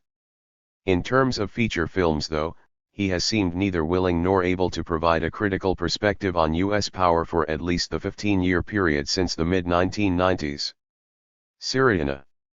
Which political dramas offer interrogative viewpoints on the US place in the world? Four in particular stand out: Syriana, Lord of War, The Good Shepherd, and Steven Soderbergh's Che. Syriana perhaps most comprehensively questioned the nature of U.S. elite business interests, victims, and heroes, in a plotline that echoed real-life U.S. Middle Eastern policy towards, say, Iran during the fluctuating fortunes of the Shah. In the film, the heir to an emirate in a fictional Arab state gives an oil contract to China, cutting out a U.S. company that promptly fires its immigrant workers and merges with a small firm that has landed a Kazakh oil contract. Two of the laid-off migrant workers are manipulated by Islamist clerics into becoming suicide bombers. The CIA assassinates the emir to ensure the succession of his more dictatorial, but US-friendly younger brother. 142. That Syriana was made in the first place was the result of various unusual occurrences. It was based on the 2003 book See No Evil, The True Story of a Ground Soldier in the CIA's War Against Terrorism, by ex-CLA case officer Bob Baer. In an interview with my colleague, Baer claimed, Warner Brothers didn't want to make Syriana, they were forced to. Me and you have time Warner who asks who's gonna watch a movie about big oil. They didn't think it was marketable because it didn't have a very pleasant message. But then Clooney gave up his salary and Matt Damon, and the guy from eBay got involved in the film, and all of a sudden a $120 million movie got knocked down to $60 million, with Warner Brothers just paying a fraction of the movie. Its star, George Clooney, commented that Syriana make Three Kings look like a Frank Capra film, is trouble. It's hardcore, serious, and the next time you and me do an interview, it'll probably be from a bunker, or under a table. Degree it should be added, though, it might have been more trouble if, as Victoria Siegel put it pithily in the New Statesman, it hadn't seemed as if somebody has knocked over a government filing cabinet, randomly gathered up a load of suspect dossiers, and decided to bundle the whole lot together as a script. There's no need for Clooney to hunker down just yet. Lord of War. Lord of War depicts an international arms trader, Yuri Orlov, and his plunge into the depravity of his career. The film was supported wholeheartedly by Amnesty International and was based on the alleged gun-running activities of the Russian, Viktor Bout. In the 1990s, Bout was wanted by Interpol and, in 2000, the British Foreign Office Minister responsible for Africa, Peter Hine, called him the chief sanctions buster and a merchant of death who owns air companies that ferry arms. The key political message of Lord of War is articulated by Orlov to federal agent Jack Valentine, shortly after his arrest. Orlov is convinced he will not be sentenced. The reason I'll be released is the same reason you think I'll be convicted.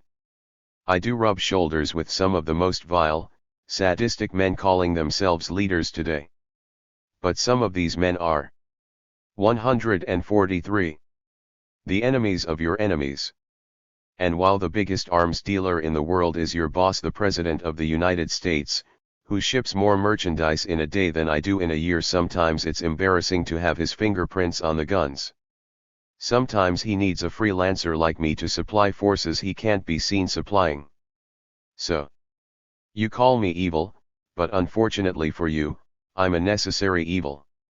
Douglas Farah and Stephen Braun report, despite revelations that his planes had secretly aided Islamic militants in Afghanistan, Bout's organization not only has survived but also flourished astonishingly, by flying weapons and supplies for the U.S. military and private contractors in Iraq, reaping millions from the nation that once pursued him.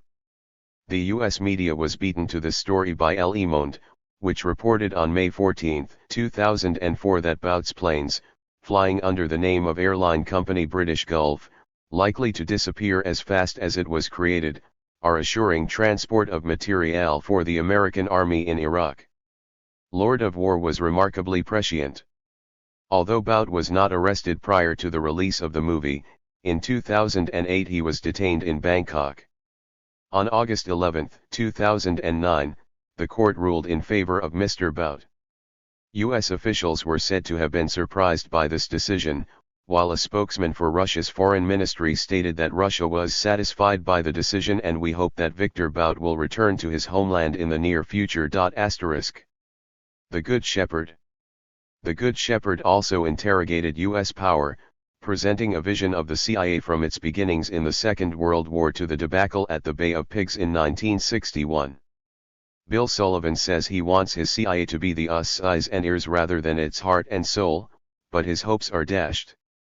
The CIA is shown to be willing and able to intervene covertly in other countries to advance U.S. corporate and political interests, including through the use of the mafia to topple Castro in Cuba, and the use of cockroaches against third world crops, an allusion to the godlike status CIA has acquired for itself. By 1961, the main protagonist, Edward Wilson, is told that he is the CIA's heart and soul, but he barely has a soul himself, having willingly sold out his own son. 144. In contrast, the film hints that the threat from the Soviet Union was mythical. Agents give LSD to a Russian defector as part of their secret and controversial MK-Ultra program. In a trance, the Russian tells them, "Soviet power is a myth, a great joke. There are no spare parts, nothing is working, nothing. It's nothing but painted rust. But you need to keep the Russian myth alive to maintain your military-industrial complex. Your system depends on Russia being perceived as a mortal threat. It's not a threat. It was never a threat. It will never be a threat. It is a rotted, bloated cow." When asked if he had been tempted to go further with his criticism of the U.S. government, De Niro reportedly became visibly uncomfortable and made the fair point that being critical means taking a hard position on something, and I prefer to see what something is all about and try to get behind it. Why people do things is more interesting to me. I want to try and understand where they are coming from. He expressed the view that the CIA was a necessary evil. In other words, a critical stance was not of paramount importance to him, though one might be tempted to ask whether perhaps this also had anything to do with his various advisors, which included the CIA's Milt Bearden, who was on set with De Niro from set decorating to editing for his part. Bearden clarified, "There was never any intent to do anything except capture an era, in both the CIA and America.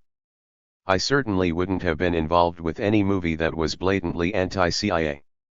The old hands criticizing it want something that is either a recruiting film for the CIA or a documentary, which this is not."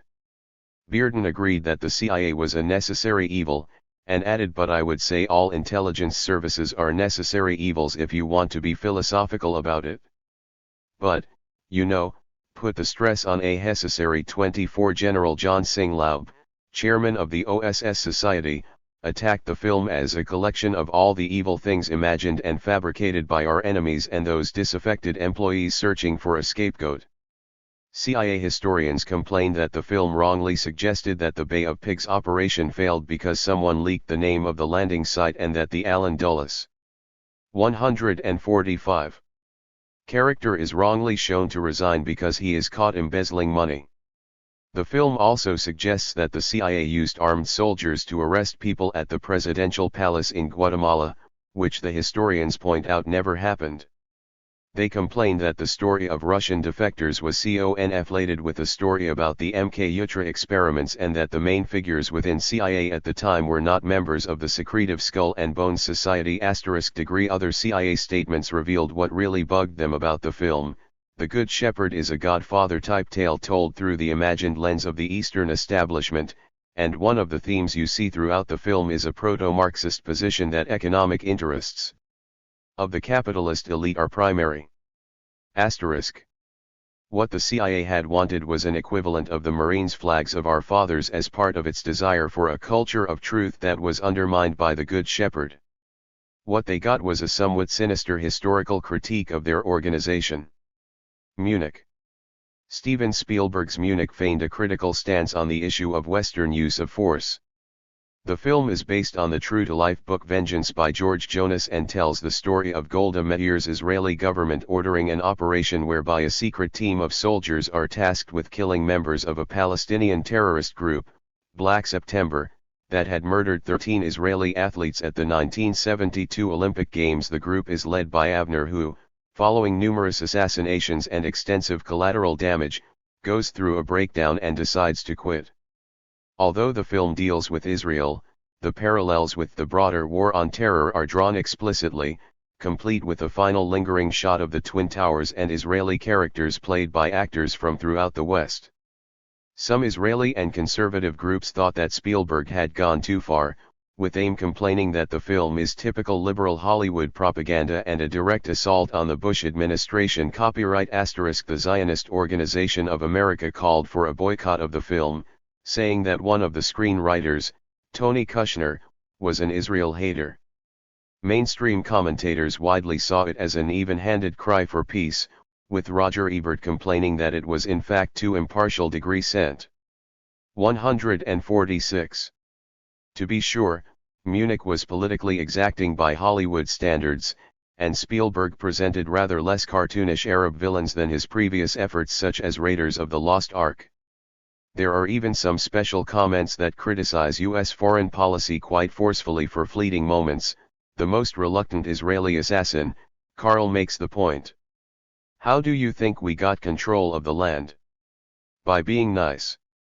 Elsewhere, Mahmoud Hamzhari, head of Black September in France, says, "We are, for 24 years, the world's largest refugee population. Our homes taken from us. Living in camps, no future, no food. Nothing decent for our children. For 24 years our civilians have been attacked by the Israelis day after day. You know Israel just bombed 2 refugee camps in Syria and Lebanon. 200 people killed. Just after Munich they did this. Aside from such sporadic nods towards a balanced argument, however, the film repeatedly reinforces underlying myths and assumptions about Western benevolence. Dennis Ross, former U.S. Middle East envoy, explains that the film creates a context that explains why the Israelis do what they do, and that although the movie doesn't create a caricature of Arabs, is told through the perspective of Israeli eyes, and the debate that goes on is an entirely internal Israeli one. Spielberg himself comments on the DVD's introductory documentary. When we have to respond to terror today, what's relevant is the need to go through a careful process, not to paralyze ourselves and not to prevent us from acting, but to try and ensure the results that we produce are the ones that we really intend. I mean, it is the unintended results that are probably some of the worst and that are ultimately going to really bedevil us. Spielberg adds that Munich is not an attempt to answer should there be targeted killings or not, but rather to highlight some of the related issues and dilemmas registered. Though he implies that targeted killings by our side are basically okay, except when they have unintended consequences. Amongst the unintended consequences, Spielberg articulates through Avner, are that every time we kill a terrorist 6 more take his place, which can become expensive and can provoke retaliatory assassinations against the security services. These unintended results are, of course, all tactical and self-serving rather than being genuine expressions of remorse for the damage being done to others. Spielberg spelled out his position more explicitly in an interview for the Sunday Telegraph. Tom is truly pro-Israeli as you can possibly imagine. From the day I became morally and politically conscious of the importance of the State of Israel and its necessity to exist, I have believed that not just Israel but the rest of the world needs Israel to exist. What I believe is every act of terrorism requires a strong response, but we must also pay attention to the causes. Israel had to respond, or it would have been perceived as weak. I agree with Golda Meir's response. Munich does this by presenting the Israelis as constantly interrogating their moral stance. Apologist phrases like "whatever it takes," "we have a place on earth," and "every civilization finds it necessary to negotiate compromises with its own values" pepper the script. When Avner's team kill a teenager who is defending Salameh, they almost comically shout "oh no," as though this was an utterly unthinkable action. By the end of the film, Avner is going through purgatory, presented with disturbing sexual imagery. In contrast, the Arabs are shown as without conscience, no qualms about rejoicing on their side, says the Israeli Steve, observing Arabs celebrating a terror attack against the West. Despite all the Israeli characters' hand-wringing and in direct contradiction to Spielberg's assertion that I don't think he will ever find peace, according to George Jonas, Avner still fully supports the decision that sent him and his partners on their mission, and has absolutely no qualms about anything they did. Jonas emphasized his view after watching Spielberg's rendering, exclaiming that moral posturing allows you to have it both ways. In Tinseltown terms, after the gunslinger blows everyone away, he has a proper crisis of conscience. Asked whether Avner had a crisis of confidence, Jonas explained, "My Avner may have questioned the utility of his mission toward the end. Targeted assassinations barely slowed down terrorism, let alone stopped it, but he never questioned the morality of what his country had asked him to do. He had no pangs of guilt." Spielberg also claims to have met Avner and was apparently given an impression to the contrary registered. 148. The characters in Munich are designed as Spielberg's equivocal political mouthpieces. The film also omits the so-called Lillehammer affair, where Israeli assassins murdered a completely innocent Moroccan waiter in Norway, a case of mistaken identity for which Tel Aviv 23 provided compensation 23 years later, though offering no apology. No mention, either, of car bomb used to kill Salameh, which killed 8 other people including an English student and a German nun registered, even though it would have been easy enough to tack onto the closing caption that draws our attention to his subsequent assassination. A scene between Avner and a Palestinian terrorist was touted as the film's strongest claim to fairness. Without this scene, Spielberg told the Washington Post, I would have been making a Charles Bronson movie, good guys versus bad guys and Jews killing Arabs without any context. And I was never going to make that picture. The Post editorialist, saying that the Palestinian talks powerfully and at length about home and about his people having lost their land, the land to which he refers isn't only Gaza or the West Bank, but what became, in 1948, Israel. Registered in Truth, the scene in question is a 2.5-minute exchange, which at most points out that Palestinians are motivated by a desire for home but, more saliently, suggests that their struggle is futile and immoral. The terrorist begins the discussion imagining a future war after which Israel will cease to exist. Abner replies, "You can't take back a country you never had." Terrorist, "You sound like a Jew." Abner maintains his cover by saying "fuck you" and then observes, "I'm the voice inside your head telling you what you already know. You people have nothing to bargain with. You'll never get the land back. You'll all die old men in refugee camps waiting for Palestine." The terrorist retorts with the threatening comment, "We can make the whole planet unsafe for Jews." Abner points out, "You are Arabs. There are lots of places for Arabs," and points out that the land for which they fight is only arid old vineyards anyway, the not so subtle implication being that the Palestinians should just give up and move to another country, which, without the audience bringing in knowledge from elsewhere, sounds like not such a bad idea. Munich in essence asks the question, should the Israeli Secret Service follow a secret and illegal policy of targeted assassinations throughout the globe without regard to the consequences? We are invited to think that the answer might overall be no, because such 149 killings are counterproductive and upsetting for the Israelis. As Michelle Goldberg puts it, the film's central concern the effect of retaliatory Jewish violence on the Jewish soul, not on the Palestinian flesh degree, or, as Golda Meir apocryphally phrased it, "We can never forgive them for making us kill their children." The case of Munich would be a little less disturbing if Spielberg also made a film from the Palestinian point of view, perhaps about the 1948 Exodus, as Robert Fisk challenged him to do. Registered Clint Eastwood looked at two sides of the Second World War in Flags of Our Fathers and Letters from Iwo Jima, so such a pairing has its precedent. There is no sign that such a film will ever be made in the US, let alone by Spielberg, and pro-Israeli government docudramas like The Chosen, A Woman, Golda and Raid on Entebbe, and cinematic releases like Exodus and The Point Men have marked a Hollywood history that has systematically omitted the Palestinian perspective. One exception, Costa Gavras' low-budget Haneke, showed Palestinians in a sympathetic light but was buried by its own distributor. Conclusion. The Pentagon in the modern era has rarely been willing to cooperate with political dramas, which have tended to champion liberal politics and have contained some negative images of military men. Indeed, as one might expect, this genre has been more liable than any other examined in the book to raise questions about U.S. foreign policy, as in Syriana, Lord of War and The Good Shepherd, which presented U.S. power in thoughtful terms drawing on mainstream critical literature. Oliver Stone's mid-career films, notably JFK and Nixon, were also strong though conspiracy-themed challenges to established power. The re-edits on Rules of Engagement made it so jingoistic and self-contradictory that even its lead actor, Guy Pearce, went on the record to express his disappointment.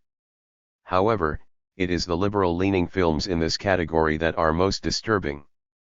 Munich, Crimson Tide, Spy Game, and 13 Days all pay lip service to the possibilities for nonviolent solutions to political problems, but all demonstrate how conditions are such that the U.S. use of force, even extensive force, is legitimate. After all, it is standard practice in Hollywood to assume that foreigners don't matter, U.S. enemies are implacably villainous, and U.S. power is by definition selfless and good. 8. The low-budget battlefield. By now, you may well have in mind a few films that seem more politically judicious with regards to the U.S. world role than most of those discussed so far. There are certainly some critical movies made by Hollywood, but real power has focused thus far on those with budgets over $30 million and which therefore tend to be distributed by the majors rather than their subsidiaries. From an industry that produces several hundred films a year with an average budget of $60 million, are there some lower budget offerings that slip through the net and criticize U.S. foreign policy? This chapter examines some of the most disruptive film products from below that $30 million budget mark, across a range of genres, observing how several of them have faced difficult roads on the way to release, even when their political content has been in the cold light of day fairly tame. The low-budget battlefield goes on to examine lower-budget films that appear antagonistic or neutral, but on closer inspection are revealed to be more conservative. Finally, I will examine some of the great many low-budget productions that trot out standard lines about the benevolent U.S. role in world affairs. The ones that got away. Rendition. In Rendition, Jake Gyllenhaal, CIA analyst, increasingly begins to doubt the wisdom of abducting and torturing a terrorist suspect, as ordered by the governments of the US and an unspecified North African country. The foreign society is portrayed in human, sympathetic terms, and the rendition itself is based on the true story of Khalid el-Masri, whom the CIA mistook for a terrorist and kidnapped. The essential message of the film is articulated by Gyllenhaal when he questions an official about what is being done. In all the years you've been doing this, how often can you say that we produced truly legitimate intelligence? Once. Twice. 150. The low-budget battlefield 151. 10 times. Give me a statistic, give me a number. Give me a pie chart, I love pie charts. Anything that outweighs the fact that if you torture one person you create 10, 100, 1,000 new enemies. There are also even more films with ultra-low budgets, just $1,000 or a few $100,000, receiving even less cinematic screening. Many of these are documentaries, such as Deadly Deception, General Electric, Nuclear Weapons and Our Environment, Manufacturing Consent, Noam Chomsky and the Media, 11/09/01 September 11, Iraq for Sale, The War Profiteers, Fog of War, Taxi to the Dark Side, Standard Operating Procedure, Why We Fight, and Oliver Stone's interviews with Latin American leaders Fidel Castro, Looking for Fidel and Hugo Chavez. Similarly, Tim Robbins' Embedded assaulted the thinly fictionalist Office of Special Plans, whose members, as neoconservatives, preside over a world in which journalists line up as soldiers and shout, "Sir." One AMA maggot journalist, "Sir." The film, however, was in fact a stage play later transposed onto DVD. At this ultra-low budget, it is very difficult to make an attractive feature, but not impossible. Infinite Justice, which was a challenging view of the War on Terror, cost just a few $100,000 and received some cinema screening, albeit very limited.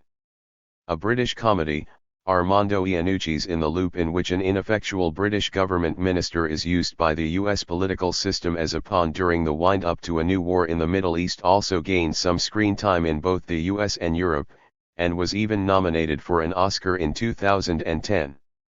Under the radar, still under fire. Buffalo Soldiers.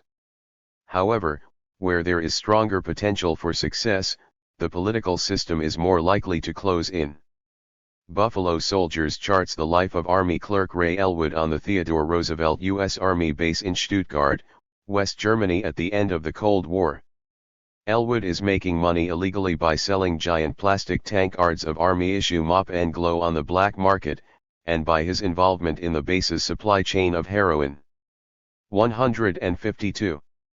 Although filming for Buffalo Soldiers was completed by January 2001, it was hit perhaps harder than any other production by September 11 and then the Iraq War, meaning that it did not reach cinema screens until the summer of 2003. Although Variety's critic Todd McCarthy claimed Buffalo Soldiers was the wrong film at the wrong time because of public opinion, its dreadful box office showing was largely due to the fact that it was only actually released in New York and Los Angeles. In other words, Buffalo Soldiers was the wrong film for a system closely wedded to elite power. How audiences would have responded under more normal conditions is unknown, because it was pretty much scrapped by its own cinematic distributors. The question is, why? Eric Weiss, one of the film's writers, accurately pointed out, I don't see the movie as unpatriotic. It doesn't really comment on what we are doing now, and Miramax's chief operating officer, Rick Sands, said that they want to be sensitive to the current situation in the world. They could have added several other points to make their case. For example, Elwood has no political beef with his civilian or military masters, there is no systemic critique of the US presence in Europe, and although Top Sergeant Lee is a shocking sadist and the men are criminals, this is a regrettable consequence of peace. War is hell but peace is fucking boring, as Elwood puts. Moreover, the portrayal of the gentle Commander Wallace Berman suggests that the Army is a broad church. Director Gregor Jordan observed, "I've got documents which show things like murder rates on US Army bases here were between 25 and 30 murders a year. And things like accidental deaths there was between 2 and 3 a day. And suicide rates. There's also statistics about how many weapons went missing during the course of the Cold War. Billions of dollars worth of weapons just disappeared. And drug use, the Army in the end had to introduce drug testing to try and stamp it out. If anything, what is depicted in the film is toned down from reality. What really happened was much, much worse." War Incorporated. Other comedies hit similar distribution problems, though they were actually much more critical than Buffalo Soldiers. War Incorporated's narrative unfolds in the fictional Middle Eastern country. The low-budget battlefield 153 of Turkestan, which is controlled by a corporation, modeled on Halliburton, which is owned by the former U.S. Vice President, modeled on Dick Cheney. The film was not even touched by Disney, which had produced the unofficial prequel Grosse Pointe Blank, and it was stifled by extremely limited distribution, screening in just 33 theaters nationwide and making $580,000. Fahrenheit 9/11.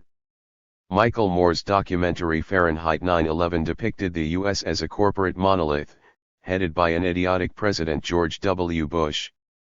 The enemies of the film are not just Islamic terrorists but rather elites themselves, whom Moore portrayed as self-interested warmongers, whose willingness to use violence after September 11 has disturbing consequences. Disney tried to block its subsidiary Miramax from releasing the film, complaining that its distribution would be counterproductive to their interests. Moore's agent Ari Emanuel alleged that Disney's CEO Michael Eisner had told him he wanted to back out of the deal due to concerns about political fallout from conservative politicians, especially regarding tax breaks given to Disney properties in Florida like Walt Disney World. Disney also had ties to the Saudi royal family, which was unfavorably represented in the film. A powerful member of the family, Al-Walid bin Talal, worked with the Carlyle Group to buy up a large share of Euro Disney after it had run into financial difficulties. Disney denied any such high-stakes political ball game, explaining they were worried about being dragged into a highly charged partisan political battle, which it said would alienate customers. The right wing was really gunning for more. His anti-weapons lobby film Bowling for Columbine had been the highest-grossing documentary of all time despite it being slapped with an R rating by the MPAA, and his stated aim for Fahrenheit 9/11 was to remove Bush from office.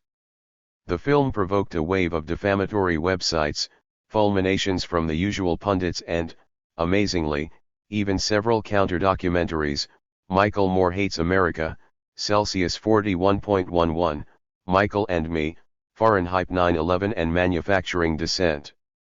He is also satirized in the $20 million David Zucker comedy An American Carol aka Big Fat Important Movie. In truth, although Fahrenheit 9/11 was a powerful anti-Bush polemic, it had some glaring political limitations if it was to be 154. Considered seriously as a critique of U.S. foreign policy at a systemic level. It avoids any mention of the US's key Middle Eastern ally, Israel, which is surely a key component of even the briefest discussion of the region.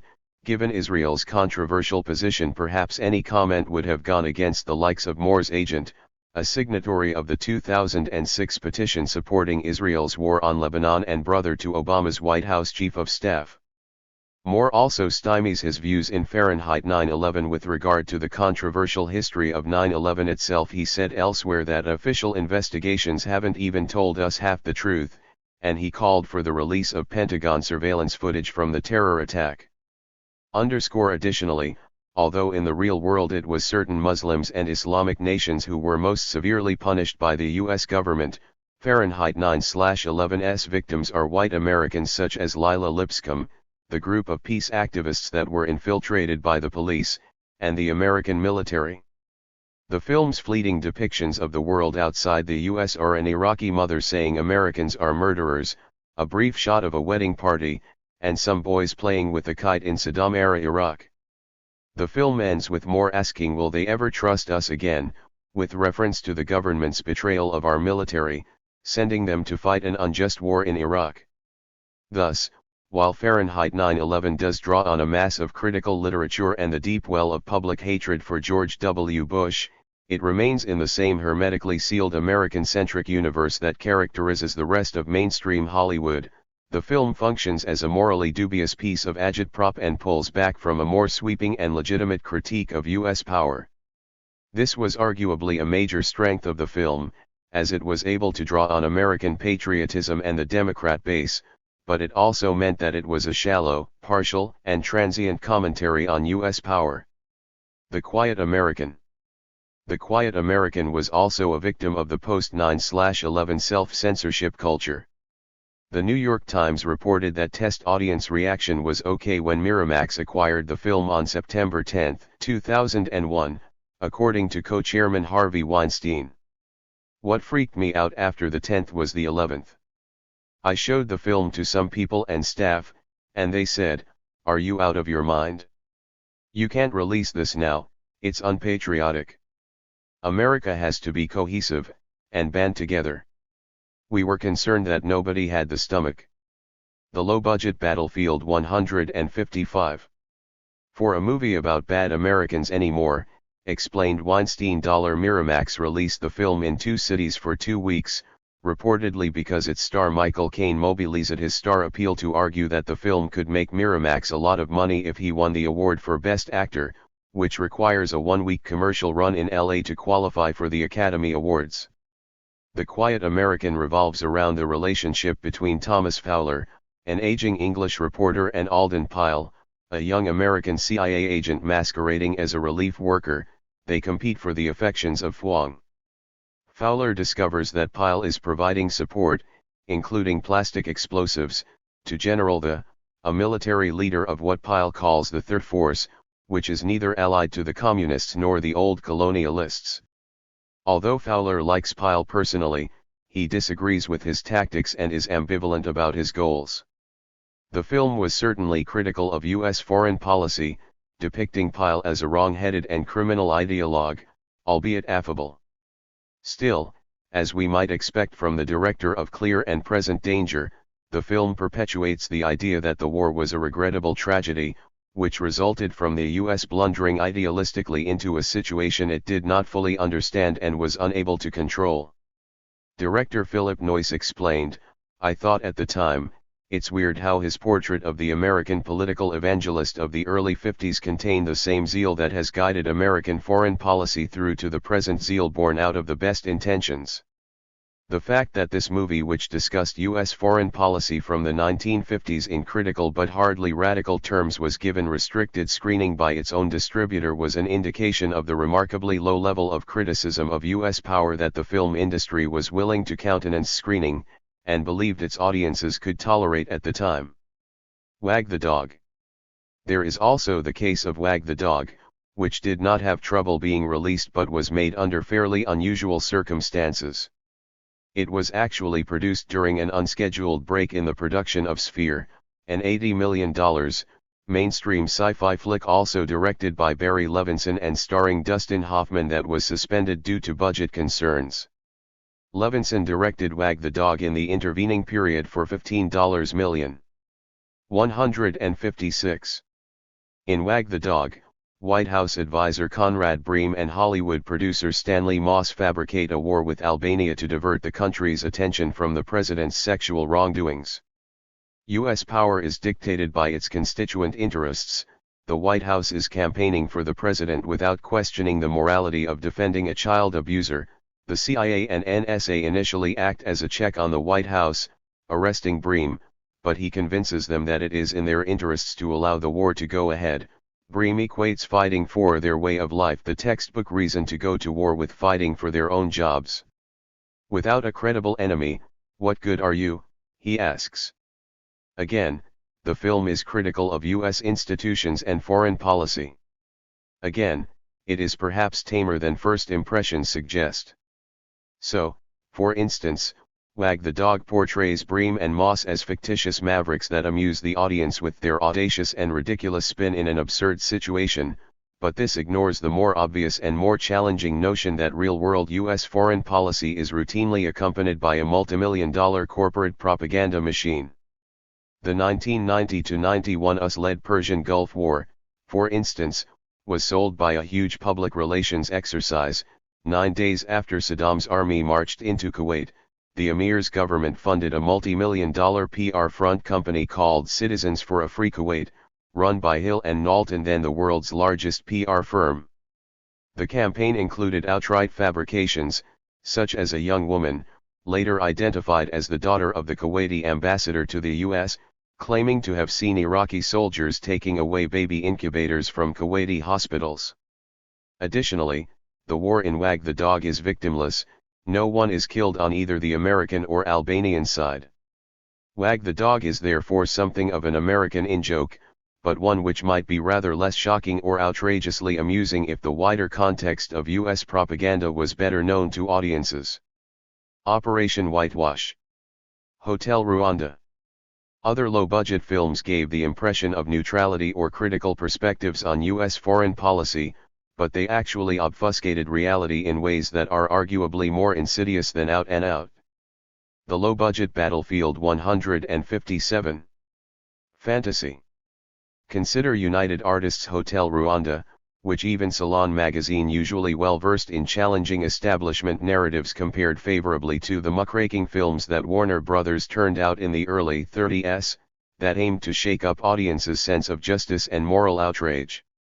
3. Hotel Rwanda in fact followed the state line on Rwanda and was based on a government-funded book written by Philip Gurevich, who worked closely with his brother-in-law, Secretary of State James Rubin. It may be nothing more than coincidence, but military contractor United Technologies has major commercial interests in the region, and one of its board members, Alexander Red Donhaig, also sat on the board of United Artists' senior partner MGM.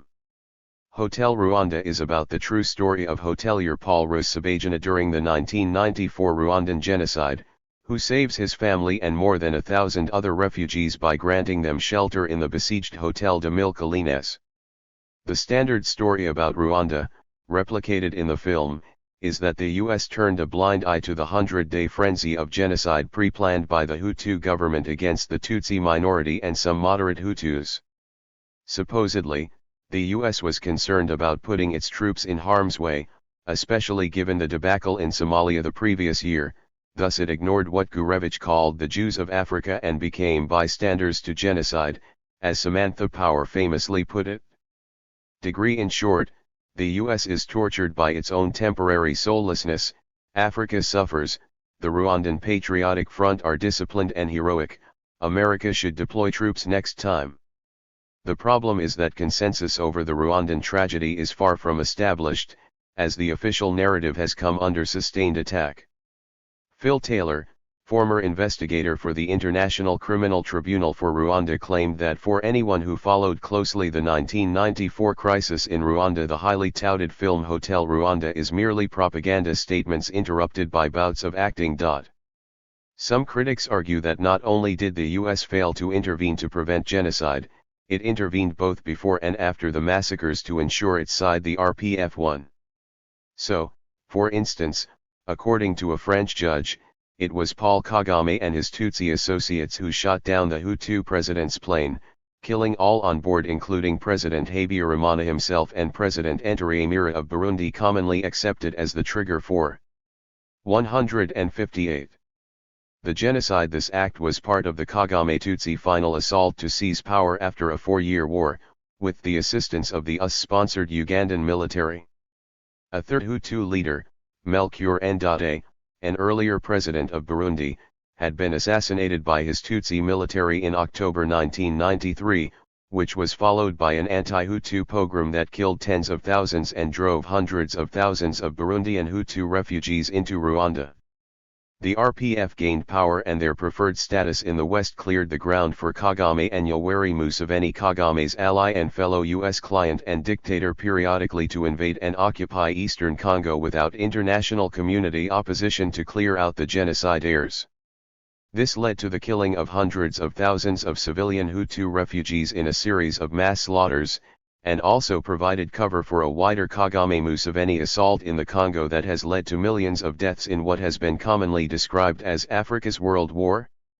This was again compatible with narrow Western interests and policy, as it contributed to the replacement of Mobutu with the more amenable Kabila and opened up the Congo to a new surge of mineral exploitation by Western companies. The subject of the film, Paul Rusesabagina, wrote in his autobiography that Rwanda is today a nation governed by and for the benefit of a small group of elite Tutsis. Those few Hutus who have been elevated to high-ranking posts are usually empty suits without any real authority of their own. They are known locally as Hutus de service or Hutus for hire. In December 2006, he wrote to the Queen of England to say that Kagame was a war criminal. There is no doubt that Hutus were culpable in genocide, and Hotel Rwanda remains, like United 93, a sensitive, humane and powerful piece of filmmaking. Still, it is striking how the history of the bloodshed has been spun in line with Western interests. Hotel Rwanda certainly condemned elements of U.S. policy towards Rwanda during the 1994 genocide, but it did so within ideological boundaries which ensured the film reflected the interests of U.S. state and private power. Salon concluded, "We know how little attention the West paid to the Rwandan genocide as it was occurring. The question is, how much attention will be paid to this movie?" Hotel Rwanda generated a huge amount of news coverage and made $34 million on its $17 million investment.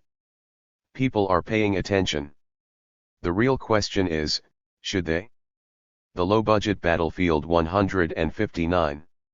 United 93. Paul Greengrass's United 93 was generally received as a neutral piece of work with emphasis placed on its avoidance of a sensationalist style, through the use of unknown actors, its decentralization of the famous "let's roll" line, and its use of handheld cameras. It is a literal depiction of what happened to Flight 93 on September 11, 2001, namely the terrorist takeover, the passengers rebelling and then crash-landing the plane in rural Pennsylvania.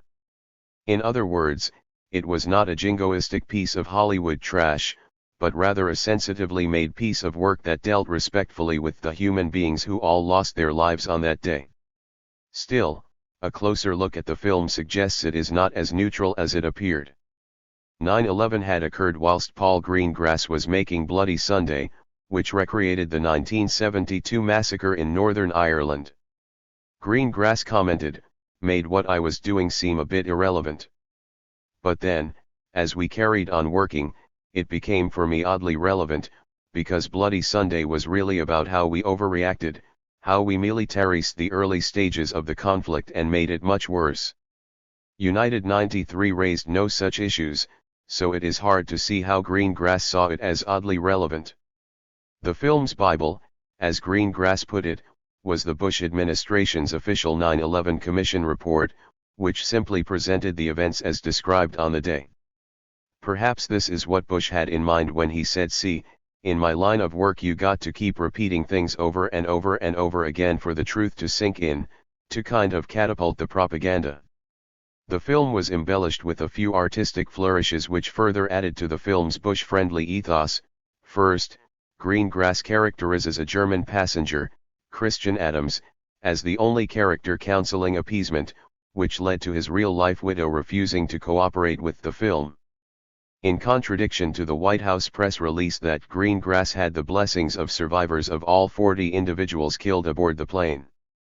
Secondly, as Dennis Lim pointed out, green grass made sure to dangle some red state red meat, as in the blurry finale the passengers appear to kill two of the terrorists. The Pentagon received green grass's special thanks on the credits. He explained that the military brass were incredibly creative in helping us, and they were apparently motivated by the idea that if we can do this we can perhaps raise our game for 160. The next time. The Bush administration also welcomed the release of United 93 with open arms. Soon after the film's nationwide release date, tears flowed at a very emotional 9th when President Bush invited relatives of some of the 40 passengers and crew members for a private screening at the White House. Attendance figures were not offered, the families had already had a private screening, and the White House cinema only has 44 seats anyway, so we might surmise that providing a cathartic experience for some of those affected was rather less important to the incumbents than continuing to associate themselves with what they called the heroes of Flight 93, who had struck what Bush called the first counterattack to World War III. For reflecting on the Bourne films, Greengrass says, "We have to search for our own answers, rather than rely on untrustworthy power systems." This is not an approach he applies to United 93. Greengrass didn't seem to care about the calls for a fresh inquiry into 9/11, or the concerns raised by serious commentators that Flight 93 might have been shot down by the military. He seems to be as ignorant as Condoleezza Rice about the pre-9/11 warnings of just such an attack using aeroplanes, as he says more than once that this thing was literally unimagined and unimaginable. Instead, Greengrass felt that it was more important for him to create a believable truth as a good place to start a discussion. He commented, "A lot of people believe that Flight 93 was shot down by the military. I'm not knocking people who believe in conspiracy theories. What I'm pointing out is that conspiracy theories are comforting. The truth is much more disturbing if you look at it for real and say, on that morning a small group of people hijacked a religion, hijacked 4 airplanes and had an entire civilian and military system break down inside an hour, and if those passengers had not got up out of their seats the plane without a doubt would have hit the Capitol and flattened it. *degree. It's hard to see what could be more comforting in the dire circumstances of 9/11 than focusing on the day's one small victory. The low-budget Battlefield 161. Based on a government-approved history in which Al-Qaeda terrorists are clubbed to death by Americans.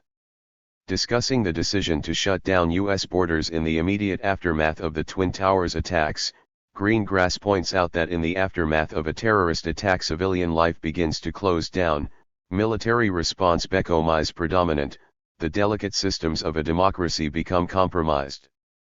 Greengrass is no fool. He recognizes the dangerous trends within the U.S. system.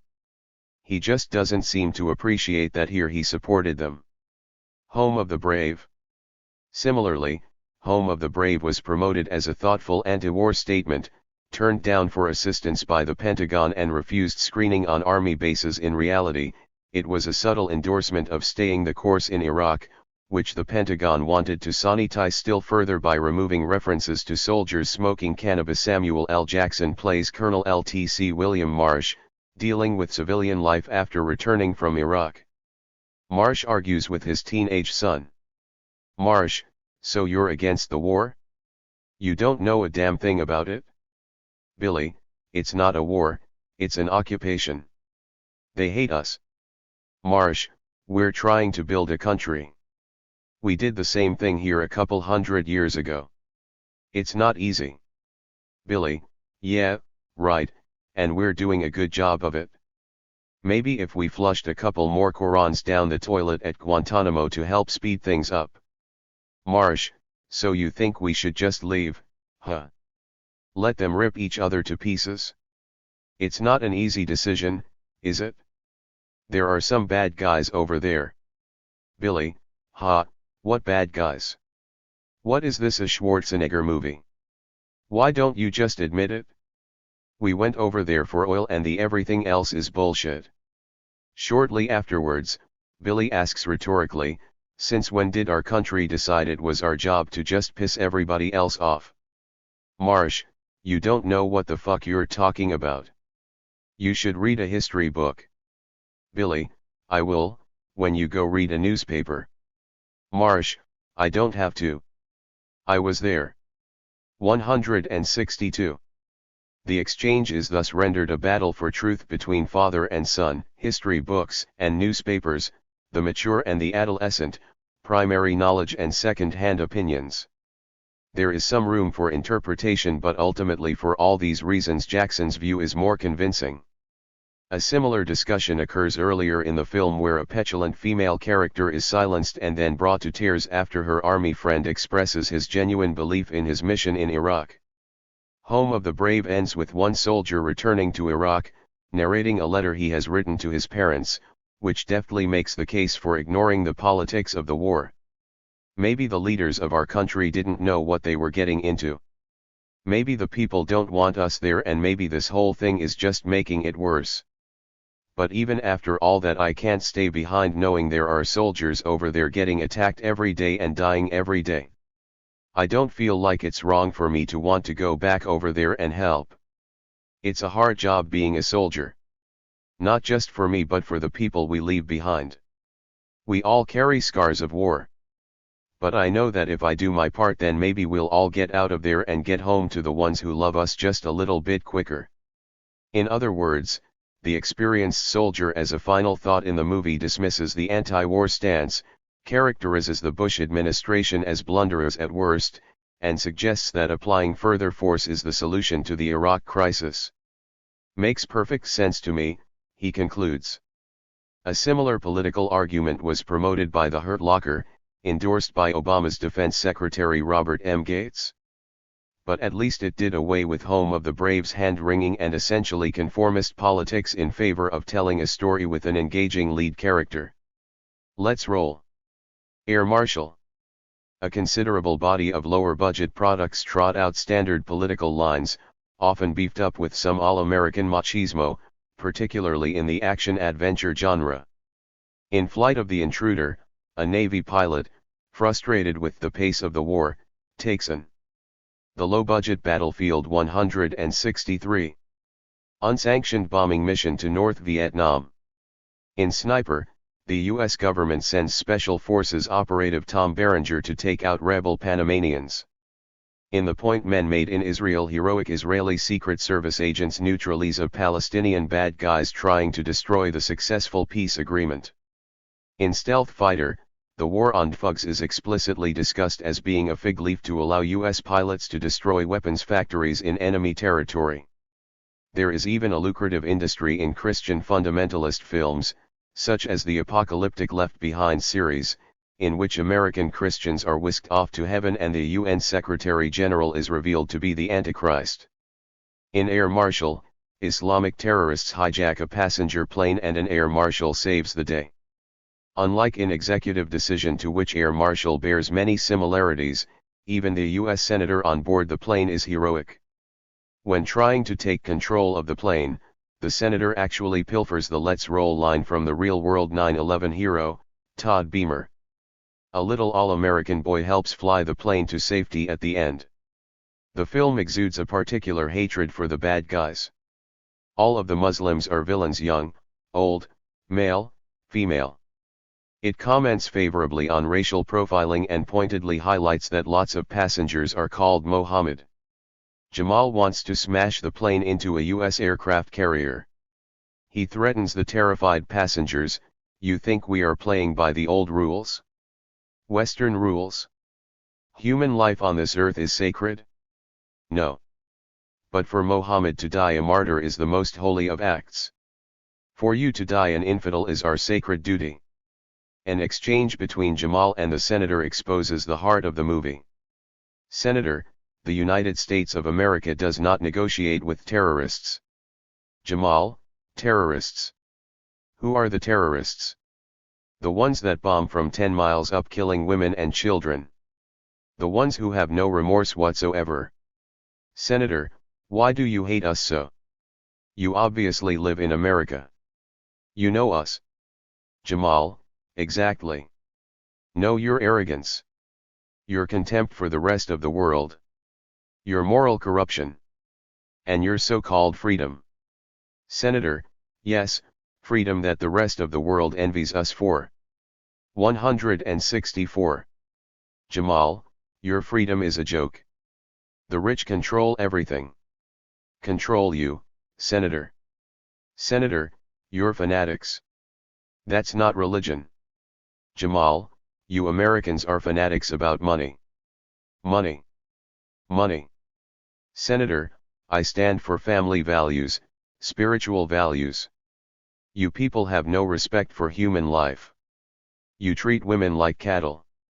This debate is interrupted by the older terrorist, Elijah, who rubs his hands and discusses the bottom line, namely blackmailing the US government for $30 million.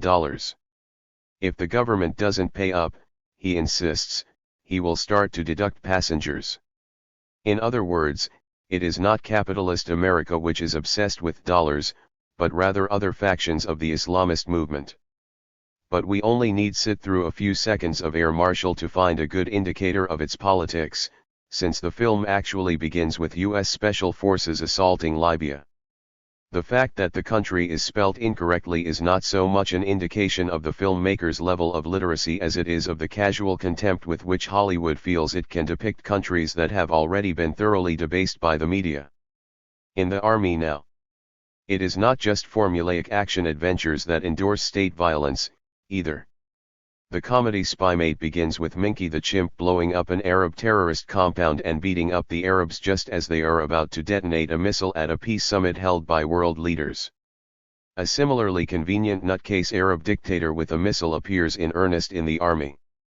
In the political drama Deterrence, the US president nukes Iraq when Saddam Hussein's son invades Kuwait and threatens to attack the world with black market atomic bombs, though the narrative is rendered more sophisticated by the suggestion that the weaselly president might have gone too far. Another case was in the Army Now, which received a stunning but thoroughly deserved 0% rating based on 15 reviews processed by RottenTomatoes.com. A sequel has been announced. In the Army Now tells the story of Bones Conway and his friend Jack Kaufman, who lose their jobs and join the U.S. Army Reserves, believing that if they assign themselves to the water purifying unit they will make enough. The low-budget Battlefield 165. Money to set up their dream business without putting themselves in danger. However, the water boys are called up to operate in desert conditions, as Libya threatens to invade Chad and, on a routine mission to resupply a forward base, their convoy is ambushed. In a Libyan POW camp they meet up with Set Stern, who tells them his mission is to destroy mobile Scud missile launchers carrying missiles armed with chemical warheads aimed at American bases in the region. The US military is depicted in reflexively idealized terms. For example, whereas films such as Full Metal Jacket have famously depicted military trainers as cruel, for all her gusto the attractive black female drill SGT lad tolerates Bones' subversive flirting and explains that she shouts so that everybody can hear and learn from mistakes. Lower down the power scale, Bones' unit is a quaint little metaphorical family that explicitly invokes the Waltons. Bones is the wisecracking father figure, Christine Jones is the wife, Jack is the petulant but ultimately obedient older child, and Fred Ostroff is the scared and gullible little boy. In the Army Now gives every indication that the US is following an appropriately benign and diplomatic foreign policy, defending the UN, acquiring support of the regional people, including children, and deterring a Libyan invasion of Chad. Furthermore, the film is careful to say that the US military and civilian authorities assume that the water boys are dead, or else the bombing campaign against Libya would be rather more controversial purely on the narrow grounds that the water boys would be put in danger. Each member of Bones' terrified unit overcomes their fears, maintains and/or recovers their dignity, and becomes a hero through their contact with the US military.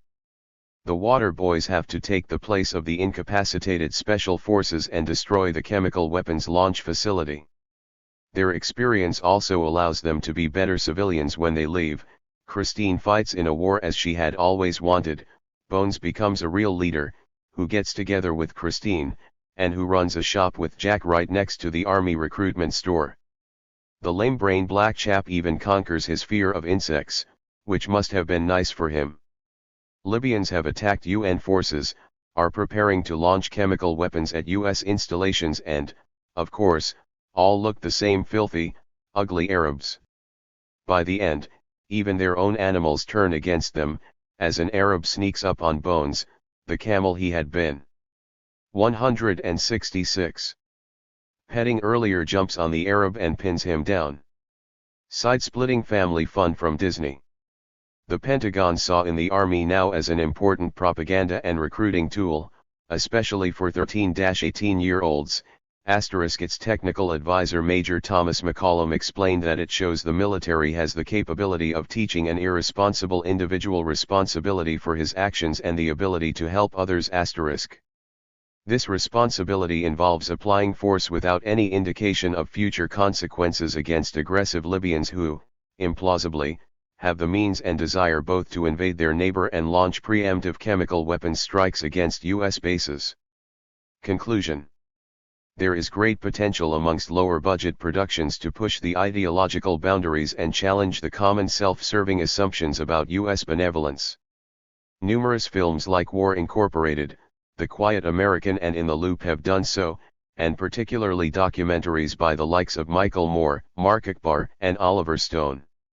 Other films have had critical tones, but a closer look suggests that they seriously pulled their punches, as in Home of the Brave, which dissented from the government position on such narrow grounds that it wound up supporting it in the key debate on maintaining troops in Iraq. However, low-budget films are subject to similar pressures as their more expensive siblings. They typically still emerge ultimately from the majors, who have sometimes seemed all too willing to ditch any remotely critical product on their books, as occurred with The Quiet American, Buffalo Soldiers, and Fahrenheit 9/11. They still need to be commercially viable, are still made in a society that perpetuates reflexive ideas about us and them, and films like In the Army now even have extensive production input from the Department of Defense. Nor should we forget that despite the potential for broader minds within this range, the vast majority of products eschew this possibility entirely, in favor of churning out bargain basement dross like Air Marshal. And perhaps most disturbing of all are pictures like Hotel Rwanda and United 93, since their apparent humanity obscures and shuts down the shocking historical debates from which they are drawn. Part ill. Real violence. I play Terminator, but you guys are the true Terminators. Arnold Schwarzenegger to U.S. troops in Iraq, July 4, 2003. Yevm. Soba Tre Ot Oywt Hassan Ava 2. 9. Conclusions.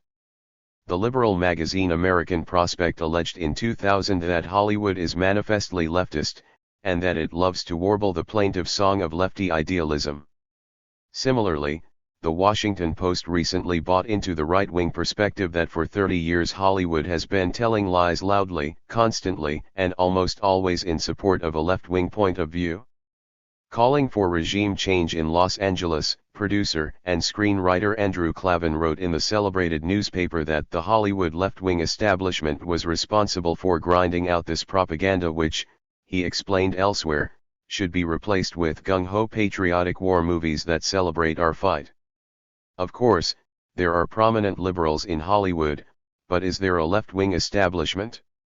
Not unless we are to ignore numerous right-wing stars, censors and industry professionals, the presence of the national security services and most importantly the industry's business leaders working within a rigid corporate system. Nor can Hollywood output be described as left-wing, unless we ignore the fact that mainstream productions repeatedly endorse U.S. force and do not criticize the fundamental assumptions of U.S. benevolence on the world stage. Amongst the most extreme cases of regressive productions are Stargate, Stealth, Transformers, Iron Man, We Were Soldiers, Wind Talkers, Black Hawk Down, True Lies, You Don't Mess with the Zohan, Executive Decision, Air Force One, Collateral Damage, Rambo, The Peacemaker and Rules of Engagement.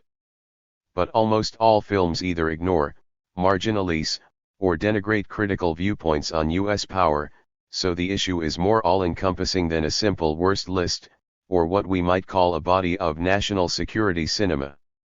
Where films do seem to be more critical, as in 13 Days for example, they are only doing so on very narrow grounds, typically in support of another faction of the state and with force necessarily remaining high on the table of options. 169. 170. Are audiences able to resist these messages? Certainly, not all of us join the armed forces or mug a foreigner as soon as we leave the movie theater. But the cumulative effects on citizens are surely significant, and established power systems have assumed so since the early days of cinema, when two entrepreneurs made a one-shot film of a Spanish flag being replaced by the Stars and Stripes at the very start of the 1898 Spanish War. Organizations and individuals, from the CIA to the FBI, from V.I. Lenin to Joseph Goebbels, have all expressed the view that cinema is the most important medium for transmitting political ideas. If I could control the medium of the American motion picture, Soviet dictator Joseph Stalin said, I would need nothing else to convert the entire world to communism. Registered, or, as 20th Century Fox founder Darryl Zanuck put it, if you have something worthwhile to say, dress it up in the glittering robes of entertainment and you will find a ready market. Without entertainment, no propaganda film is worth a dime. Sometimes, such movies even have very direct, specific, and disturbing effects. In the post-9/11 world, according to former U.S. Army specialist Tony Lagouranese, the U.S. military turned to television and movies to look for new ways of interrogating suspects because they didn't have training in the more extreme tactics, such as mock executions, mock electrocutions, stress positions, isolation, hypothermia, and threatening to execute family members or rape detainees' wives. In the mid-1990s, the New York Times reported that Timothy McVeigh, the Oklahoma City bomber, responsible for 168 deaths in 1995, watched the right-wing fantasy Red Dawn over and over, because it was the film he loved most. Following the release of Top Gun, according to retired Rear Admiral Alan Boothill, young aviators at Miramar Naval Air Station began strutting around believing they actually were Tom Cruise, carloads of women began showing up, and widespread allegations of sexual abuse ensued at the station's closely related Tailhook convention in 1991. Previously, Tailhook had been an opportunity for junior officers to come and meet senior officers on an informal basis and talk about tactics, flying and tradition. Degree. For a moment, let's consider a thought experiment. Based on what we know about the industry and its output, what would Hollywood be like as a news studio? Such a media organization, let's call it Hollywood News, Inc., would relentlessly pump out stories ratcheting up the threats to the United States, particularly to its government, military and major cities. It would editorialize for the conclusions. 171. Use of military force, unilateral and illegal where necessary to solve these problems. Force would be portrayed as a panacea which has been successful throughout history. In the dead of the night, barely watched and with limited distribution, a ragtag body of actors would read a short dissenting bulletin, which would then be derided or more often ignored by the anchors for the rest of the day. Hollywood News Incorporated would, in short, be just as reactionary as Fox News. Bulletins would be announced on the hour to the theme from the A-Team. There is a handful of exceptionally critical movies at the cinema. Among the low-budget productions, there is Redacted, as well as War Incorporated and The Quiet American, which typically had difficulties during the distribution phase. There are even some rare relatively critical films that emerge from the major studios with generous budgets, such as Avatar, The Good Shepherd, Lord of War, Total Recall, Starship Troopers, Nixon, and Syriana. As Michael Medved observes, though, media messages are invariably more likely to have an impact on audiences when they are taken together and repeated with a mind-numbing insistence year after year. The notions that the U.S. is essentially good and that U.S. force is an effective means of solving political problems have been hammered home as hard as any, so it seems unlikely that a few exceptional pictures are sufficient to offset that tradition. Furthermore, only very rarely do films have some noticeable impact in terms of actually galvanizing a movement for oppositional political change. Of the documentaries, Deadly Deception had some impact on GE's involvement in the arms trade, and Bowling for Columbine prompted Kmart to phase out selling ammunition for handguns, but Michael Moore failed in his more ambitious attempt to oust Bush with Fahrenheit 9/11. The category for fiction films that enact political change is even slimmer, though JFK at least forced the release of government files about the Kennedy assassination. Otherwise, Hollywood has helped ensure that the populace remain observers rather than participants in the political process. In 1941, a Senate investigation called the movie studios gigantic engines of propaganda. The world has thankfully been able to move on from the total war philosophy that characterized the 1940s, and Hollywood has moved with it. Nor are we in an age, as predominated in the 1950s, when a government committee can ask industry figures the accusatory question, "Are you a member of the Communist Party and the Screen Actors Guild?" as though both were crimes, and comparable crimes at that. 172.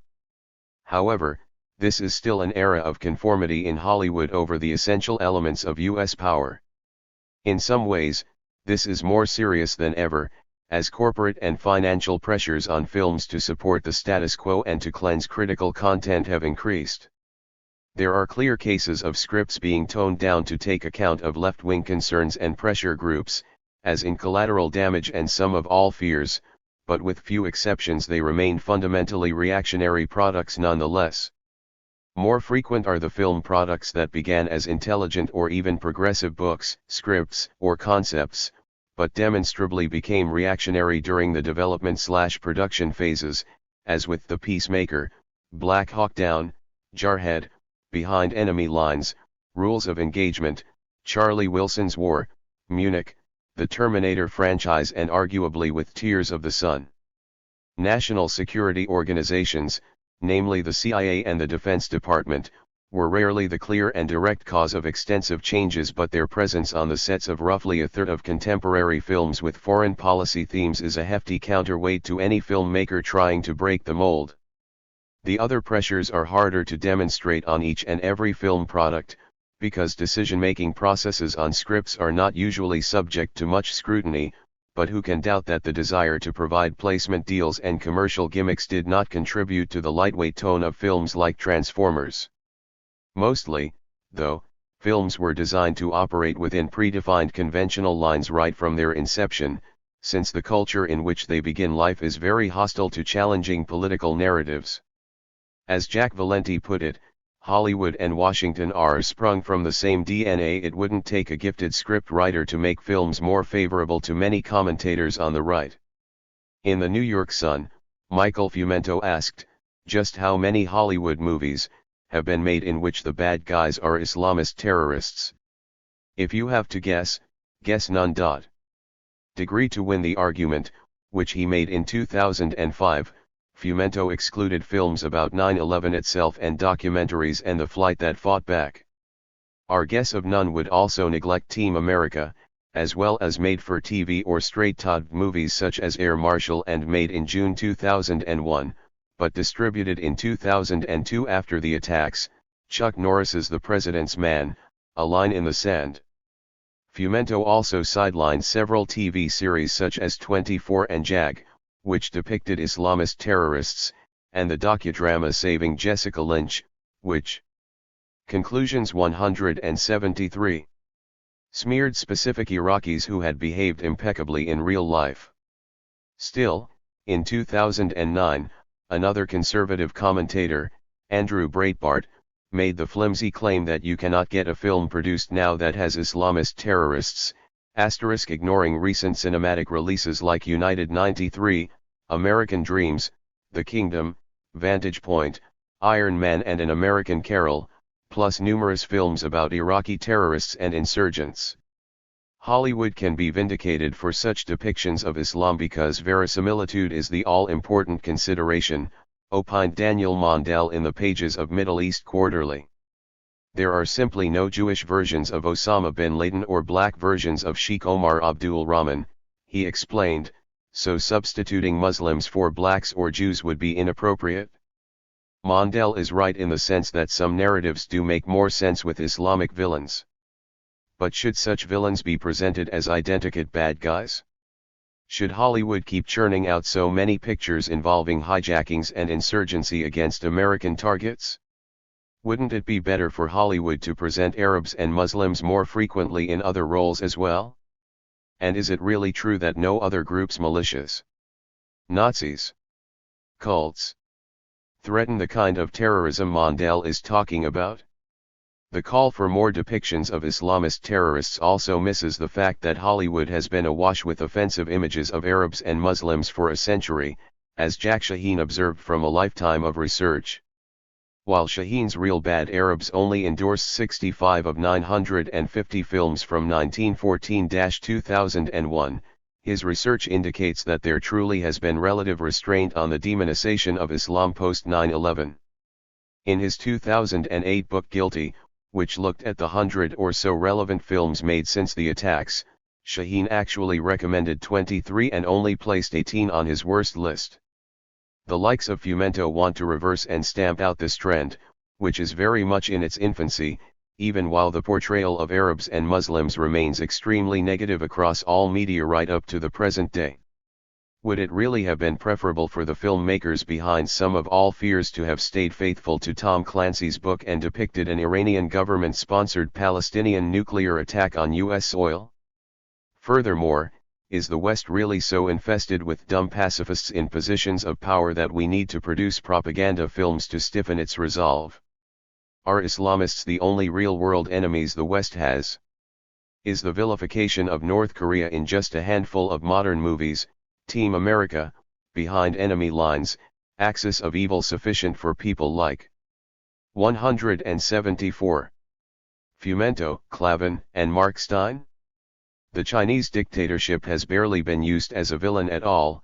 Should Hollywood have some productions in the pipeline to demonize the rival superpower, in case it decides to attack Taiwan? Should Hollywood knock off some abusive narratives indicting Venezuela, since Washington disagrees with the current elected government? But the right should not be misconstrued as a monolithic bogeyman. There's certainly room for dark, disturbing, challenging material, explained the staunchly right-wing film critic Michael Medved, but, movie industry, isn't responding to the public? Medved's point is well made. A mix of political ideas in cinema is most welcome. His proposed solution is for corporate responsibility, which is also a great idea, although it will require active citizens to compel such an oxymoron to act conscientiously. Medved is concerned that the result of this unaccountable corporate power is that the pendulum has swung too far against traditional conservative and Christian values. This is a reasonable stance on issues such as the heavy use of swear words on screen, but of much greater concern should be that U.S. power remains routinely represented in hopelessly blinkered and self-congratulatory terms. In response to the allegation that Americans are widely perceived to be selfish and self-indulgent, Jeff Zucker, director of NBC Entertainment said, "Listen, we are not culpable for the images we portray on television. News informs the American public and keeps our politicians honest. Entertainment entertains the American public. The point is that we do this freely." For this is quite a remarkable statement. Zucker is claiming he has no responsibility for his own work, and further rationalizes this by saying that another system which is owned by the same people successfully holds the government to account. Zucker's comment is also generally illuminating though, because it typifies how people working within power systems are unable to recognize the ideological boundaries set by state and corporate forces within which they work. This is hardly surprising. How can such people advance up the ladder if they are considered politically troublesome? And, if they do have challenging views about the dangers of unaccountable power, won't they have long since internalized them and or learned to bite their tongues? Although the focus of real power has been on how the U.S. is portrayed as almost universally benevolent, this is not to suggest that a lunge in the opposite direction would necessarily be more desirable. Is it progress to present the U.S. as a Christian demagogue? Conclusions 175. In the Turkish Valley of the Wolves, Iraq. Or as killers and rapists as in the Egyptian farce The Night That Baghdad Fell, in which a Condoleezza Rice look-alike belly dancer performs a striptease. Or to suggest that the corporate classes of America and the rest of the world are so perverted that they bid huge sums of money to participate in grotesque torture murders, as in the Hostel franchise. A freer system would allow the production of more thoughtful, varied, and imaginative narratives about U.S. power, across all genres. With less merchandising and less concentrated ownership, filmmakers would be less afraid to interrogate the corporate roots of U.S. power. With less script interference by national security organizations, films would be less prone to the rampant militarism prevalent in current productions and less liable to make products that are in some cases little more than military recruitment films. If the media were to question state apparatchiks over their peddling of divisive and dubious theories like the clash of civilizations, the prevalent paradigm of US versus them would hold less sway on screen. In short, a film industry less inured with political, economic, and military elites would be better disposed to produce celebrated work like Apocalypse Now, JFK, Planet of the Apes, Bourne, Dr. Strangelove and the Gulf War allegory The Big Lebowski. Such small but significant changes are hardly beyond the pale. In spite of the forces raging against it, Hollywood has made some inspiring and incendiary films. Until the 1970s, studios did not have such giant parent companies and filmmaking costs were much lower. Before the advent of sound in cinema, product placement was virtually absent. *5 Even the Pentagon has not been able to sustain its media campaign without hiccups. For example, when its Hollywood liaison office almost fell victim to budget cuts in the 1990s, or when Josh Rushing, the Pentagon's press officer who became famous in the documentary Control Room, had an attack of conscience and went to work for Al Jazeera. Indeed, when a Republican congresswoman raised the fact that Homeland Security was spending $130,000 per year trying to burnish its on-screen image in Hollywood, the department's liaison was shut down entirely. The director of The Kingdom, Peter Berg, commented, "I don't go to movies to be lectured about politics. There's been so few films that have been financially successful at pounding home messages. It's hard to make genocide fun. Is it? Should Steven Spielberg have not bothered to make the blockbusting Schindler's 176 list? What about the huge range of other Holocaust movies? Are they not fun enough? Wasn't Berg's own film about a massacre of Americans?" Berg's position becomes clearer when we hear his corollary: American audiences are much more interested in Paris Hilton and her drinking than they are about genocide in Sudan. In other words, he thinks cinema isn't fun when we are led to sympathize with foreign people. It is better to treat audiences as shallow fools. Sympathetic portrayals must be reserved for Americans, especially the authorities, and foreign cultures are to be simplified as the sources of despicable villainy. How can such a reductive, solipsistic attitude prevail in the modern motion picture industry? It isn't just that audiences are resistant to message films. The decisive factor is that political and corporate forces drive a wedge through the relationship between artist and audience, being concerned with neither art, nor entertainment, nor democracy.